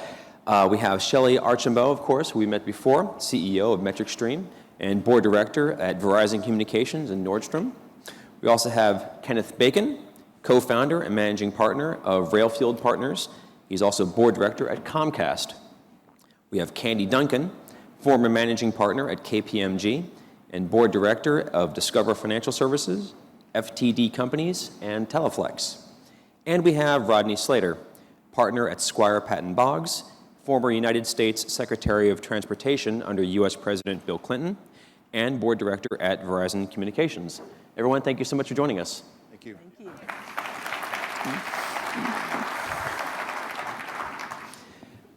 So our conversation today here is really about board communications. And what I thought I'd like to do is lead off with a question for you, Shelley.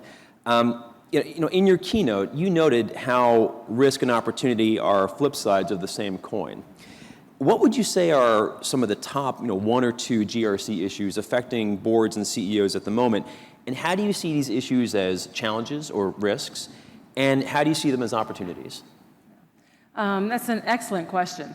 One thing that people don't always remember, just as a little bit of background, is corporations is actually a legal structure that was put in place to allow people to indeed combine overall risk, bring assets together, deploy those assets so that they could actually support entrepreneurial ventures. So in essence, companies are in business to take risks. So when we look at what's top of mind in terms of boards, from a risk lens, one of the biggest questions is the risk framework and our risk processes, are they as robust as they need to be? We all look at every meeting, right? Every quarter in terms of going through, here are the risks, here's what we're doing, here is how they're rated. But underlying as a board member, since we are responsible for the overall governance, the biggest question is how robust is it really? So that's one that I think is on top of mind. And the second one is the external risks. Companies do a pretty good job around operational risk, running the business, understanding what you need to do, et cetera. And you feel good about management, you feel good about that piece. But there is so much happening outside of the company, whether it's cyber, whether it is the geopolitical changes, whether it's just changes in buyer behavior. Look what's happening to retail as people are changing how they buy. So it's those external risks that are also very top of mind and trying to get our arms around how that actually impacts the ability for the company to execute. Indeed. Ken, same question. I'd say something that's an opportunity, but it also presents a lot of risk is what I call the democratization of technology. My first job in ancient days, as my kids would say, was with IBM. And there was a time when all the data in a company was centralized, it was controlled by a few people, the velocity of information was relatively slow, so it was very easy to control things. Today you have a business imperative, get close to the customer, push down decision making, so as simple as the UPS person having something in their hands, it's a great opportunity, but it makes it easier for your systems to get security breaches. But there's another thing that I don't think a lot of people realize. As a board, you're responsible for SEC, for example, disclosures. Well, you now have thousands of employees with confidential information. What's to stop them from leaving their iPad on the plane, talking about things with their neighbor? Something as simple as a calendar function, right? A lot of companies like to have an open calendar. Well, someone from outside your company can get access to that calendar and say, oh, so-and-so is going to be at a meeting in this city. They have a competitor in this city. Is there a merger agreement going on? So on one hand, you have this need, you want to be faster, you want to spread out technology, but at the same time, the more you do it, the harder it is for you to control the risk associated with all that information floating around your company. Yeah, fantastic, fantastic. Any thoughts? I think it's really important that, as an individual, you think about what are some of the downsides. And often we really don't focus on that. You focus more on the opportunities and the upsides. And you have to balance that. Yeah. Well, Candy, let me hit you with the second question here. What are one or two pieces of advice that you would offer to GRC professionals who present to boards and are trying to be more effective in that role? It's not easy to present to boards. There's a certain amount of having to balance information, what level of detail is enough, what's too much. How can GRC professionals better navigate that challenge and really make the most out of it, make that a great career builder for them? Yeah, you said it well. You all have a very difficult job when it comes to boiling down what you and your team perhaps have spent thousands of hours on to maybe a 15-minute presentation.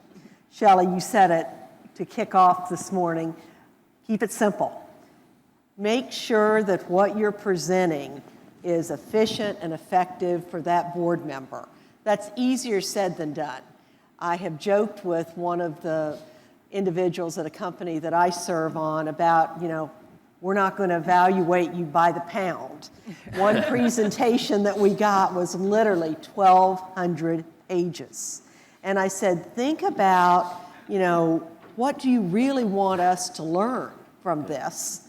And how can you best share that information? And that is not an easy thing to do.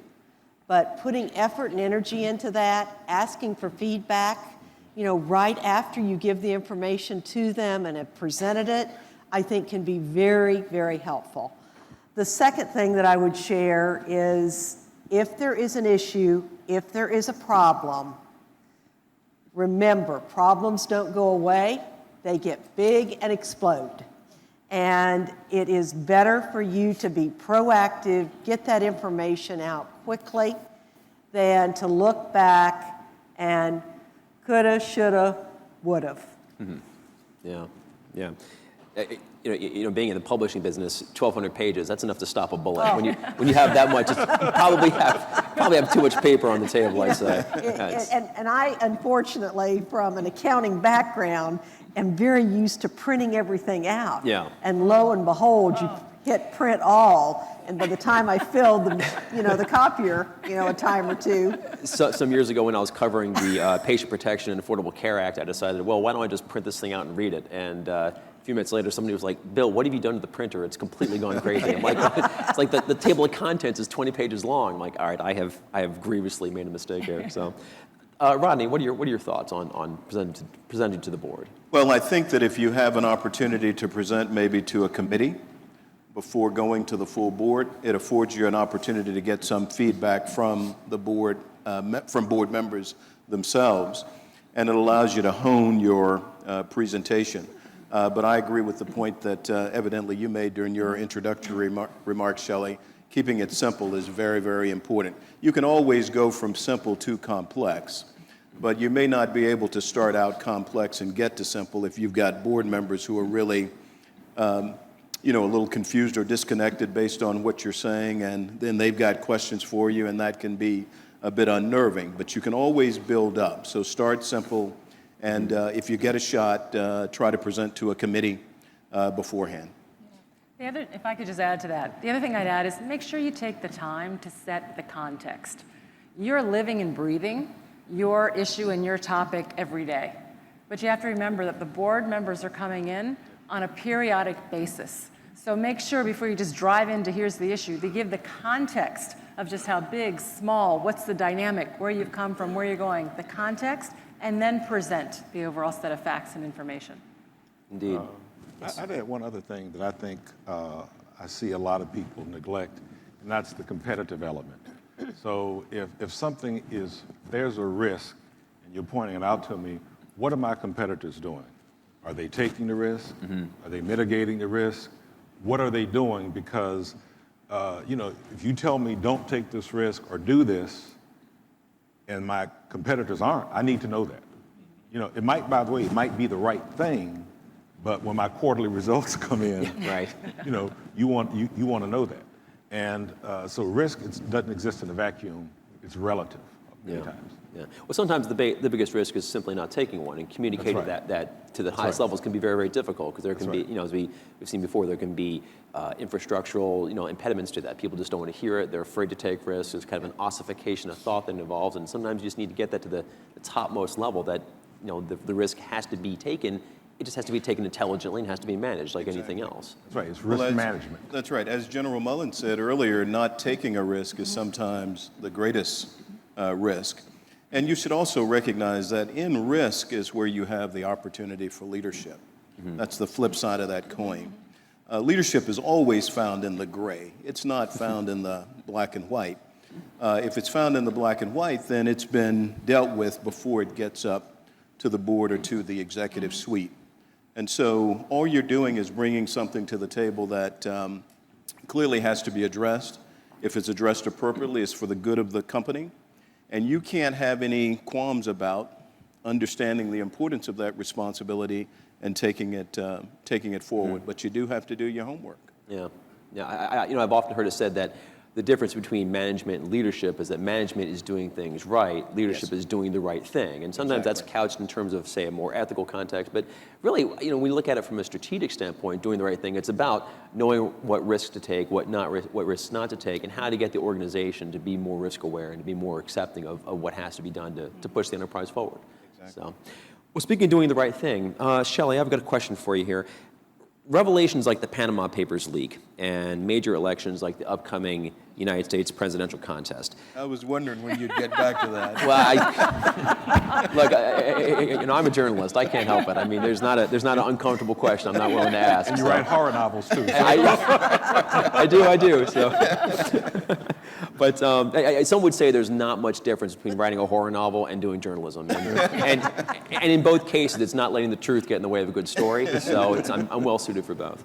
But revelations like the Panama Papers leak and major elections like the U.S. presidential election that we, of course, are all totally embroiled in, they laid the groundwork for significant regulatory and/or legislative changes that can bring with them some pretty serious GRC issues and even some turmoil. How can corporate leaders best prepare for this kind of volatility when you can't escape it? It's part of the landscape. There's a certain inevitability to it. How best to adapt to all that? Yeah. It's really important here to go back to the basics and make sure that you actually have the right type of risk framework so that you're looking at all different possibilities. It's also important to be able to do scenario planning so that you can take into consideration, well, if X happens, then what's the Y response, et cetera. Now, that said, when you look at things like regulatory and legislative changes, the good news, going back to something that Admiral Mellon talked about, is the government's not very fast. So you typically have plenty of leeway to get ready for what's coming. It's also important for companies that actually are significantly impacted by legislation in different areas to be actively engaged with the political system so that you can indeed help shape and structure what ultimately comes out. I mean, Rodney, you were there firsthand, but bottom line, before something actually becomes a bill or a law or a legislative directive, there has been a lot of discussion, vetting, and input so that you have time actually to plan for what's coming and build it into your overall risk profile. You may want.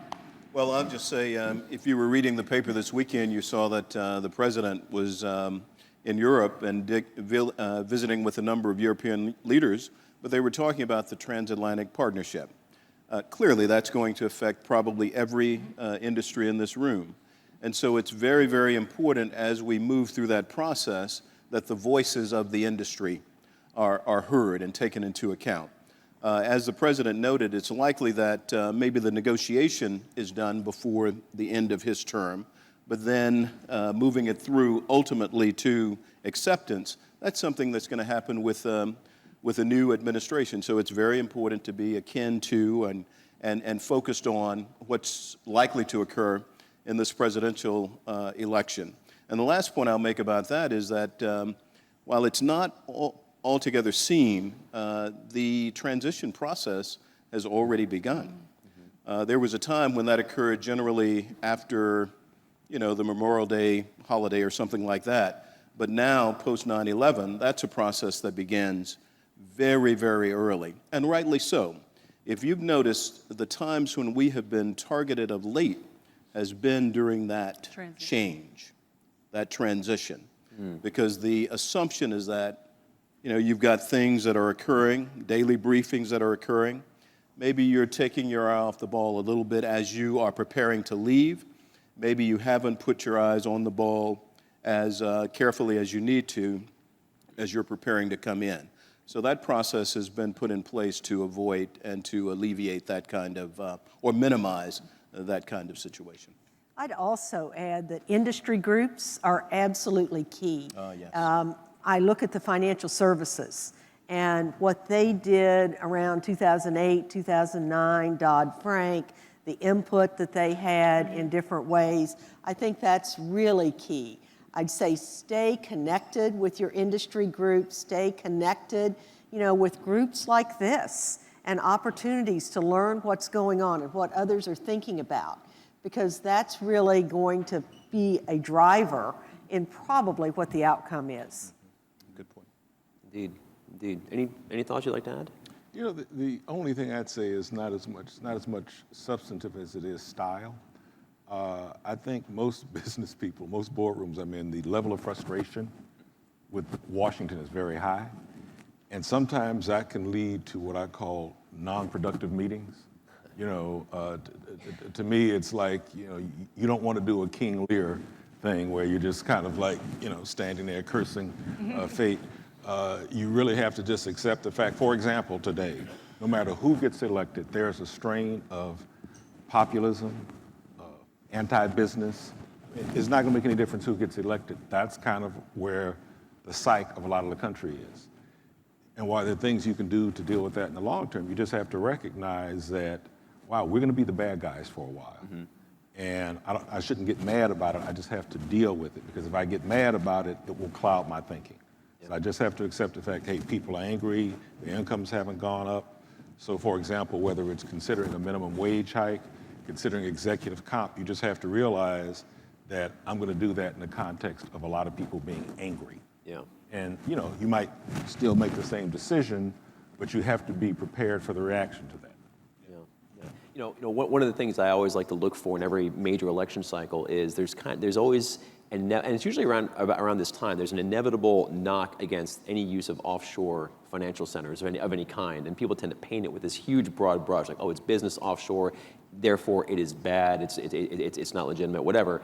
And I was kind of waiting for it this time around. Then the Panama Papers leak happened, and I monitored reactions to it on social media, and it was really amazing to me how little people really knew any use whatsoever of why you would use an offshore financial center, or there are many legitimate uses for these things. All they knew was, all right, like to your point, the bad guys are at it again. Big business, capital B, is at it again, as if there's some monolithic, secret cabal where all business gets together and runs the world. And it was one of those things that, as I looked at it, it was very chilling to me, because that's the kind of environment that really leads to sort of legislative reaction and regulatory reaction that really it's not just bad for business, it's just not good for anybody, because it tends to be reactive and tends to be quick, and people don't think things through, and it can create these decisions that GRC professionals have to live with, for years and years down the line, and decisions could have been made better. Well, that's what happened as a result of 2008. I mean, if you look at the regulatory requirements that have just sprung up since that period, that's exactly what has transpired. So we can all look and say, we think there's more regulatory oversight, more involvement than we think is potentially warranted, but it was absolutely a knee-jerk reaction. Yeah. It added, hundreds of thousands of jobs, and things that needed to be done because of some lack of compliance, pre-2008. And will there be other things like that? Absolutely. I'm not sure what it's going to be or where it will pop, but I think there's a very, very high probability. Yeah. I mean, every earthquake is inevitable, but just because one happens doesn't mean that everybody lives on a fault line. Right. So there you have it. And I'd offer this. I think this is also an opportunity for the business community to be proactive, I think, in seeking to address some of these issues of job security, income inequality, the issues as relates to CEO and C-suite salaries. I mean, business does not have to sit back and just take the argument. Business can be engaged in that argument as well. And I'll cite the automotive industry in particular. I mean, General Mullins was talking about GM. When Mary Barr took on the role of CEO, that was a position that was at risk. All right? She had a difficult situation to step into, but she used difficult situation to really turn a premier U.S. company around to the extent that, I mean, it is hot today. It's on the cover of Wire magazine, and they're talking about how GM beat Tesla doing this and that. And she is one of the, the brightest CEO lights out there. And that's really, to some degree, across the automotive industry. Now, this is an industry that years ago was viewed as being an industry that was not ready for the global stage, even though this was the industry that was the first global industry, meaning the automotive industry. Right. Today, Detroit is hot again. And then you've got all of the other automotive installations around the country hot as well. But it took the leadership of that industry taking advantage of a very difficult situation and responding. And I mention that in the context of some of the labor questions because this is a very labor-intense industry. And they are getting in there and working through those negotiations with the UAW. And moving forward in ways that are quite significant. And I think can hold the claim that we are an industry that will help rebuild the middle class again. See, that's where I'm going with this. I think that just as the automotive industry can make that case, why can't the technology industry, the healthcare industry, why can't others of us see business as that kind of powerful, powerful voice? I think it's a perfect example of risk and opportunity being Exactly. two sides of the exact same coin in terms of what they were able to do. Exactly. And those opportunities exist in our business every single day. And we just have to seize those risks, understand where the opportunities are, and truly thrive on risk, as we like to say at MetricStream. Dude. Well, for the panel, I have a question here. The role of governance, risk, and compliance within organizations, as we all know, it's evolving very, very swiftly.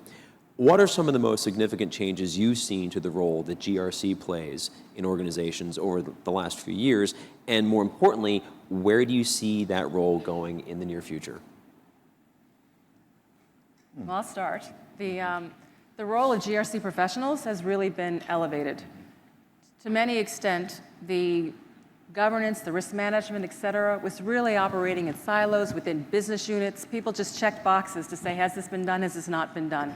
Rarely did those professionals actually get opportunity to either talk to the board or present to the board. It all came through the business units as check mark, that's done.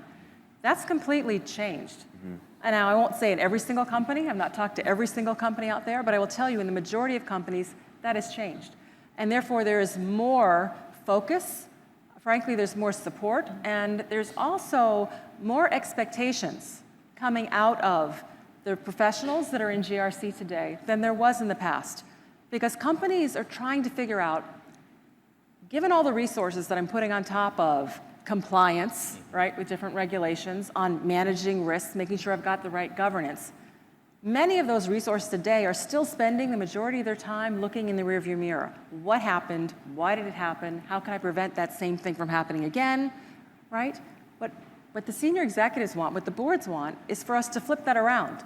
Let's spend most of our time looking through the windshield. What could happen? What should we predict? And what are the odds? And therefore, how do I do a better job of laying out my strategies to take advantage of those risks and/or opportunities? So the GRC professionals are the ones to help bring new processes, people, technology, et cetera, to actually help companies make that shift. And at the end of the day, I think that's what they want, because that's what helps them make better business decisions. I think what I've seen change is there's a seat at the table for the risk compliance individual.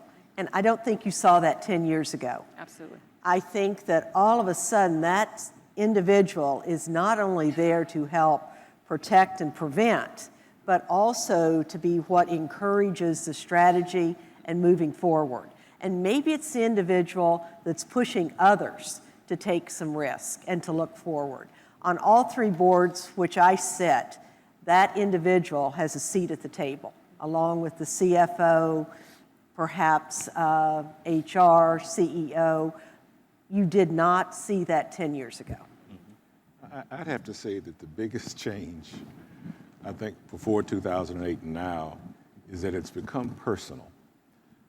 If you look back on all what happened in 2008, a lot of board members found their reputations tarnished. A lot of board members found themselves, you had ISS, all the proxy firms come up, don't vote for so-and-so. In fact, I even got that because I worked at Fannie Mae. I remember one service said, don't vote for him because he created the subprime. And I said, well, I didn't do single-family mortgages, but you were there. So all of a sudden, when something bad happened, it became personal. So I think one of the things that all the risk professionals have to, and compliance people have to remember, is that most board members are, you're older, you've acquired a good reputation, hopefully some personal wealth along the line. So when these things come up, one of the things in the back of your mind is, hey, is something going to happen? You don't want to avoid all risk, but a lot of times, what's going to happen if something goes wrong? What's this going to do to my reputation? Is there legal, and it's not as much legal risk, but what I call the reputational risk to the company, to them. That's not always what I call front of mind, but it's always there because again, before 2008, things used to happen, and unless board members were guilty of fraud, you didn't see what I call the guilt by association. But when things happen, and the first thing, what does a hedge fund do? Starboard, for example, went after this company, Darden, and said, I want to remove all the directors. And they did. Nobody on that board did anything wrong. They weren't bad directors, but the hedge fund said, I want to get all of them. And so now what you see, every time someone goes after a company, they say, I want to get the directors. So all of a sudden when you come in, and by the way, the flip side of that is not only compliance, but boy, if I avoid too many risks, I've got hedge funds out there.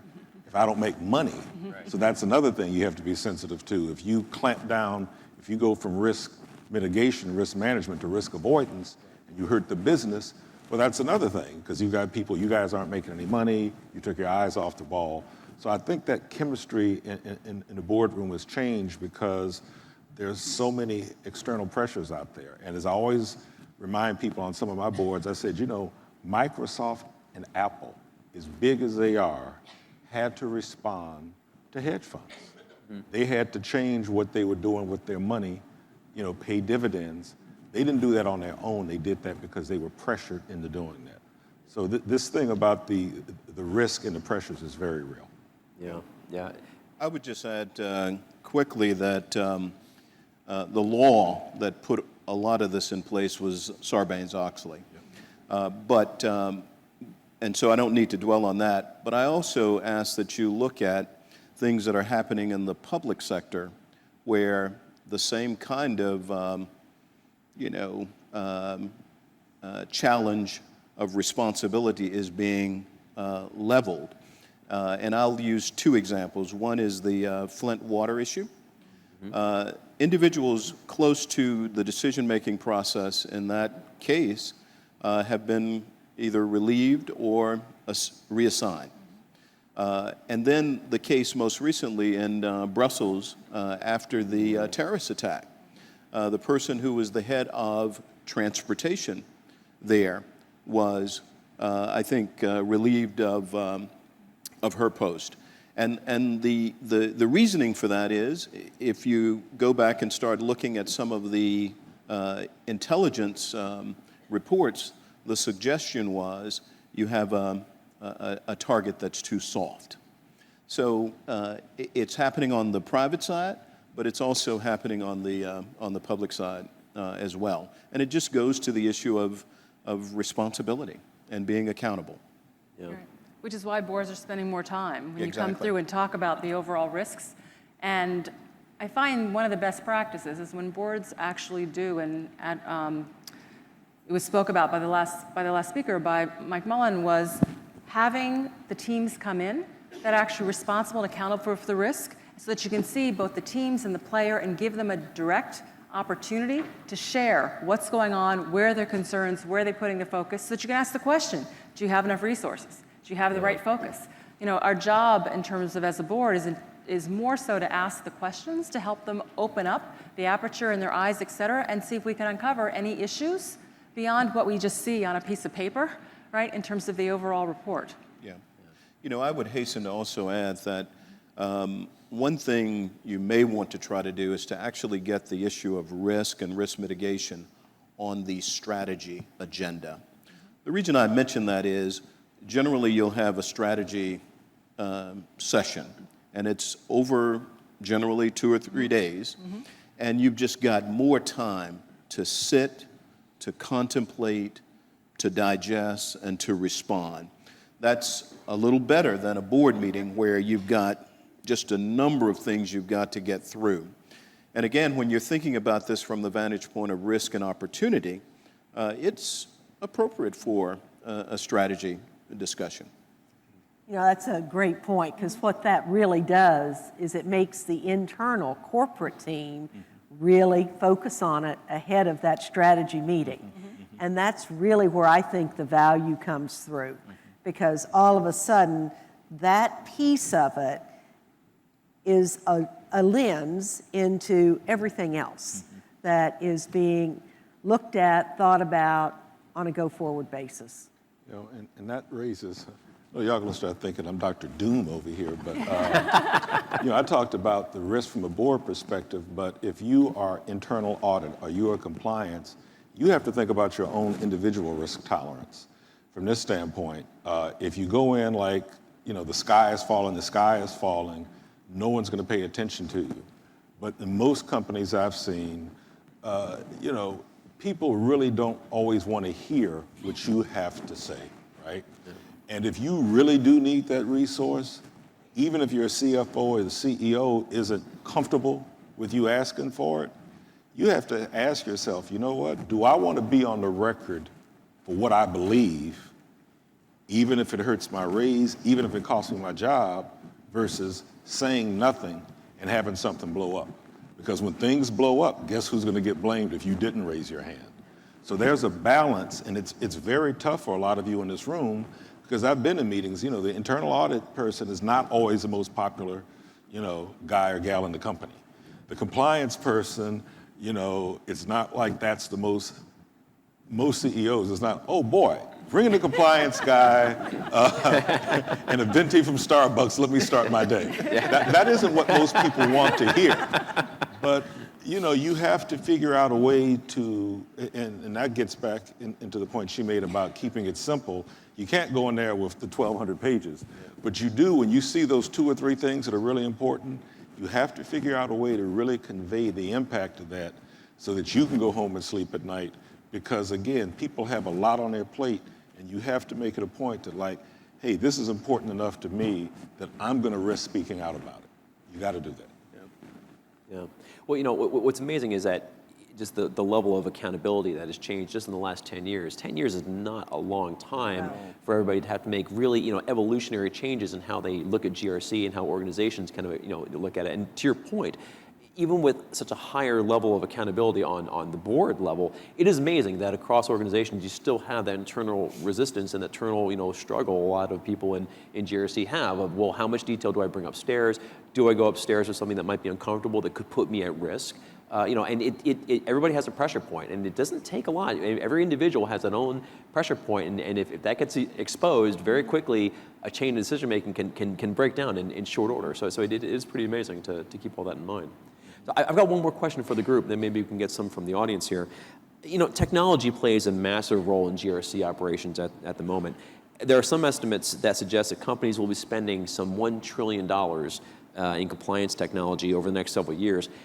As board members, what are companies looking to get out of that kind of titanic investment? I mean, $1 trillion, you can fund a pretty nice manned mission to Mars with that kind of money. You should. So. Sure, That's well, true. I'll start with this one. So when you look at it, at the end of the day, what companies want when they look at GRC especially is one, we talked about it in our overall GRC promise in terms of preserve, protect, and perform. That's really what they're looking for. They want to ensure that they are able to drive the business results in a way that doesn't put the franchise at risk, and in a way, indeed, that enables their reputation, right, to continue to grow, because that's important in terms of for them. Are they looking to reduce costs? They are. But they're also looking to be able to get the information they need in a way in which they can digest and make decisions as quickly as possible in the most informed way.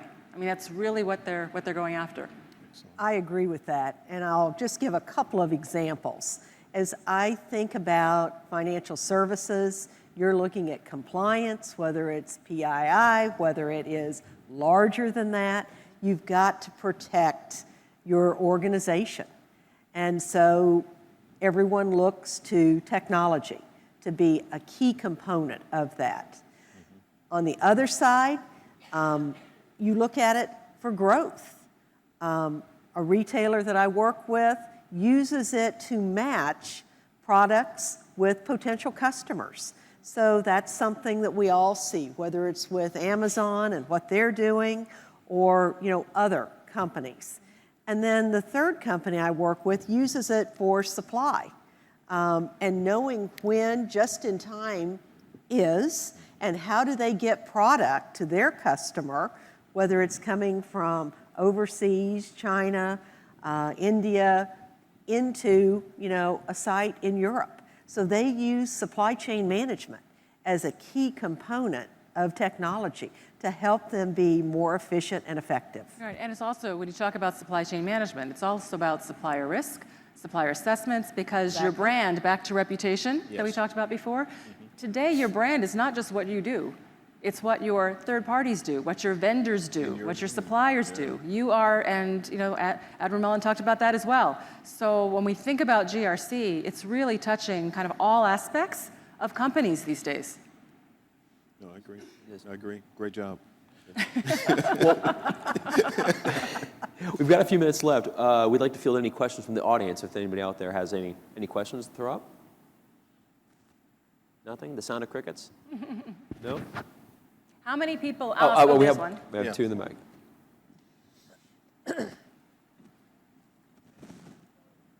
Oh, You must have seen You two. went to There the must be farthest. two then. Yeah, we There got are- two. Hi, my name is Fred Lutzauer, and I'm with the Experis Group, which is a wholly owned subsidiary of, it's the consulting subsidiary for Manpower Group. I was also a partner with KPMG, so Candace, we are alums. I do not have a question as much as I have a comment. Obviously, the members on the panel are very astute and well-established board members.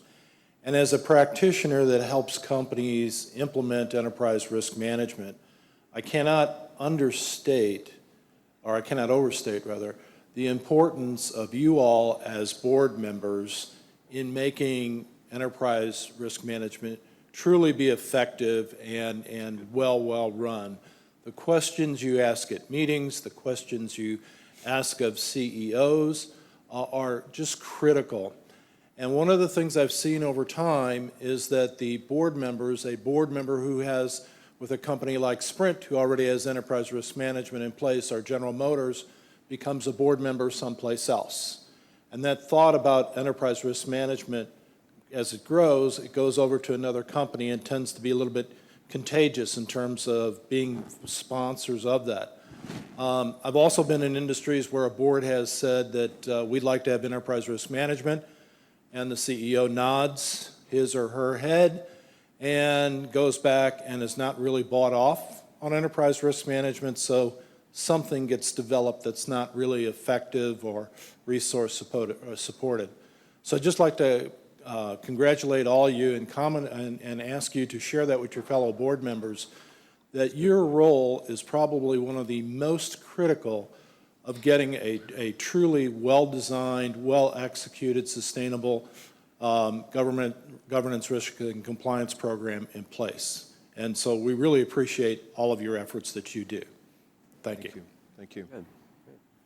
We have another question here in the... Seems like there was one right there. You're getting a workout, Jonathan.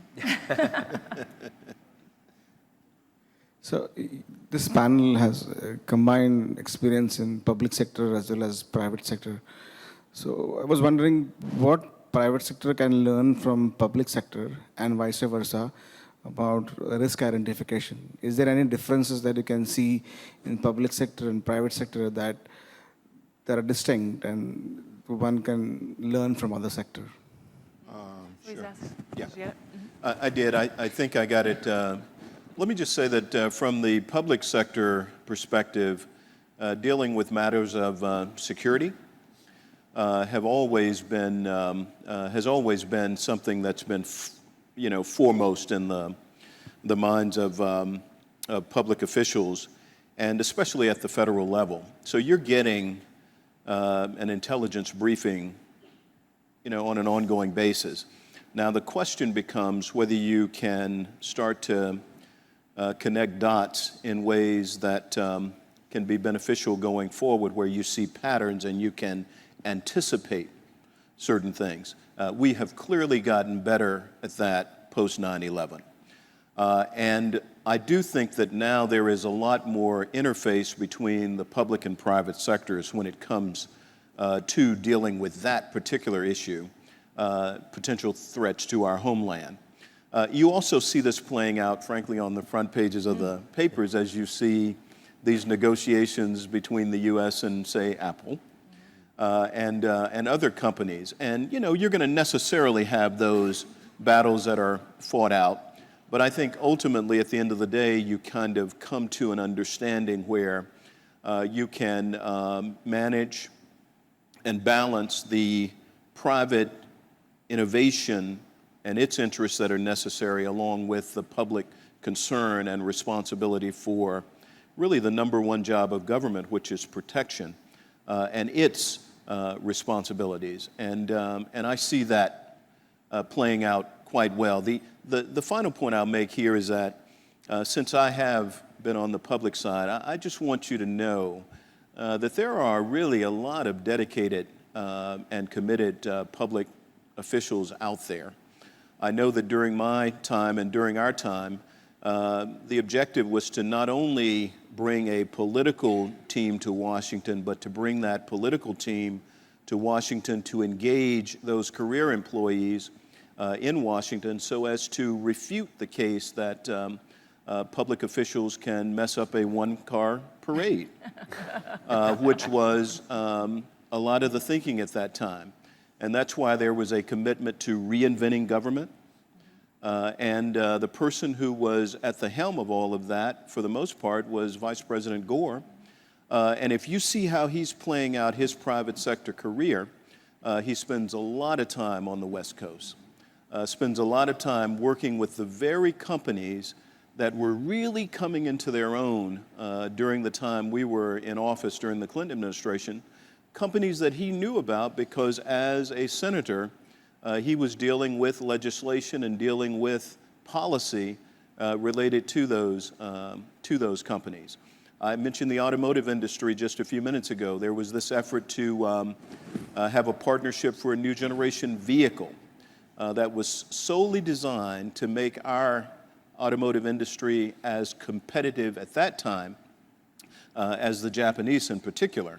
But it was to really engage in a partnership with the private sector. Public officials now engaging with the private sector to really do what needs to be done to make our economy strong and enduring and secure, which deals with ultimately issues of security. So I just make that case for public officials. And if you have a chance to visit with your regulators, I suggest that you are proactive in that regard. Getting in, listening to them, offering them thoughts about the industry and how you think you might be able to work together cooperatively to make the industry stronger, but to address those concerns that they would have as public officials.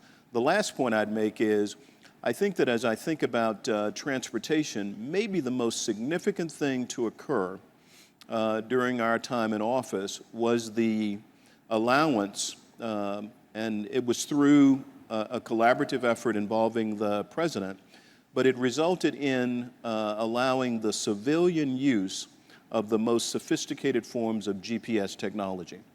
Because at the time, it was principally used for military purposes, again, security purposes. But because it was open for commercial use, you now have really a revolution in the automotive sector. I mean, we have vehicles today that are as powerful as the space shuttle. It is a fascinating period in which we're living. And it's a time that involves some risk, because automobiles can do a lot more than we think as drivers. So there is a new relationship that's developing between the driver and the automobile, and it's fraught with risk.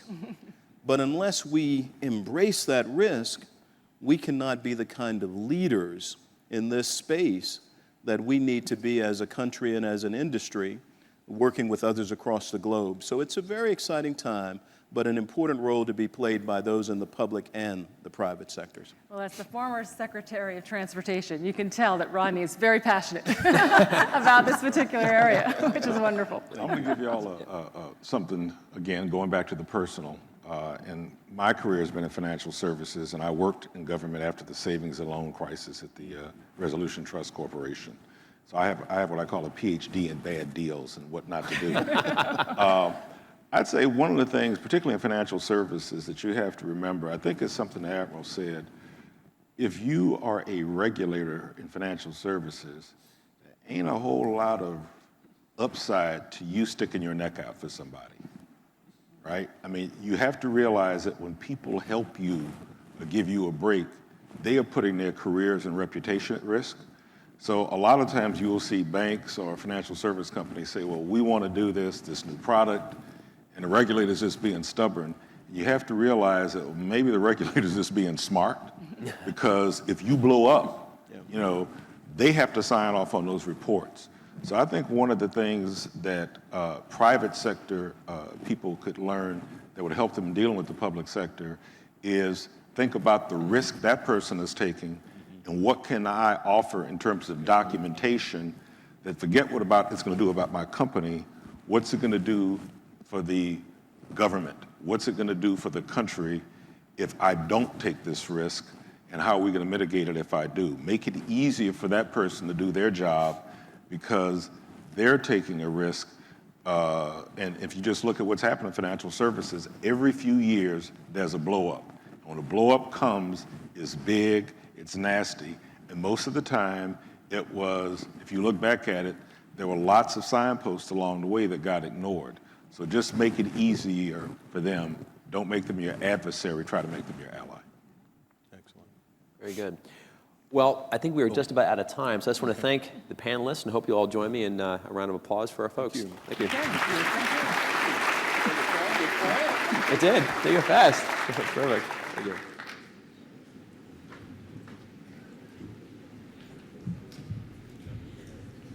So thank you again, Ken, Rodney, Candace, Shelley, and Bill for moderating this incredibly pragmatic conversation at the board level. Just a couple notes before we head off to a half-an-hour network break. For those who have the packages that they received, there's a vendor or a supporter card in there, of which if you go to the actual booths and have them stamped, they're there with their stamps. Completed card makes you eligible for one free pass to the 2017 GRC Summit and a GoPro. So just wanted to make sure that I mentioned that. Afterwards, we're breaking out into individual sessions, reconvening for a hospitality hour, network break, once again back in the Independence Ballroom. So thank you very much. Okay.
Oh.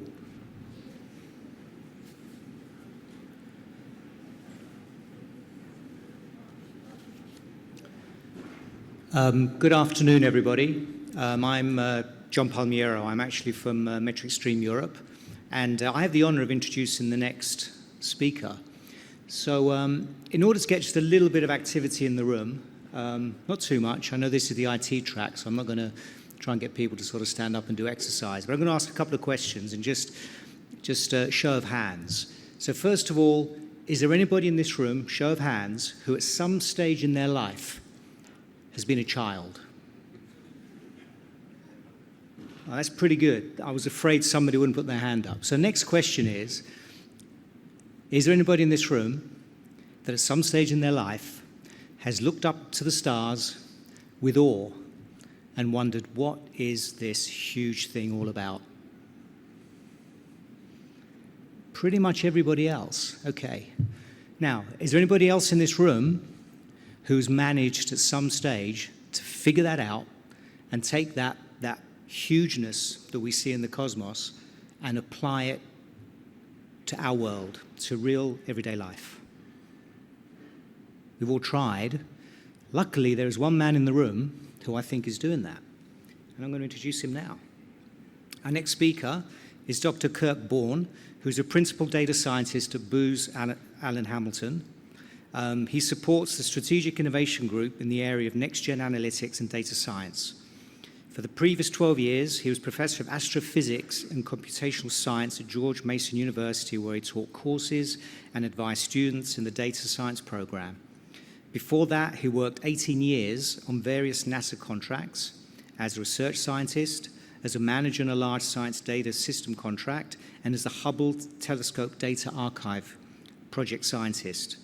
He's applied his expertise in science and large data systems as a consultant and advisor to numerous agencies and firms, focusing on the use of data for discovery, decision support, and innovation across many different domains and industries.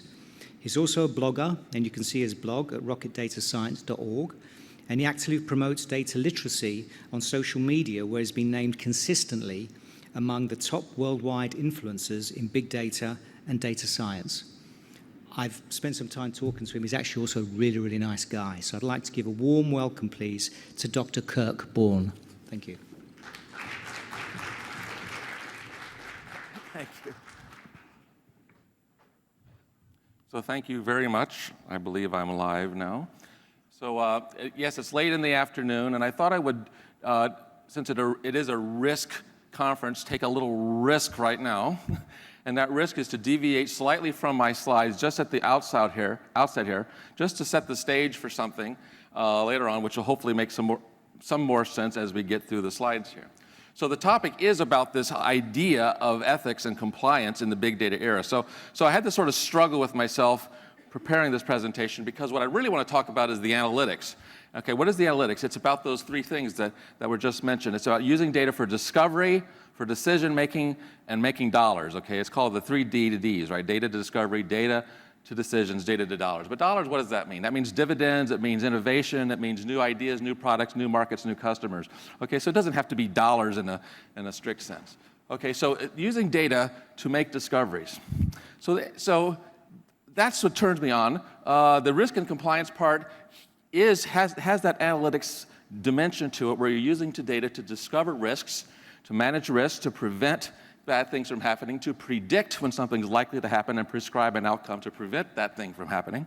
But there's also things around compliance and basically managing your business, your systems, your people, your processes, so they're in compliance with some regulation somewhere or whatever. Okay, so it's all about collecting data, making measurements to demonstrate compliance and to avoid risk. So that last part is sort of where most of the slides are going to focus on, sort of that sort of risk and compliance area. But I want to focus a little bit on analytics before I start with a story. And the story at first won't sound like it has anything to do with governance, risk, and compliance, but bear with me. I hope it makes sense by the time I'm through with it. So I was telling this story at lunch, and it occurred to me that I can use this story here. So if anyone heard this story at lunch, don't give away the punchline, please. Okay. True story, but it has a punchline. Don't give away the punchline if you heard it at lunch. So 12 years ago, 2004, there was a series of hurricanes that passed over the state of Florida. It was a very unusual hurricane season where there was like 3 or 4 hurricanes in a row, all of which were predicted to make landfall on the state of Florida. That's very unusual, right? Because hurricanes have all kinds of paths. They go south, they go north, they go whatever. Okay, so they go through the Gulf, or they go up the coast, east coast, whatever. So you have all these different possible outcomes, but they were predicted to just like 3 or 4 in a row. I don't remember the number. Every other week there was going to be a hurricane making landfall in Florida. So after the first one of these, and havoc was wreaked in the state, Walmart, which had stores all across the state of Florida, and we heard some great stories about Walmart this morning, so some really great presentations already today, I tell you. So Walmart, which is one of the leaders in basically operational risk management, or operational risk oversight, if you want to put it that way, using data, they after the first hurricane, they said, what is it that people really want to buy in the advent of a hurricane making landfall? So another way to say this is if you can predict a natural disaster and then announce it to the world, what are people going to rush to the store to buy before that thing happens?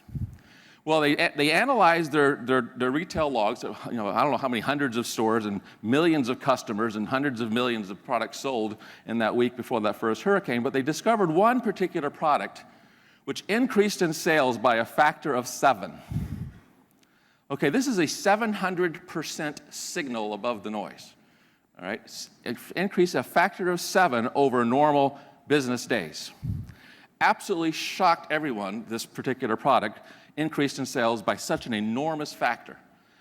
And so, being the good consumer product company that they are, Walmart gathered up all of that product around the southeast U.S. and shipped it to Florida prior to the next hurricane and managed to sell the whole thing out. Okay, I call this a win-win because, of course, Walmart made money selling the product, but they delivered what the customer wanted, and the customer got what they wanted. So what do you think that product was? Alcohol, wrong answer. Toilet paper, wrong answer. If my students were in the room, they always say condoms, wrong answer. Mosquito repellent, that's a really good answer, but it doesn't matter if it's hurricane season. I'm from Louisiana, I know. Water, no. Speaking of which. Well, let's cut this short. The answer is strawberry Pop-Tarts.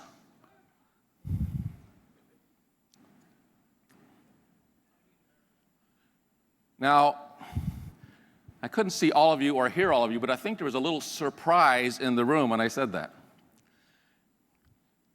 So sometimes in business, surprises are good, and a lot of times they are not good. So analytics is about those 3 things: data to discovery, data to decisions, and data to innovation, right? So surprise discovery is one of the things we can use our analytics for. And again, those surprises can be for good or for not for good. So I didn't want to leave the story right there. I told this story for many years to my students, and they always got a big kick out of it. And I used that in my opening lecture for my very mathematical data science course. So at least they found out there was actually some real-life application to all this stuff I was telling them. But it occurred to me later on that I could actually use that example to illustrate another point, and which is actually why I'm telling it to you now. Why do you think strawberry Pop-Tarts popped to the top of that customer desire list? Well, I'll give you my answer, and we can talk later if you disagree with me. And it's because it satisfies several key metrics. Okay, so if we built a scoring model, and we provided a score that is 1 point each for several different factors for all of the products in the Walmart product inventory, strawberry Pop-Tarts may pop to the top of that list. I'm sorry, getting carried away here. What could be some of those factors? Okay, it has to have a long shelf life, come in individually wrapped packages, doesn't require refrigeration, doesn't require cooking, i.e. doesn't require electricity in the event of a power outage, all right? It's a snack food, it's a breakfast food, kids like it, adults like it, has all these, it's a comfort food, has all these different characteristics. So if you gave 1 point for each one of those things, and maybe more that you could think of, and applied your scoring metric to all of the products in the Walmart product inventory, I wouldn't be surprised if something like strawberry Pop-Tarts appeared near the top of the customer desire list prior to a hurricane. Right? It's not just a necessity. It is a necessity, right? You need to have food that you can eat that won't spoil, that doesn't need electricity to preserve or to cook. And it satisfies your kids, right? Especially in a very stressful situation. So imagine your risk analytics being like that, okay? It could happen to you something really surprising that you, and maybe in a negative sense, unlike the Pop-Tart example, which was a fun surprise, there could be less fun surprises. And you can just sort of gawk at, oh, wow, how did that happen? Or you can think in advance, what are the metrics? What are the things I need to track and to score all the different things that are going on so that I can identify the most risky thing that might happen? Or in the case of Walmart, the most likely product to sell. Okay, identifying those metrics in advance and track them prior to the arrival of your big surprise. And so so using that analogy, I think it sort of sums up what my talk is about, okay? So if you don't pay attention after this, that's sort of the idea. Identify those things that you can track before the big surprise happens that lead to risk or compliance variations of some kind or other, or governance issues. Identify those things, KPIs if you want to call them that, those key performance indicators that measure and track performance in different areas, whether it's people, processes, or things, products. Identify those things, measure them, track them, score them according to some risk matrix or whatever it is that you do, and then identify in advance a signal, a precursor, before something happens. So sometimes people will say, well, how can an astrophysicist stand up in front of a conference like this? Well, believe me, I've stood up in much stranger conferences. I was the keynote speaker at the Medicare and Medicaid conference. And what do I know about Medicaid other than I'm going to be on it someday? I mean, literally, that was sort of the limit of my knowledge, okay? I gave a talk at the Office of Drug Safety at the Food and Drug Administration.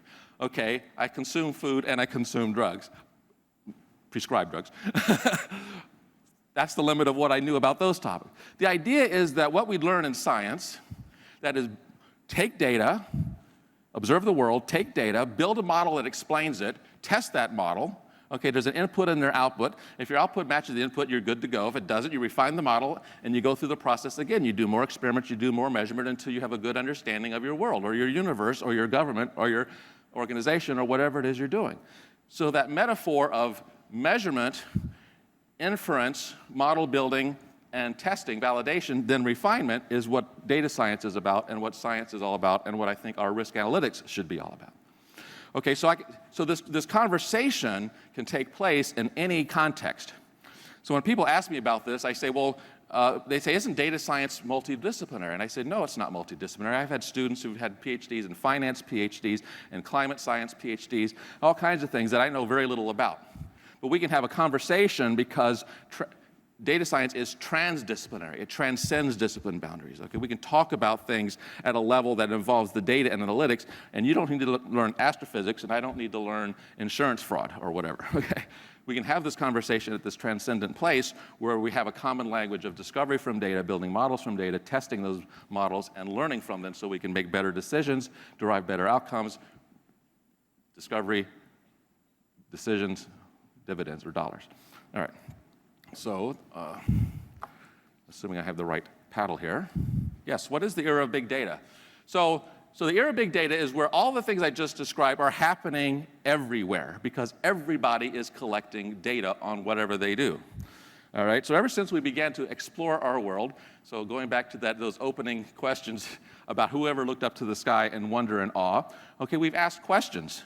This is what we do as humans, very natural curiosity. What is going on out there? And as we asked these questions around us, we collected evidence to help us answer those questions. And what is evidence but data? And as we all know, once you ask questions and you collect data, it reveals new uncertainties or new surprises or new things you want to know about. So you ask more questions, which requires more data, which leads to more questions, which leads to more data. And you can see how this goes. Okay, so it's a snowball effect. And what do we end up with is big data. Okay, so this little graphic on here is an example I just want to show you very quickly here. So this is an example in predictive law enforcement. So that's an example of predictive risk analysis or risk mitigation, if you will. Okay, so the city of San Francisco had a database, and I'm just going to assume it's an Excel spreadsheet, though I didn't work on this particular project, but scientists at Booz Allen Hamilton did do this project with the city of San Francisco. And I'm guessing they looked at an Excel spreadsheet which listed all the times and days and locations of car thefts in the city of San Francisco. Now, I don't know about you, but if you have a spreadsheet that's more than a couple dozen rows, you're probably not going to see very much just staring at it, right? If it's hundreds or thousands or tens of thousands of rows, forget it. You're not going to make any kind of discovery staring at columns and rows of numbers. Okay, so what's the best thing you do? It's geospatial data. Let's put it on a map. Okay, so we plotted this data on a map, and then you get the locations with this geographic map here, which shows hotspots of where car thefts occur. Okay, well, that's great. So now we know where the car thefts are occurring. But the human inside of you says, well, gee, that's interesting. Now I can see where it's happening, but can you tell me more precisely where it's happening instead of that big, broad map of the entire metropolitan area? So you can zoom in to specific streets, in fact, particular intersections and corners where things are happening, which might be near bars, or they may be near some other types of venues where this could be some causal connection between the car theft and that location. So you end up with that little plot on the upper right where you have a drill down into that heat map and you see more specific locations. And then you can say, yeah, but what about when does it happen? So you can say by day of week, but you can do better than that. You can say by day of week and time of day, which ends up with this temporal hotspot map, which is the outcome at the bottom. So as you go along, you produce evidence, then you have more questions. So we want higher resolution, which leads to more questions. I want the day and time it's happening, okay, which then leads to more questions. Well, why is this happening? So we see this hotspot Saturday evening around 6 p.m. Well, it turns out that this was a location where, I guess, as the story goes, there was some kind of social gathering there. I don't know if it's a museum or something, maybe a theater or a ballet or something. And anyone who was in that neighborhood at 6 p.m. Saturday evening, they were there to see the show. That was, okay. So car thieves realized, okay, all these people are in the building seeing the show. No one's going to be looking at their cars. And they had a field. They just would go there every Saturday evening and just steal cars because everyone was inside enjoying the show. So once the San Francisco Police Department recognized this particular trend and this particular pattern in the geospatial temporal data, they were able to send out additional patrols, which is what we call prescriptive analytics. They use prescribe a model to get to a different outcome than the one that you predicted. Okay, so we could have just left it like this and, okay, we predict more cars will be stolen next Saturday. Goodbye, have a nice day. Or let's do something about it. Okay, so prescriptive model says, okay, we now understand what's going on here, or at least we understand where and when it's going on. Maybe the causal factor never could have been discovered, but they discovered where and when, so they just sent out additional patrols in that neighborhood at that time on Saturday evenings and basically erased the problem. Okay, the car thefts just basically went back to whatever the normal level is in the city, around the city. So this idea of collecting more data to get better insights and deeper insights and answering deeper questions is what we do as humans, and that's how we got to this place which we call big data today. So data is collected everywhere. Okay, so this was the revelation that I had many years ago, which is when I started my transition personally from a career in NASA to a career in a university, which for me was basically first 18 years of my life, it was all astrophysics stuff. The next 12 years at university was teaching data science. We created the world's first undergraduate data science program that started 10 years ago. Because it became really clear to me and my colleagues that the world is going to be data. The world will be digital, and every student, every future worker has to know this stuff. Okay, so we said we have to change the curriculum at universities to prepare for this new world. And so that's what we did. And it was because not just in astrophysics or other disciplines like science, but everywhere, okay, in commerce, in manufacturing, in retail, in cybersecurity, in what you do in finance, government, everywhere, everything is collecting more data. Okay, so the worldwide data growth and data scientists' job growth stories are abounding in the media about the growth rates of these things. But as someone once said, a couple of years from now, we're going to look back at today's big data and say that was child's play. Because this thing called the Internet of Things, or the Internet of Everything, is upon us, right? There's going to be a sensor on just about everything. Okay, so our world will be censored, not censored, with trackers, whether it's surveillance cameras or Fitbits or whatever, or monitoring systems on your supply chain, on your manufacturing, on your customer website, tracking what customers are doing. So I did a lot of consulting with marketing analytics companies before I left the university. I always loved going to marketing analytics talks at conferences and giving a talk, because they say, what's this crazy astrophysicist coming to a marketing conference for? What can he tell us? And I say, okay, so suppose we have an asteroid. Okay, now they're looking at me like, where is he going with this? Okay, so suppose you have an asteroid, and astronomers will measure the position of that asteroid in space, and they can predict whether or not it'll impact the Earth. All right, and if it does predict it's going to impact the Earth, that's not a very good outcome. You want to do something to avert that outcome. So you apply forces, or you do some kind of intervention to prevent it from getting there. Well, your customer marketing analytics is sort of the opposite of that. You can look at your customer trajectory through your online website. Okay, you can look at web metrics and identify where your customer is going. This applies equally not just to marketing cases, but to cybersecurity and hacking and data breach cases. You can look at where someone is going, and you can see where they're going to end up, and you may want them to end up somewhere else. So you can apply forces, interventions, whatever. So if it's a marketing case, you may want to apply a coupon or a twofer or a BOGO or some kind of offer to move the customer from that trajectory that they're on to a different outcome. So now all of a sudden we're talking the same language. We're talking about moving an object, in this case a customer, to a desired outcome using forces that you have control over in some way. Otherwise, if you just stand back and say, I predict it's going to wipe out civilization next Monday, have a nice day. I mean, it's like going to your CEO or your chief marketing officer and say, I predict all our customers are going to defect to our competitor by next week. Have a nice day. Wait a minute, stop. We need to intervene and do something. Okay, so all of those things are similar metaphorically, and it's all about tracking a motion of something, whether it's a customer or an asteroid, through some kind of space, okay, which is a metric space. That is, you're measuring things and motions through that space. Okay, so think of all your risk analytics as in that kind of metaphorical sense. You're tracking maybe those scores that I talked about earlier, that's the scores that give us Pop-Tarts, the scores that give you surprises in risk world. What are those scores you're tracking? Which ones predict an outcome desirable or undesirable, and do something about it? So we have all kinds of use cases now. So we have this data everywhere, and with huge quantities everywhere gives us many, many, many choices of things to do.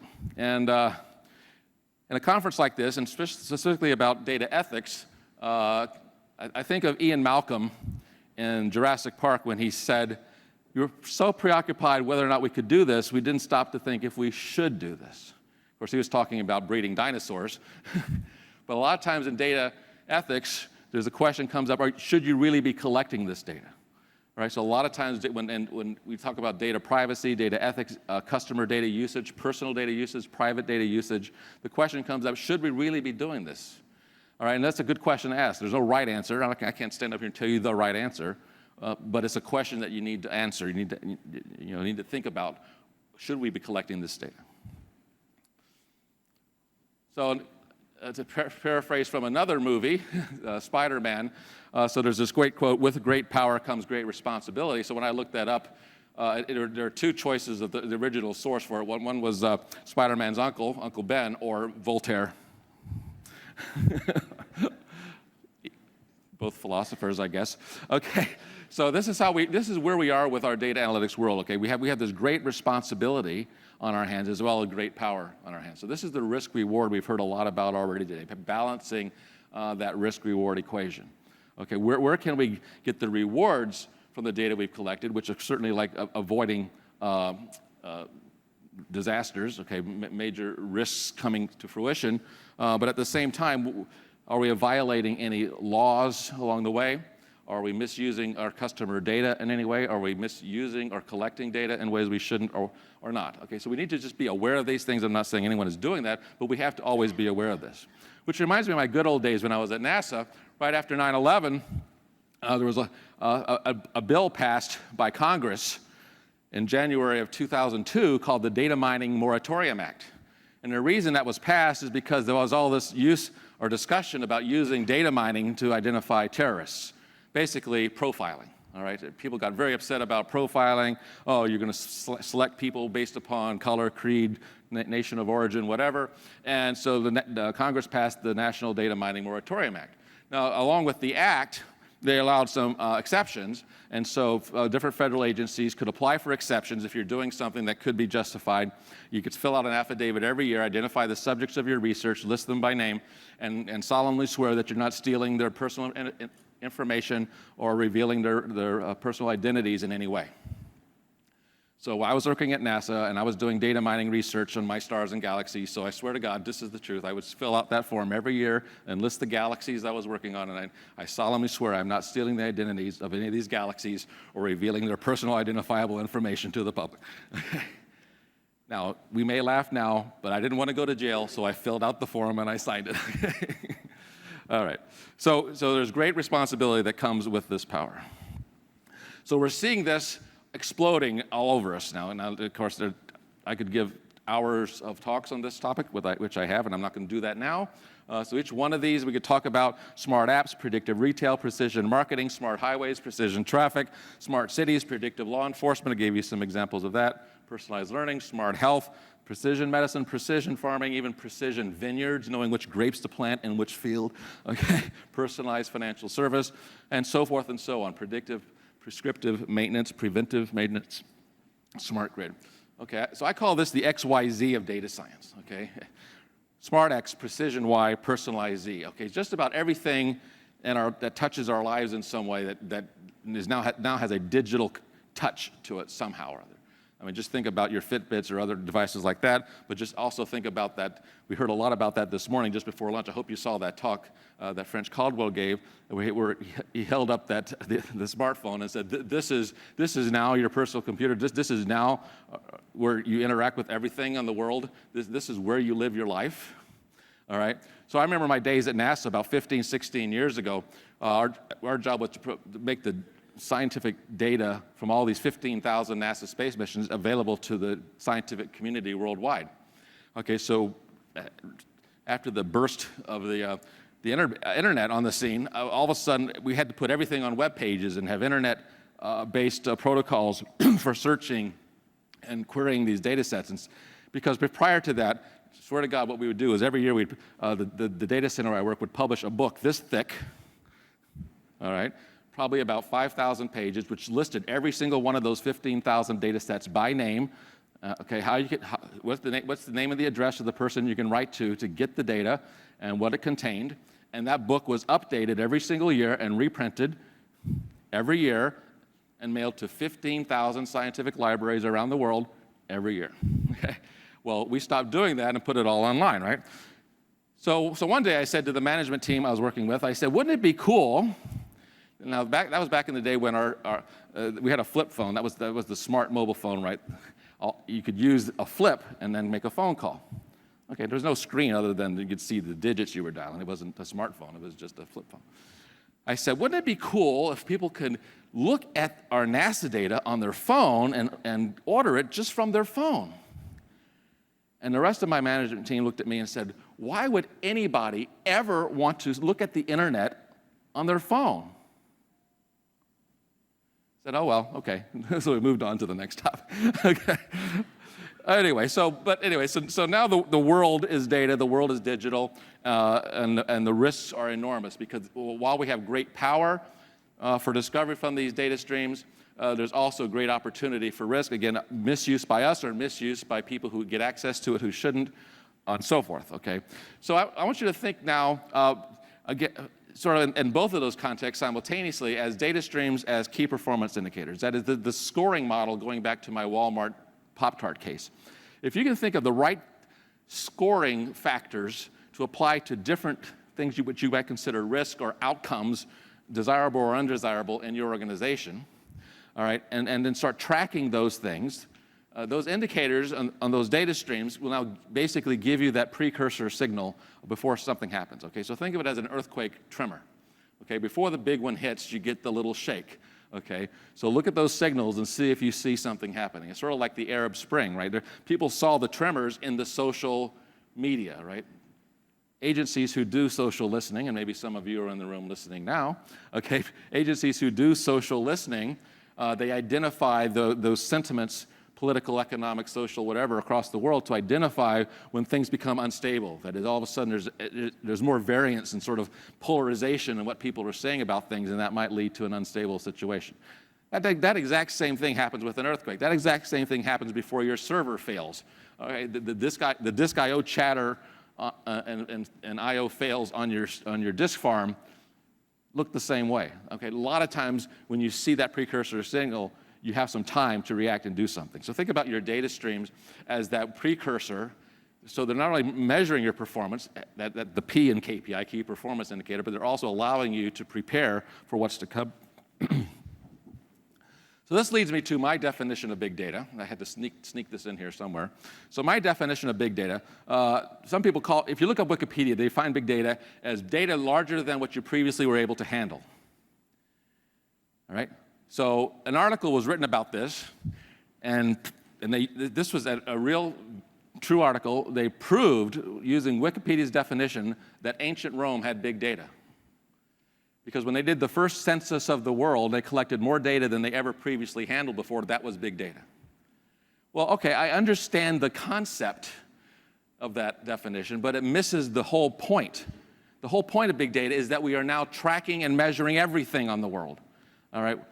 If you have a phone in your hand, you're being tracked where you go. All right? If you have iBeacon on your iPhone, it can alert you that you're near a pizza place before you get there if you happen to like pizza. Okay? Okay, so so everything being quantified and tracked is the world we live in now. Okay, whether it's social networks, personal or population health, smart cities, smart highways, retail and marketing analytics, cybersecurity, the Internet of Things, where we have the sensor on everything. All of these things are tracking. So now we have this complete view in time and space in many different factors, many different dimensions, if you want to think about that, many different variables, if you want to think about it that way, of everything. Just about everything. Okay, that is not what ancient Rome did. Okay, that's not what they did. We can just completely break the mold of demographics. I always say big data is the end of demographics, right? So because I'm a white male over the age of 50 in a certain zip code, that must mean I like everything else that white males over the age of 50 in my zip code like, right? Well, obviously that's false. Okay, so now this idea of personalized marketing, personalized customer attention, personalized anything is where we are now. So Internet now gives us this opportunity to track every single thing. So I've been sort of kicking this little phrase around lately to see if people like it. The Internet used to be a thing. Now things are the Internet. I think that's sort of where we are now, right? Because everything is going to have an IP address. I just got back from a conference last week at New York University. We met with the folks at the United Nations Sustainability Group, and they were talking about the use of big data for tracking global sustainability objectives. And you're going to see those strategic development goals in a few seconds here in the next couple slides. Okay, so we were talking about this, and there was an article that was referenced during the presentation that said in the future, even a head of broccoli, even a floret of broccoli will have its own IP address. All right, because the farmer can then track the moisture content, okay, the mineral content, you know, the amount of sunlight that floret has received. All right, you can start tracking growth, sunlight, moisture, vegetation. Okay, I'm not sure if we're going to get that far, but that was sort of the general idea, is that you really can start tracking all kinds of different dimensions of every single thing. Okay, the Internet of everything.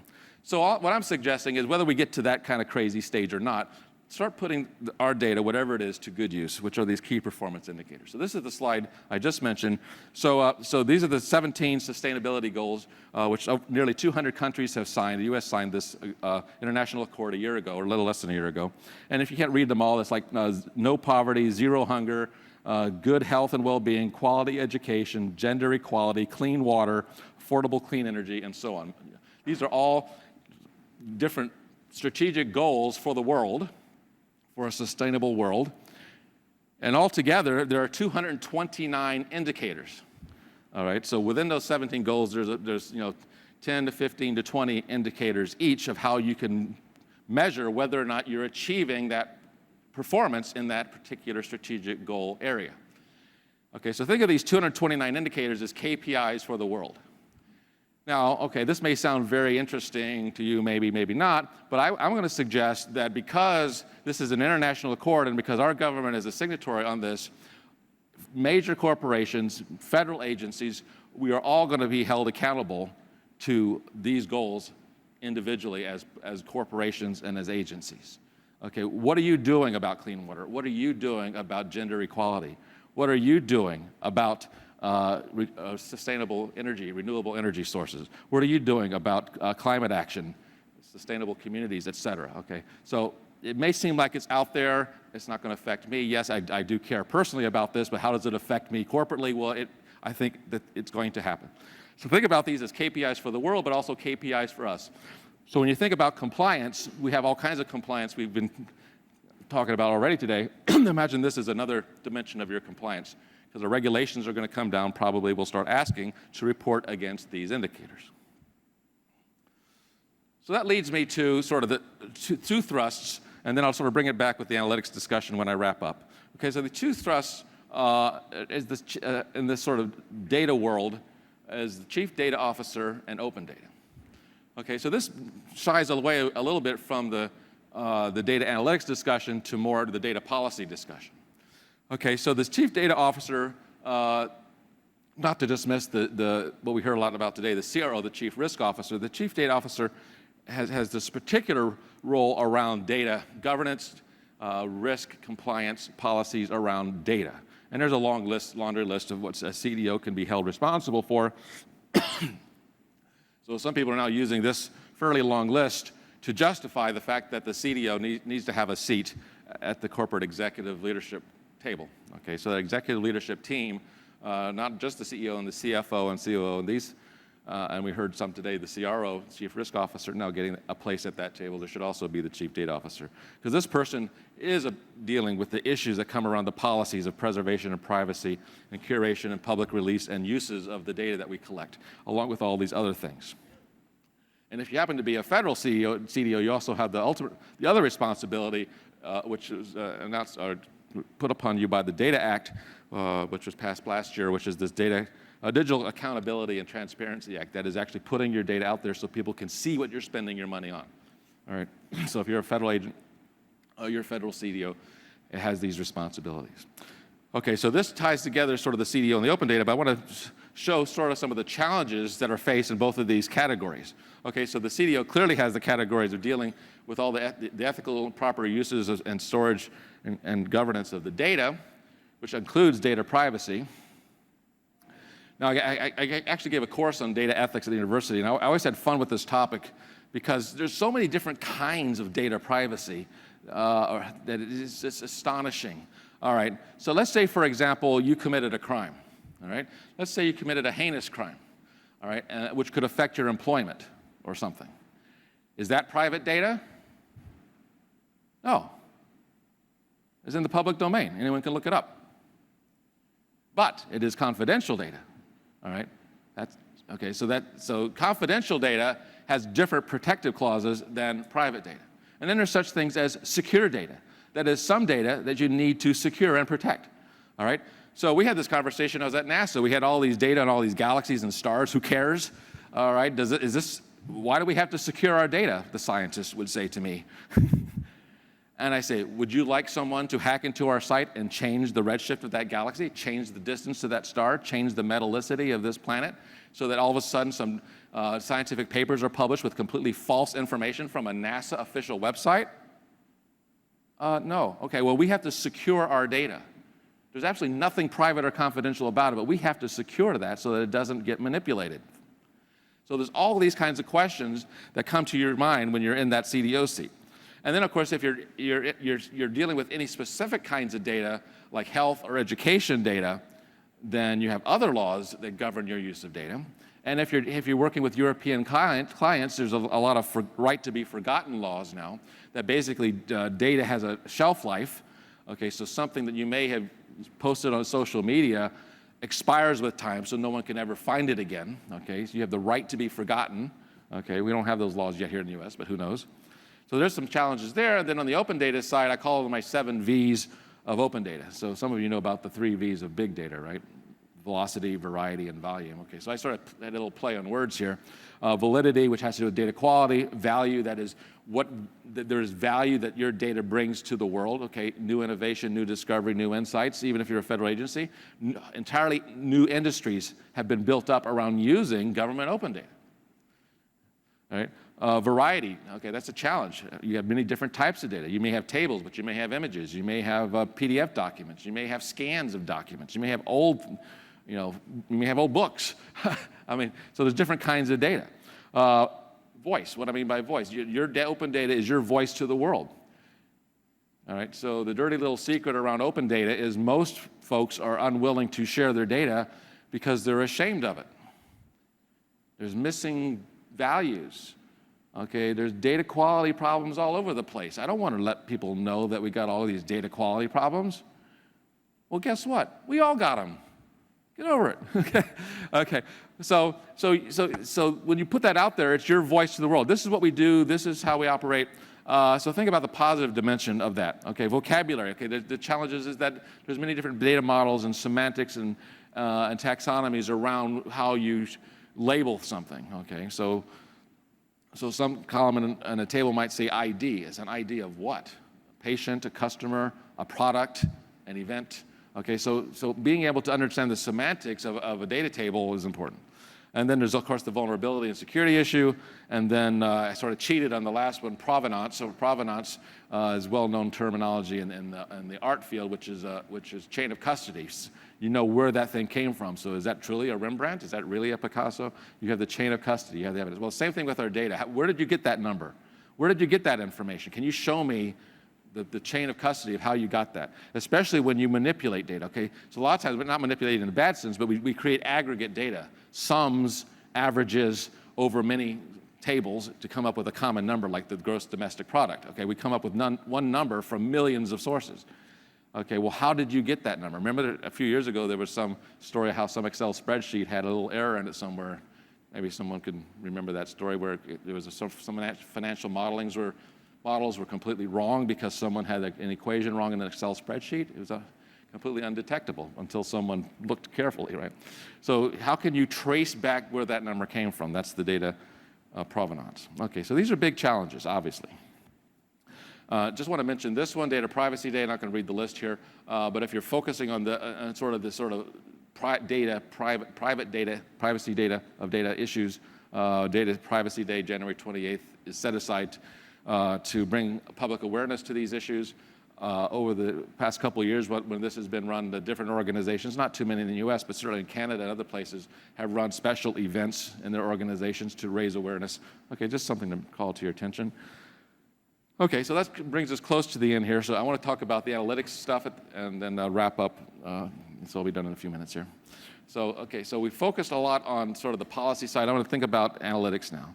So when I think of governance risk compliance, now this is not a one-to-one match, but in my mind it helps me to understand it, okay?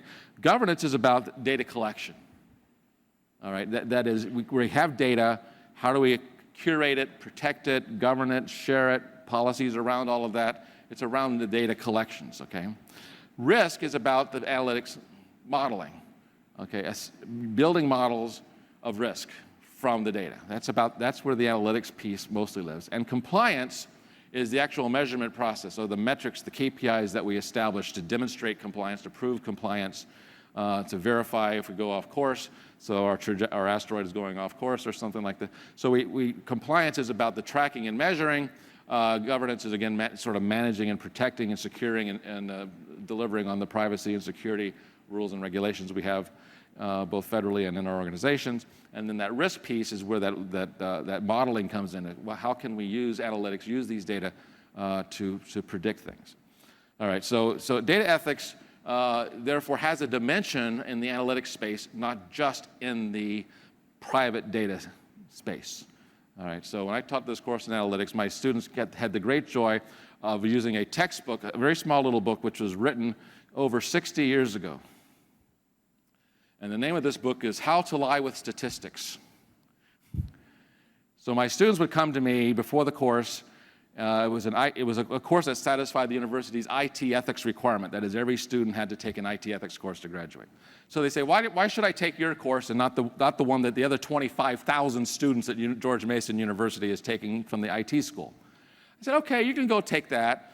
You know, you can learn about software privacy and illegal music downloads and good software licensing practices and good passwords to use. Or you can take my course and I'll teach you how to lie. So they took my course. Okay. So, but the idea was to demonstrate statistical fallacies, ways we can do incorrect inference from data. And believe me, people do this, and we're in a political season. I don't need to point any fingers, but there's all kinds of things that happen in advertising and in political messaging that sort of bend the numbers a little bit. I don't need to give examples. I think you can imagine. Okay, so there's several dimensions of that. Okay, we have bias in our models. We have unfair samples. 4 out of 5 dentists recommend this toothpaste. Well, how many dentists did you ask? 5. Okay, so you need to know about sampling. You need to know about any kind of bias. All right, so I did a very large sample. I'm making this up. I did a very large sample of 50,000 NFL football fans, and I asked them, what's their favorite football team? And 99% of them said Baltimore Ravens. Of course, I did my survey outside the Baltimore Ravens stadium. Okay, so you have to understand sampling and bias built into that. So that's an issue. Also, I have to understand statistical fallacies. I'll give you a couple examples of those. Then I'll finish up with some data ethics principles. Then we will be finished. And my time is clicking down. So before I say all these negative things, I want to be sure I tell you some positive things. Okay, so using analytics positively, and then I'll show you some of the funny examples of negatively. So again, my asteroid example, tracking something and understanding how it moves through your space, you can build a risk model off of that. Okay, so real-time event mining for actionable intelligence. This is what we're going to be doing with the Internet of Things. We're going to be doing data triage. We're going to be looking at signals, and it's going to be a flood of data. Like I said, what we call big data today will be considered child's play in the near future. We're going to have so much data. There's no way we can look at those data. Algorithms will look at those data. Those algorithms will do a triage. And hopefully, most of the signals will say, okay, this is something I expected, I don't need to look at it. Or this is something that's important, but it doesn't need immediate attention. Or this one is really critical, stop everything you're doing and look at it right now. All right, that's triage, all right? So we're going to do that with our signals on our data streams, okay? The thing that's going to destroy your company, destroy your reputation, or ruin your brand, or get you the next big contract, whatever the positive or negative signal you're talking about, that's the thing you got to pay attention to. Then there's other things that need less attention and some things that probably never need any attention. So people talk about the autonomous data scientists, okay? We're going to put everybody out of business, right? It's all going to be done by artificial intelligence, robots, machine learning. It's going to remove everything, human touch to everything. And I say that is ridiculous. And the reason it is ridiculous is, yes, we have an explosion of new technologies and algorithms to do that. But we also have an explosion of opportunities around big data. Data, right? So you have this huge growth in autonomous capability and this huge growth in opportunities. I think the opportunities are winning, okay? So we're never going to run out of time. Run out of needs for humans, okay? And I always refer back to people when they say this to me that, oh, we're going to put everybody out of work 2 years, 10 years from now. I said, back in the 1980s, I'm old enough to remember the PC revolution. And with the PC revolution, we were promised that we would all get, everything would be automated in the modern office. We would go down to 2-day-a-week work weeks. We'd have 5 days off every week. Life would be simple. Well, I don't know about you, but that didn't happen in my life. I mean, I'm only working half time now. I'm only working 12 hours a day. So anyway, so using these data, we can generate all kinds of signals from which we can extract alerts of different kind. Okay, and again, doing the triage, which things should we pay attention to or not? That's your business case. That I can't tell you what your business case is, but it could be in health alerts, tsunami alerts, cybersecurity alerts, social event. That is the social listening type of alerts, preventive fraud alerts, whether it's in insurance or medical claims or insurance claims of any kind or government payment systems or whatever, predictive maintenance from machines or whatever, infrastructure monitoring. So all these types of risk mitigations can be taking place. So these are all beneficial purposes. We also can have some fun with statistics. So this is where I teach my students how to lie with statistics. We can use biased and insufficient sampling. Okay, so I can use the 4 out of 5 dentists as my insufficient sample, or I can use my biased sample saying 99% of football fans like the Baltimore Ravens. Okay, so we can use, I have to be on the alert for when some of these things might be creeping into our data analysis, bias and insufficiency. It's not necessarily we're going to be grossly negligent or grossly intentional in doing these things, but even subconsciously we may be biasing our sample without realizing it. All right, then this old statistical bugaboo that correlation does not imply causation. So I have a chart here to refute that premise. This chart shows the very strong correlation between the number of sociology doctorates awarded with worldwide non-commercial space launches. Obviously, those two things should be correlated, right? What? You said no? Obviously, if we're going to inhabit other planets, we're building space capability, and at the same time, we need more sociology doctorate students to understand what it's going to be like for people to live on other planets, right? Never mind. But anyway, there's lots of correlations you can build that have absolutely no causal connection, but people can infer causality when it doesn't exist. Another one which I really focus hard on is absence of evidence does not equal evidence of absence. All right, so there's a very keen example of that, which is the shuttle Challenger disaster. Okay, NASA had no evidence that O-rings would fail under freezing conditions. That's because they never tested the O-rings under freezing conditions. Okay, they had no evidence that the O-rings would fail, so they went ahead and launched, and the thing blew up and killed 7 people. Okay, absence of evidence is not the same thing as evidence of absence. They had no proof because they never tested that case. Confounding factors are not explanatory variables. Okay, so for the example I like to give is a famous one from data mining classrooms. You may have heard this example. It's not the strawberry Pop-Tart example. It's the beer and diaper example. People know this one. Some of you are nodding yes. So what that example says is a retail store analyzed their transaction logs and discovered that men who go to the store to buy diapers tend to buy beer at the same time. All right. So you might think, oh, buying diapers causes men to buy beer, or maybe beer leads to, okay, never mind. But probably the underlying cause of both is a hidden variable, which is the crying baby at home, which causes the need to buy both diapers and to buy some beer. Okay, and then the last one there, just for fun, is now beyond any doubt that cigarettes are the biggest cause of statistics. All right, so let's finish up with a summary of some principles, and then I'll be finished. Okay, so I'm not going to read through this list either. I have lots of long lists here. But these are generally accepted privacy principles around data. Okay, so you can look these up. They have to do with protection of personal identifiable information, security, accuracy, protection, using reputable sources, choice and consent, accountability, privacy, and so on, compliance. So these are things if you're managing data and you're using data to be aware of. And then I want to finish up at the end here is that these privacy principles are at the heart of our data governance, risk, and compliance. That is, when you look at the definition of what these privacy principles say, that it says these are the rights and obligations of individuals and organizations with respect to the collection, use, retention, disclosure, and disposal of private data and information. Yeah, that's what we should be doing. Okay, so specifically in the area of compliance, governance, and risk around your data, I think this applies. So we should be using our big data for all of its benefits as evidence to populate that scorecard. So whether it's strawberry Pop-Tarts or some other scorecard you're keeping, okay, keep tracking through data your governance, risk, and compliance. This is your KPIs for your GRC policies and team. So I think that's it. So thank you very much.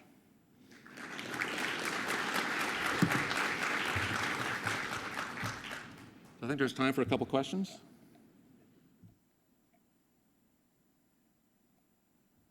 Yes.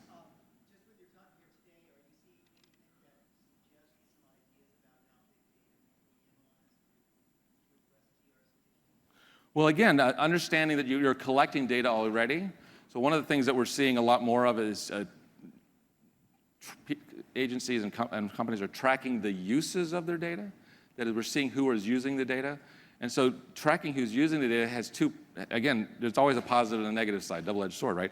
So the positive side is you're seeing how they are using it. That helps you to build a better organization around how you're people are doing their processes, but also it helps you identify cases where maybe there may be a violation of some kind. So specifically in healthcare, there's all these HIPAA regulations about uses of data, who can see your data. If you're familiar with FERPA, if you've been in an education environment, you know all about the Education Data Privacy Act, okay, that a parent of a child cannot call me up, that parent cannot call me up and ask me how their student's doing in class. It's protected information. Even though the parent is paying the tuition, I've been there, okay? The parent has no right to that information. It's the student's information. Okay, so tracking usage, again, is one way that we can avoid risks. I mean, there have been some pretty serious issues with some organizations who have violated these regulations. Okay, so I don't want to focus on the negative. Certainly using these analytic models in the same way I talked about that asteroid trajectory, understanding sort of how a customer is moving through your space, so to speak, what products are they buying or which website pages are they visiting, you can understand that customer better and deliver better service and recommend better products and recommend better things to your customers or to whoever your stakeholders are, because you see how they use your system, how they navigate through your space, what kind of products are they looking at. So you can use all of those things to improve delivery of whatever your services are. And that's also a risk issue, right? Because if people go to your website and they're always typing in some search term for some particular product or report or something, and you don't have that, then you're losing those customers, right? So if they're always going there thinking, oh, I should be able to find this report on your website, and I never do, so they go to your competitor, that's risk to your business, right? So identifying those kind of signals helps you in a lot of ways. And risk doesn't always mean that you're going to go to jail. It's risk of losing revenue, losing customers, whatever. So there's all kinds of aspects of risk and compliance that, again, we can address those. The more data we collect, and the better we get at tracking and building models off of that to identify sort of, that sort of trajectory. How is this moving? Is it moving toward a stable point or an unstable point? Is there some risk to the organization that this might turn into one of those strawberry Pop-Tart surprises, except it's a burnt Pop-Tart in that case.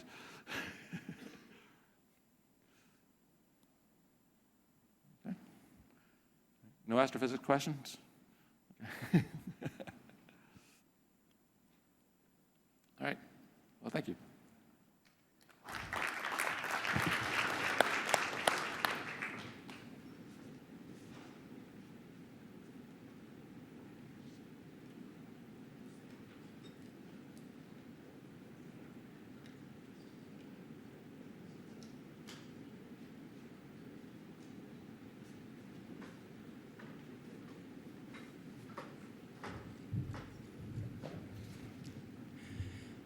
Good afternoon, everyone.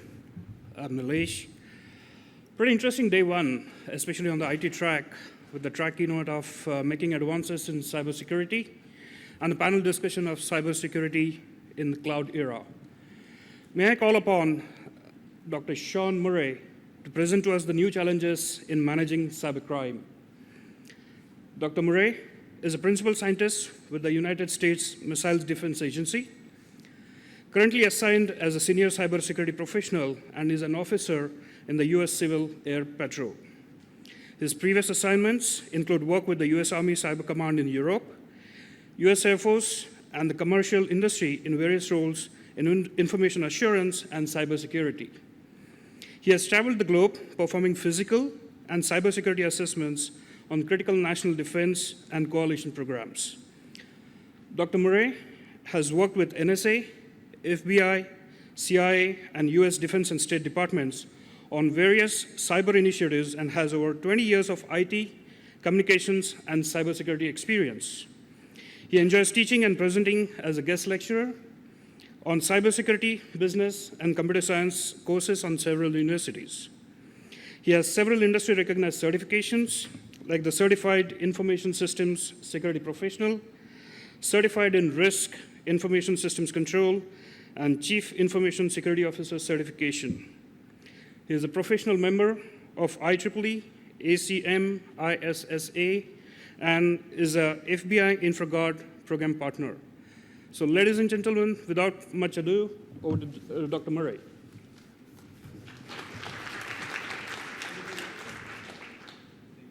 Geolocation. Can everybody hear me? Yeah, once you get on stage. Thank you very much for the introduction. I'm going to hobble around. How many soccer players are here in the house? Or you used to play? Yeah, so I tore my calf muscle last weekend playing with I coach youth league. So thank you for the introduction again. So just to bring it down, we all want to achieve success and build up our resume. But let me bring it down to you. So we were implementing a software application program back at the Missile Defense Agency, and our chief software engineer, I worked with him to make sure that there was cyber assurance associated with the code he was deploying. So he asked me to help the end users installing all the programs, all the applications. So I went up to Heidi's desk, and she's like, I am so glad you are helping me with this instead of Kevin, because I get really nervous around smart people. So no matter what the resume says, perception is everything, right? All right, so I know I'm the last presenter up here before we do the reception. I do like to walk around and talk to people. So if you do have a question during the presentation, please raise your hand. Let's see, I think there's a clicker up here. So this is the agenda. We're going to talk about just a snapshot in time, here and now. We'll talk very briefly about the Internet of Things, cyber espionage, top priorities, and then we're going to focus on the risk associated with insider threat.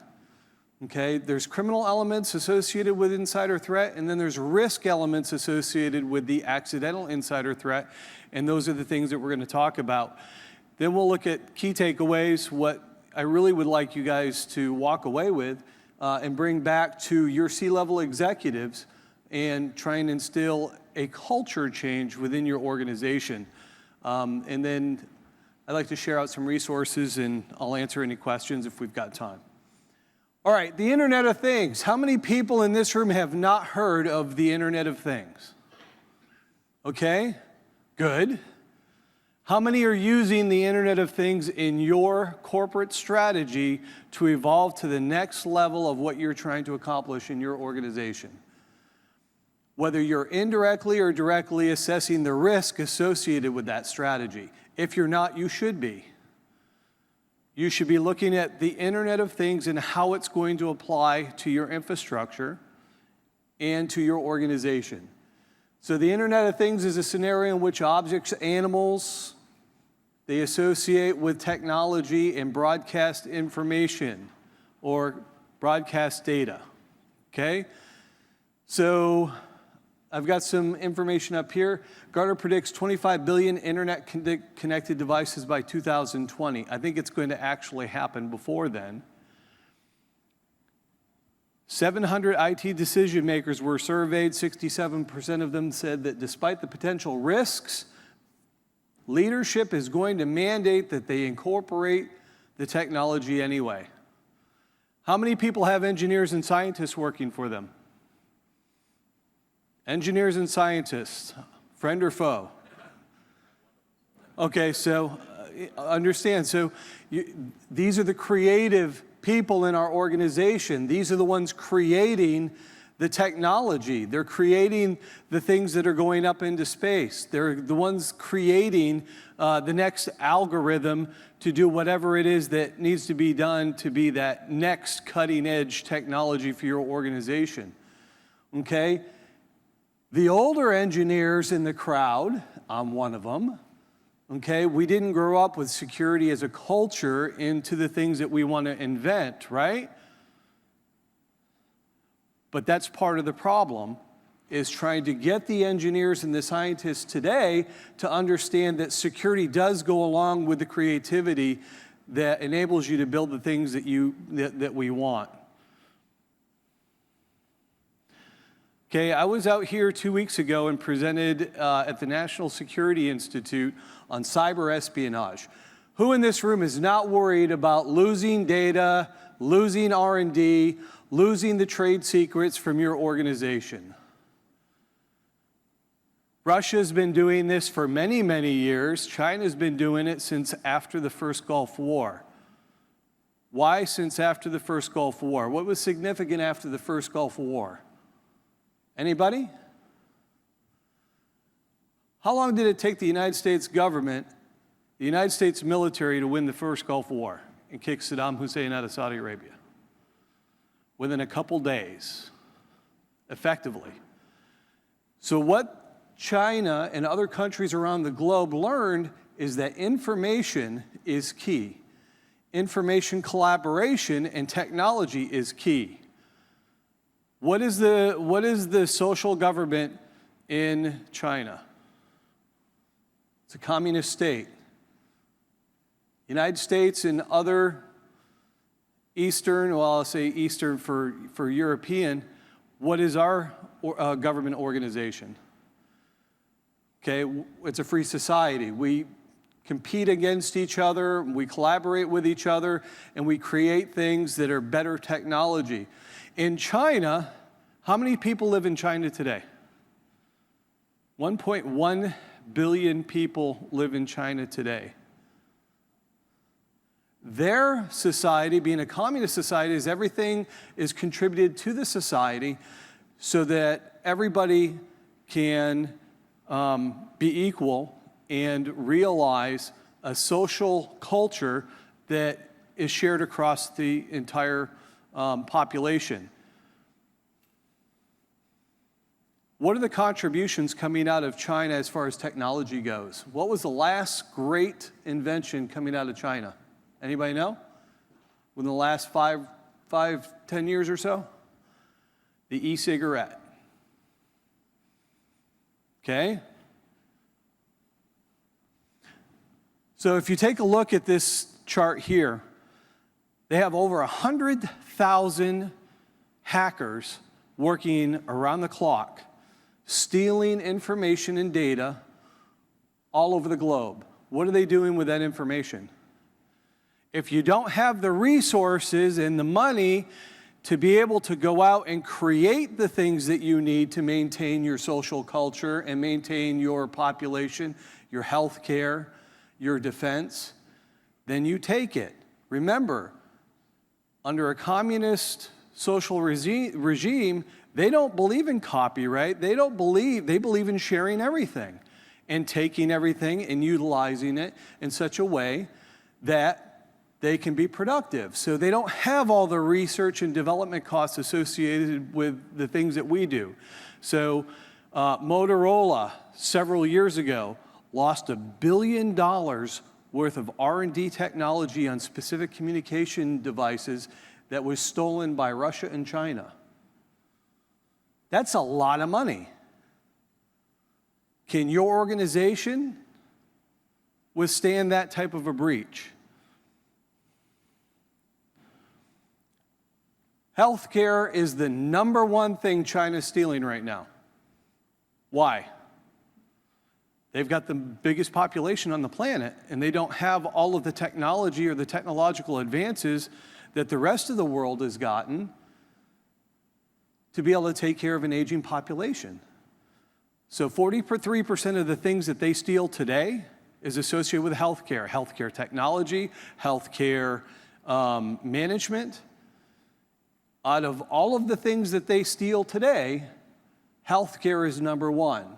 A lot of people think it's defense technology, missile technology, aerospace technology. They've already gotten all that. They continue to get it. All right, so what can you do? The key takeaways introducing the insider threat is, what do we do for risk management? We need to identify who the most important people are in our organization and make sure somebody else can do their job. You need to identify your critical personnel, your critical information or data, and then your critical resources. And that list is just basic. It could be different for your organization depending on your industry, right? Identify your critical information. Do you keep all of your critical information in one area? Do you split it up? If you've got the engineering schematics for the next best spacecraft that's going up to Mars, are you keeping all of that information in the same location? So that if you do get breached or you have an insider threat, they're getting all of that information? Maybe we should change the strategy of where and how we store our data and our information. Okay, key critical personnel. Again, you go back into a research environment and you take a look at the R&D. Who's contributing on the project? You've got engineers working on this phase of the project, engineers working on this phase of the project. Then you have administrators and program managers over here.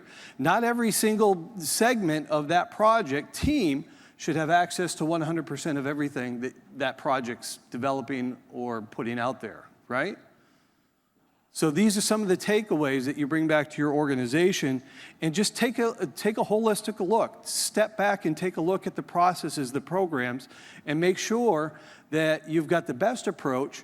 It doesn't take a lot of money. It doesn't take hundreds of thousands of dollars worth of technology to do this.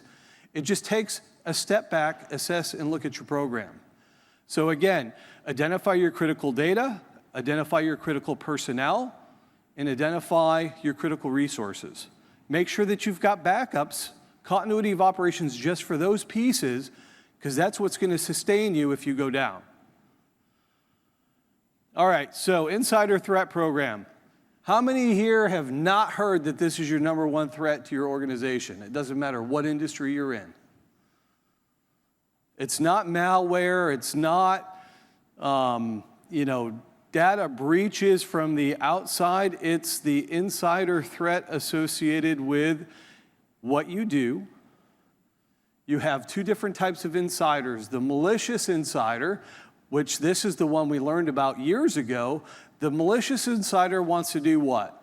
They want to either bring you down, steal your data, create damage. Okay, a disgruntled employee, former disgruntled employees. Who's ever heard of the employee that worked in IT services, thought that they should have gotten the raise, they didn't. They were hotheads, they got released, but then they had all the usernames and passwords to everything for remote access or remote administration, right? Okay, now we have things like ransomware. What if I worked in your organization and I have the ability to encrypt your data and now you no longer have the ability to access it? Was the hospital there a few months ago, paid $17,000 to unencrypt their data because it was worth more to get the data back and access it than losing the viable health care of their patients in the hospital at the time. So the objectives of the malicious insider threat.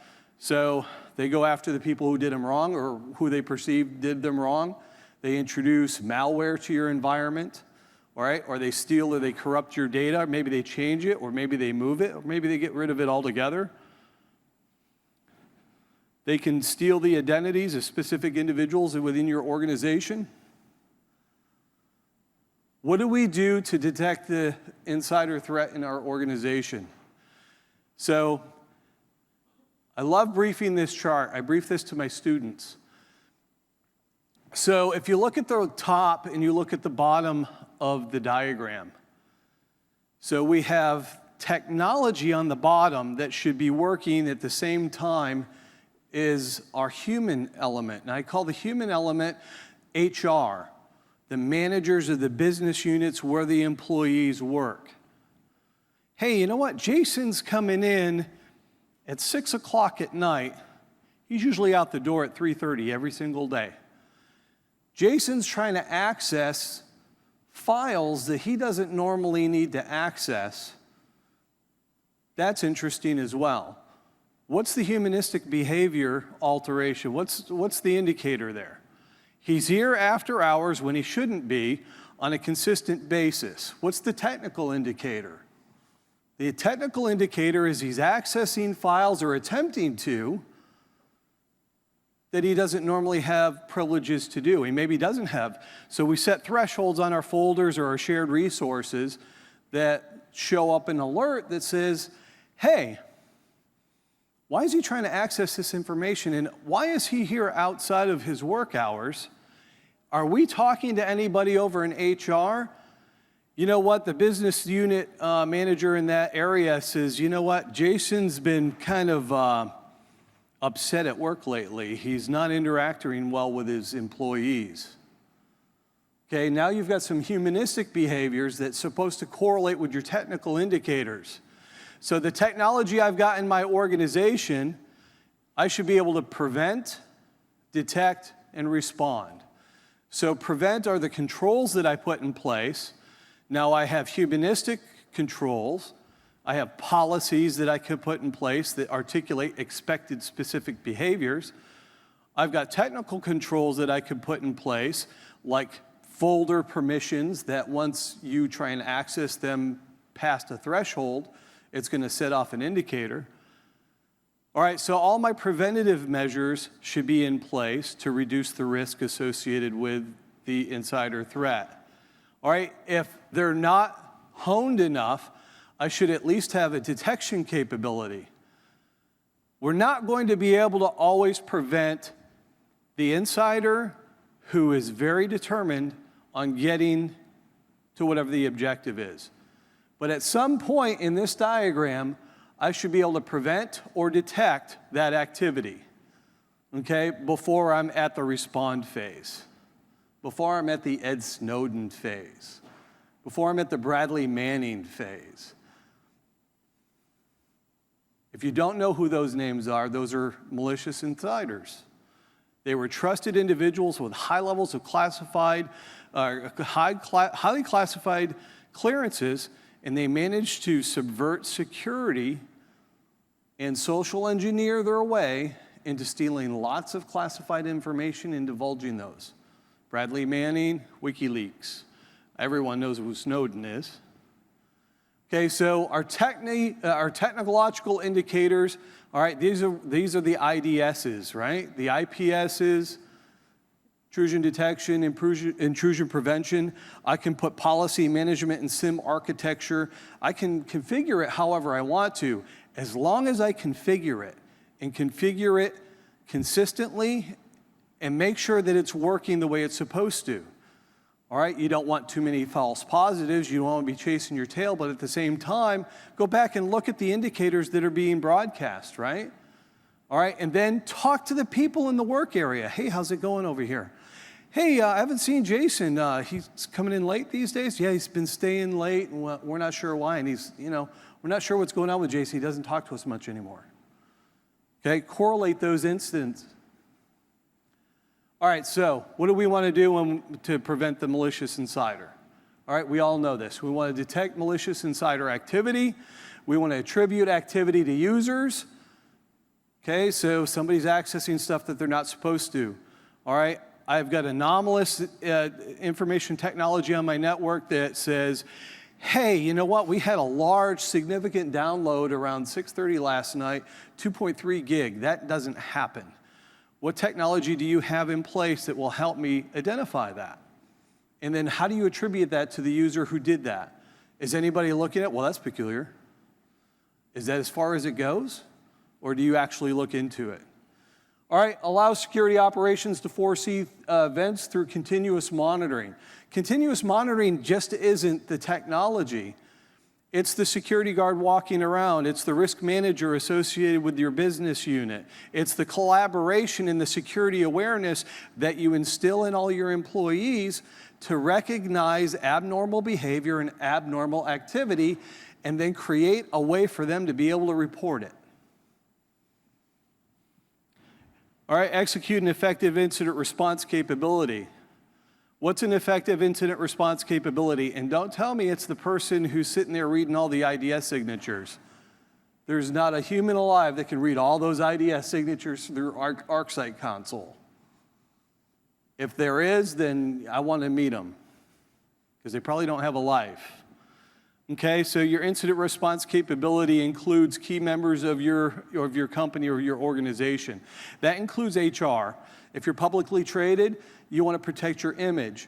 All right, so your PR people, and also needs to include the key business units, your research and development folks, and then of course your IT, your CISO, your CISO, and your security manager.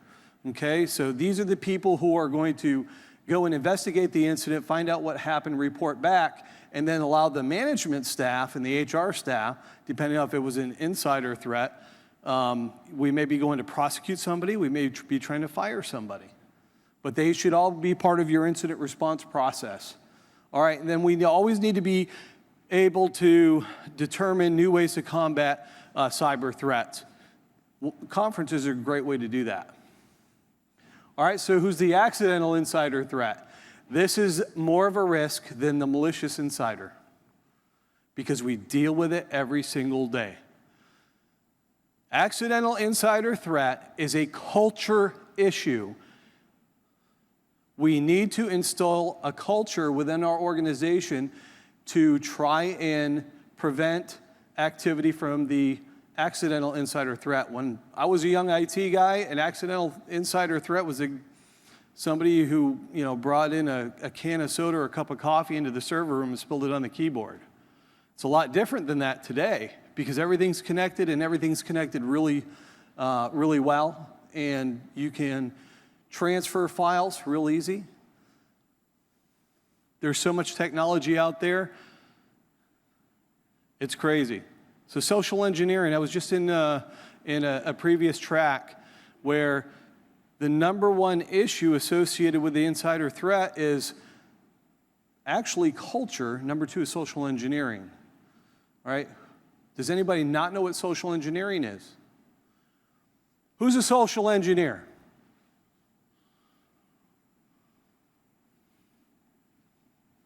Everyone's a social engineer. How many here have kids? You've been social engineered every single day since the day they were born, right? Mom, I want this. Dad, I need $20 to go to the gas station. I want to go to the theater. No, you didn't do your chores. You're not going. After a while, you get tired of listening to it, and you usually give in. So kids are social engineers. Who are other effective social engineers by profession? Investigators, trying to get you to change your behavior so that you divulge information that they're looking for. Doctors, okay? How many patients, my wife's a nurse in the Air Force, and she'll tell me I'm a non-compliant patient. So a non-compliant patient is not the patient who divulges everything. So again, nurses and doctors, they have to try and elicit information out of you to properly diagnose you, okay? Social engineering is getting very complex, very sophisticated, and even people like me who live and breathe in this industry are susceptible to complex social engineering. Well, number one is email, right? Web and email. So I can tell you, my company, Northrop Grumman Corporation, they, on a periodic basis, they'll send out a phishing attempt via email. And now they're getting smart about it. They're spear phishing. Spear phishing is directly directed toward a demographic in the organization. I like to go to conferences. I like to speak. So you know what motivates me. Now I get a phishing email attempt, says, hey, Sean, we would like you to go to Australia, and I've been dying to go to Australia, and present at a risk management conference. We want you to represent Northrop Grumman. Wow. I get to go to brief at a conference. Northrop's going to pay for it, and they want me to represent a large corporation like that. What motivates me? So I start looking at it, and there's a link in there to go and sign up. And then I'm hovering over it, and I'm like, wait a minute. It's not signed by anybody. Not just anybody in a large corporation is going to say, hey, we want you to go brief. Who's telling me that? And then I start looking at it, I hover over the link, and it's suspicious. I look at where the email came from, and it says it's coming from the engineering department for information, or for Northrop Grumman IS information systems, but then in parentheses, it's a Gmail account. So now I right-click on the URL, I throw that into the VirusTotal. Anybody familiar with VirusTotal? VirusTotal is a great utility online to analyze files, URLs, and hash values. All my kids use it. I tell everybody to use this. You can upload files to do a malware assessment.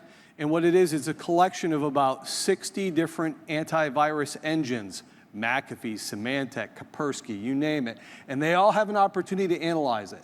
So I did this. I analyzed the URL, but it was clean. I'm like, you know what? I still don't like it. So I move it over to my deleted items list.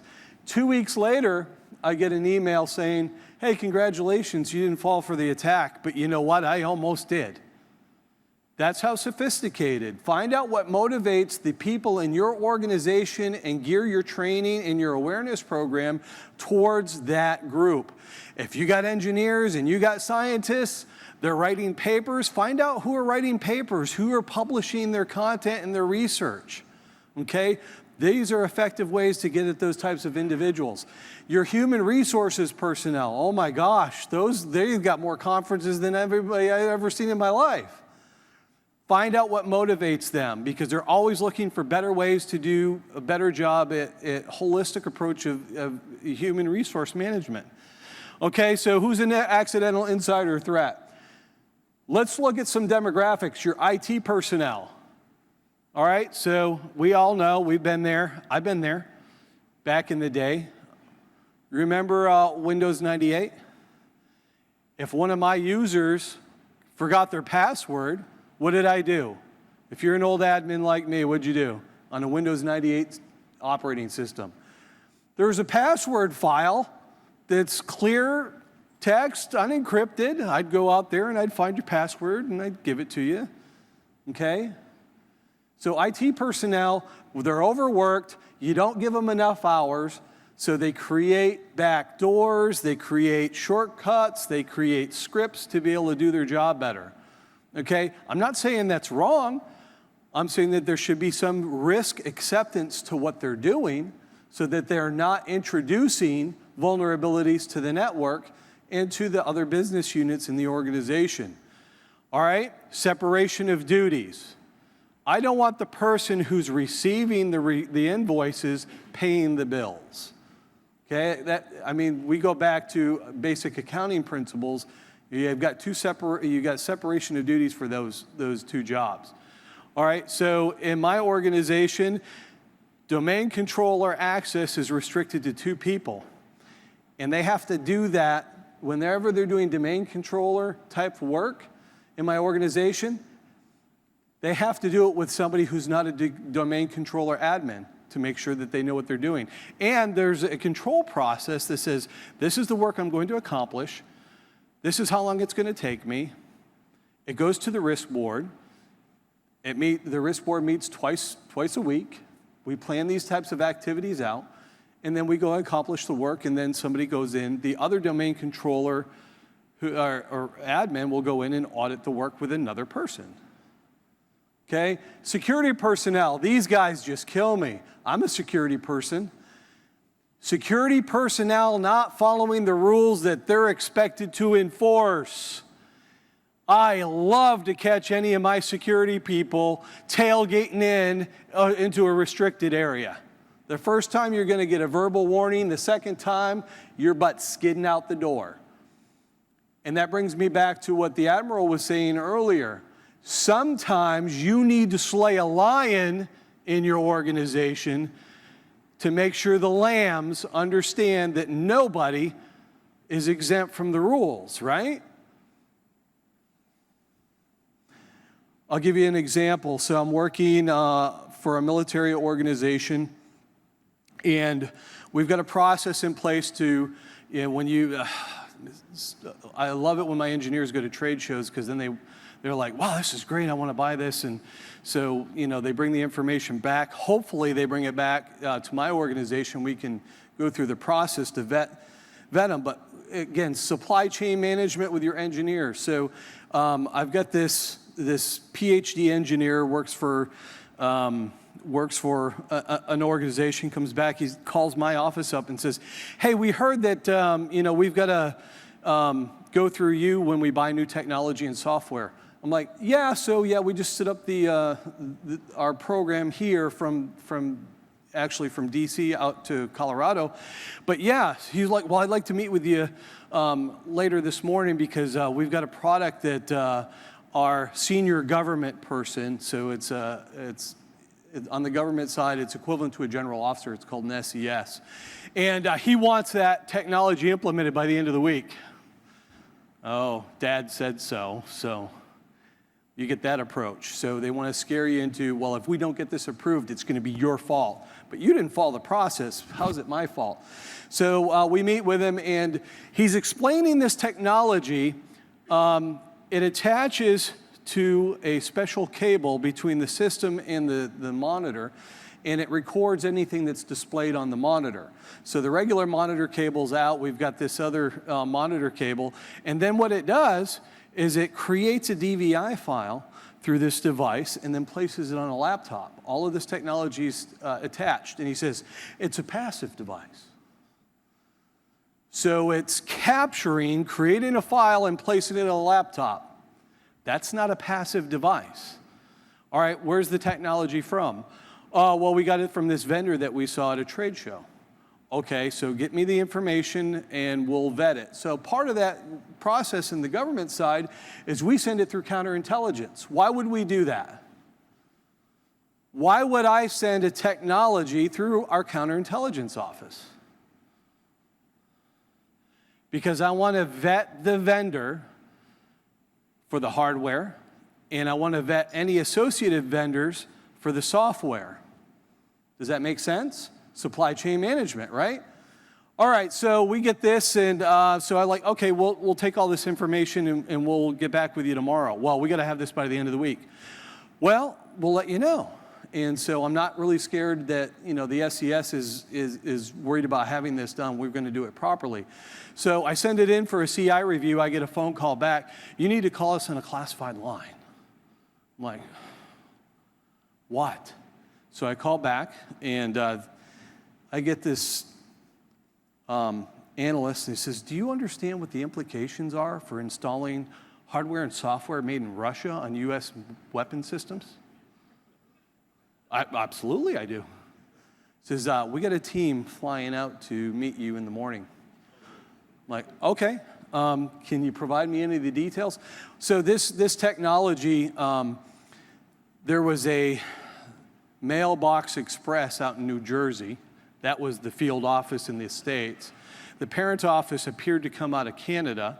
Canada's okay, right? Well, the real office was over in Germany, and it was a Russian company. The technology was used developed primarily for the medical industry.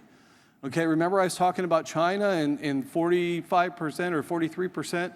All right, so the advances in technology in the United States for cardiology, pulmonary, so surgeons were using this technology to record their procedures so that they could watch the procedures and share them out at conferences and collaborate, right? Well, part of the technology said, when you save it to this laptop over here, also upload it to this IP address in Dusseldorf. So, again, educating your personnel. This engineer was highly respected in the community. He was let go by the end of the week. We didn't install the technology. Sometimes you have to slay a lion so that the rest of the lambs fall back into place. Okay?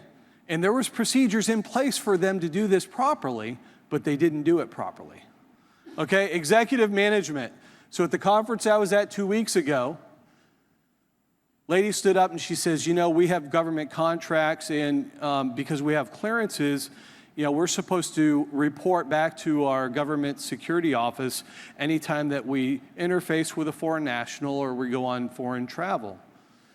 My CEO travels all the time overseas, never tells me, interfaces with clients from Eastern Bloc countries and never tells me. What do?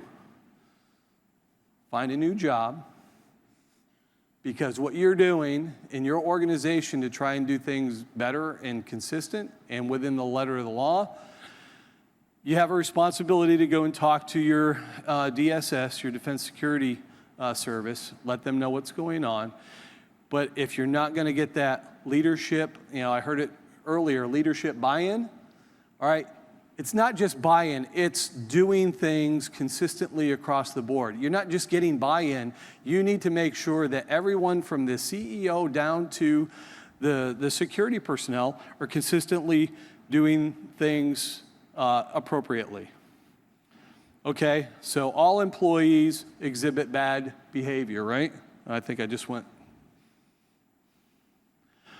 All right, so to reduce the risk for the accidental insider threat, we need to do all the same types of things for the malicious insider threat. Sound acceptable use policies. All right, I'm not asking you to do anything different. We have policies that articulate expected behaviors from all the personnel in our organization, right? We want them to understand what the rules are, and we want to reinforce those rules. We want to educate and train all personnel on exhibiting good habits. Again, set the example. Security personnel, IT personnel, management personnel. When they see everybody else following the letter of the law, then there's a little bit more buy-in. I keep hitting that bottom button. Okay, so I'm not going to go over all of this, but your policies need to be effective. Depending on the size of your organization, you may have an organization just manages your policies. They're not experts on the content, but they help you manage your policies. Your policies should have a good introduction. They should have a good scope. So who do they apply to? That's your audience, right? Who does the policy apply to? All right, and then what are the details for the policy? Make them very specific to the audience that you're trying to get. Okay, and then how do you have people be accountable? Well, the first part is that accountability statement. You might have seen that in many, many policies. Deviations from this policy could result in administrative action up to and including termination. That's pretty accountable. Make sure that they sign them. And then somebody needs to own the policy. So if it's important enough to write down, somebody should be reviewing that policy, making sure it's current, making sure that it's effective, and it doesn't conflict with other policies. Okay, so we have different types of policies: human resource, legal, security management. They should all be reviewing your policies. Again, make sure that they don't conflict with each other, make sure that they're consistent, you're not breaking any laws. Okay, they should be specific and enforceable. And then again, employees should acknowledge with signatures. All right, educate and train all personnel on exhibiting good habits and behavior. All right, so how many have an annual, security, IT security program that, a CBT or something in their organization? Is it the same one every single year?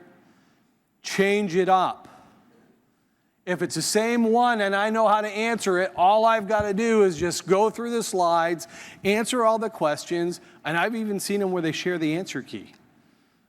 Why? Because we want to be productive. We got to get the security stuff out of the way. Change it up. All right, external training and conferences. This is an excellent example here. Okay, gear training to the audience. So what's the audience you're trying to get at? Gear IT training towards the IT personnel, your network engineers, all right, your architecture, framework personnel, your coders, software assurance. Assess the training material for currency and effectiveness. Update it. Okay? Many times I see the same old training over and over and over again. Keep hitting that bottom button. Okay? To reduce the risk for the accidental insider threat, provide constant awareness. Who's got an organization where you got posters in the lobby? How much dust is on that poster? How often have they been changed? I don't even see it anymore. What about your bathrooms? I'm a dude. You can get my attention for at least 45 seconds in the bathroom a few times a day. Put them up there. You go into a bar, some of you guys know, you'll see the sports page up there or the scores from the game. All right, we're reading that. Think outside of the box as far as your awareness training goes. All right, it should be specific to the work area or that business unit as well. The cyber threats, a common cyber threat across the board is going to be spear phishing, phishing, social engineering, right?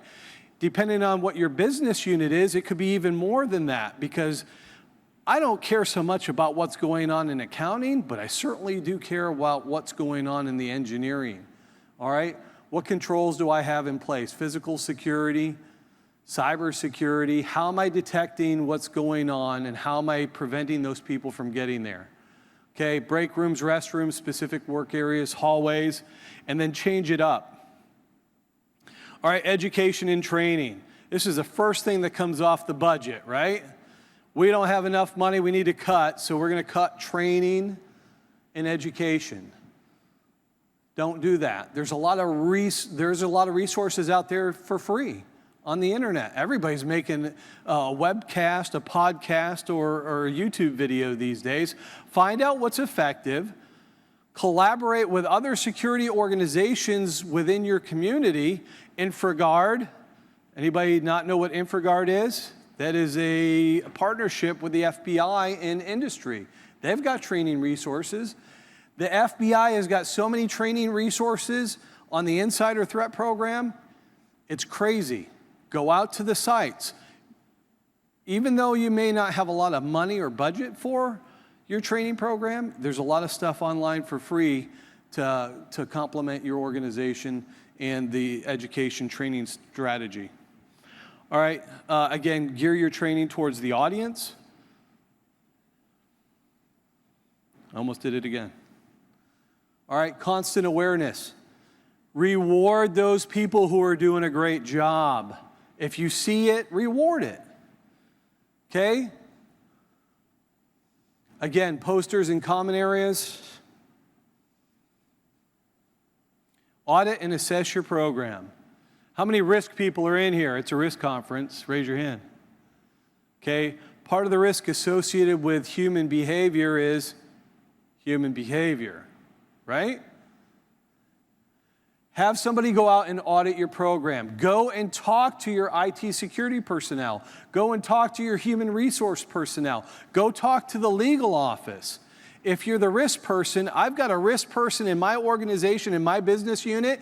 He reports to my boss's boss's boss. And I can tell you, my boss gets really pissed off when he's doing his job right. Because like, you know what, why don't you just write us up? Because that's not the objective. The objective is to show you the processes that you're not following that are increasing risk, and you missed something. You almost had a unclassed cable hooked up to a classified network because you didn't follow process and you didn't do this because you were short on time. Okay. So again, it's the same thing for the malicious insider threat, for the accidental insider threat. We want to detect poor security activity. We want to attribute activity to users. Remember that slide I showed you, showing the humanistic factors and the technology factors? It's the same thing. It's the same way. Execute an effective incident response capability. Improve operational assurance. Security is not there to prevent people from doing their job. Security is there to help them do it effectively and by reducing the risk. Okay? And then determine new ways to combat cyber threats. For IT managers and security professionals, this is directed towards them. All right? Only give them enough information to let them effectively do their job. Okay? Segregation of duties, we talked about that. Defense in depth, firewalls, proxies, VPN, encryption. Okay? Make sure they're configured properly. Audit and assess your program. I got an email back in December that had a phishing malware, an old macros Office 97 macro. And I thought, wow, this is a great example. I'm going to develop a training program showing this. And then I started thinking about it. How did it actually get delivered to my mailbox? Made it through the firewall, made it through the Barracuda email and spam filter block. with the antivirus engine, and it made it through the Outlook 2010 antivirus engine. And when I did a scan on it, using my host-based intrusion detection, it didn't pick it up either. I've uploaded it to VirusTotal, and guess what? I had 7 critical hits. Defense in depth. Deploy the technology, but make sure that it's configured properly. Make sure it's effective. All right, technical controls, we talked about this. All right, put permissions on those and restrict resources to those things that are critical in your organization. Do you need to have it all in one bucket and stored in one place? All right, risk control adequacy. We talked about that earlier today. There was a presentation. We don't want to put a hubcap on the candy bars. We won't sell as many candy bars. We don't put $50,000 protection mechanism on an item that if we lost, it's only going to cost us a couple $100. All right, here are the key takeaways. All right, with IoT, 2.8 personal devices exist for every human on the planet. It's actually more than that today. Technology touches every aspect of our daily lives. 80% of the technology that we use enables our businesses today. And it doesn't matter what industry you're in. If you're the mom and pop farmer, you're still using stuff online. Look at your contracts, conduct background checks. Remember this, so the Admiral was talking about acquisition as well. Our procurement was we use the word acquisition in government, but procurement. So if you purchase something from a vendor and that vendor has a deficiency in the technology that they're deploying and they hire another vendor, do your due diligence and articulate in your service level agreements and your contracts that relationship that they may inherit, that you inherit within your organization as well. Okay? Supply chain management, I gave you a great example of that. All right, applies to your R&D and academia relationships. Oh my gosh, academia. We work with a lot of different universities and they develop technologies for us, but they want to publish everything, they want to talk about everything. Americans have big mouths and egos. We want to share and tell everybody everything we're doing. Make sure that you have some type of mechanism in your organization that allows you to say, you know what, you're doing a great job, we want you to share that, but we want to control how you're going to do that. And there's sensitive things about what you're doing we don't want to share. All right, again, so talk to your HR, legal, and other stakeholders, establish your incident response team and practice it. All right, on an occasional basis, walk up with a 3.5-inch card, drop it in front of an employee's desk, and it has a scenario on it. How they respond to that scenario will show how effective your training programs are. All right, here's the new one. Establish an insider threat program. Review it, meet and discuss indicators. Your business unit managers, your HR personnel, your security personnel, corporate executives, risk personnel. They should all be on that team. Okay, so here's some resources. The slides will be available from the, this is an online panel, kind of like what we've been going through here today. That's one of my resources. Some additional resources. Okay, I know we're up, and I know there's a reception going on. Any questions? I don't want to be the guy preventing you from going out to the reception. Thank you very much for your time today.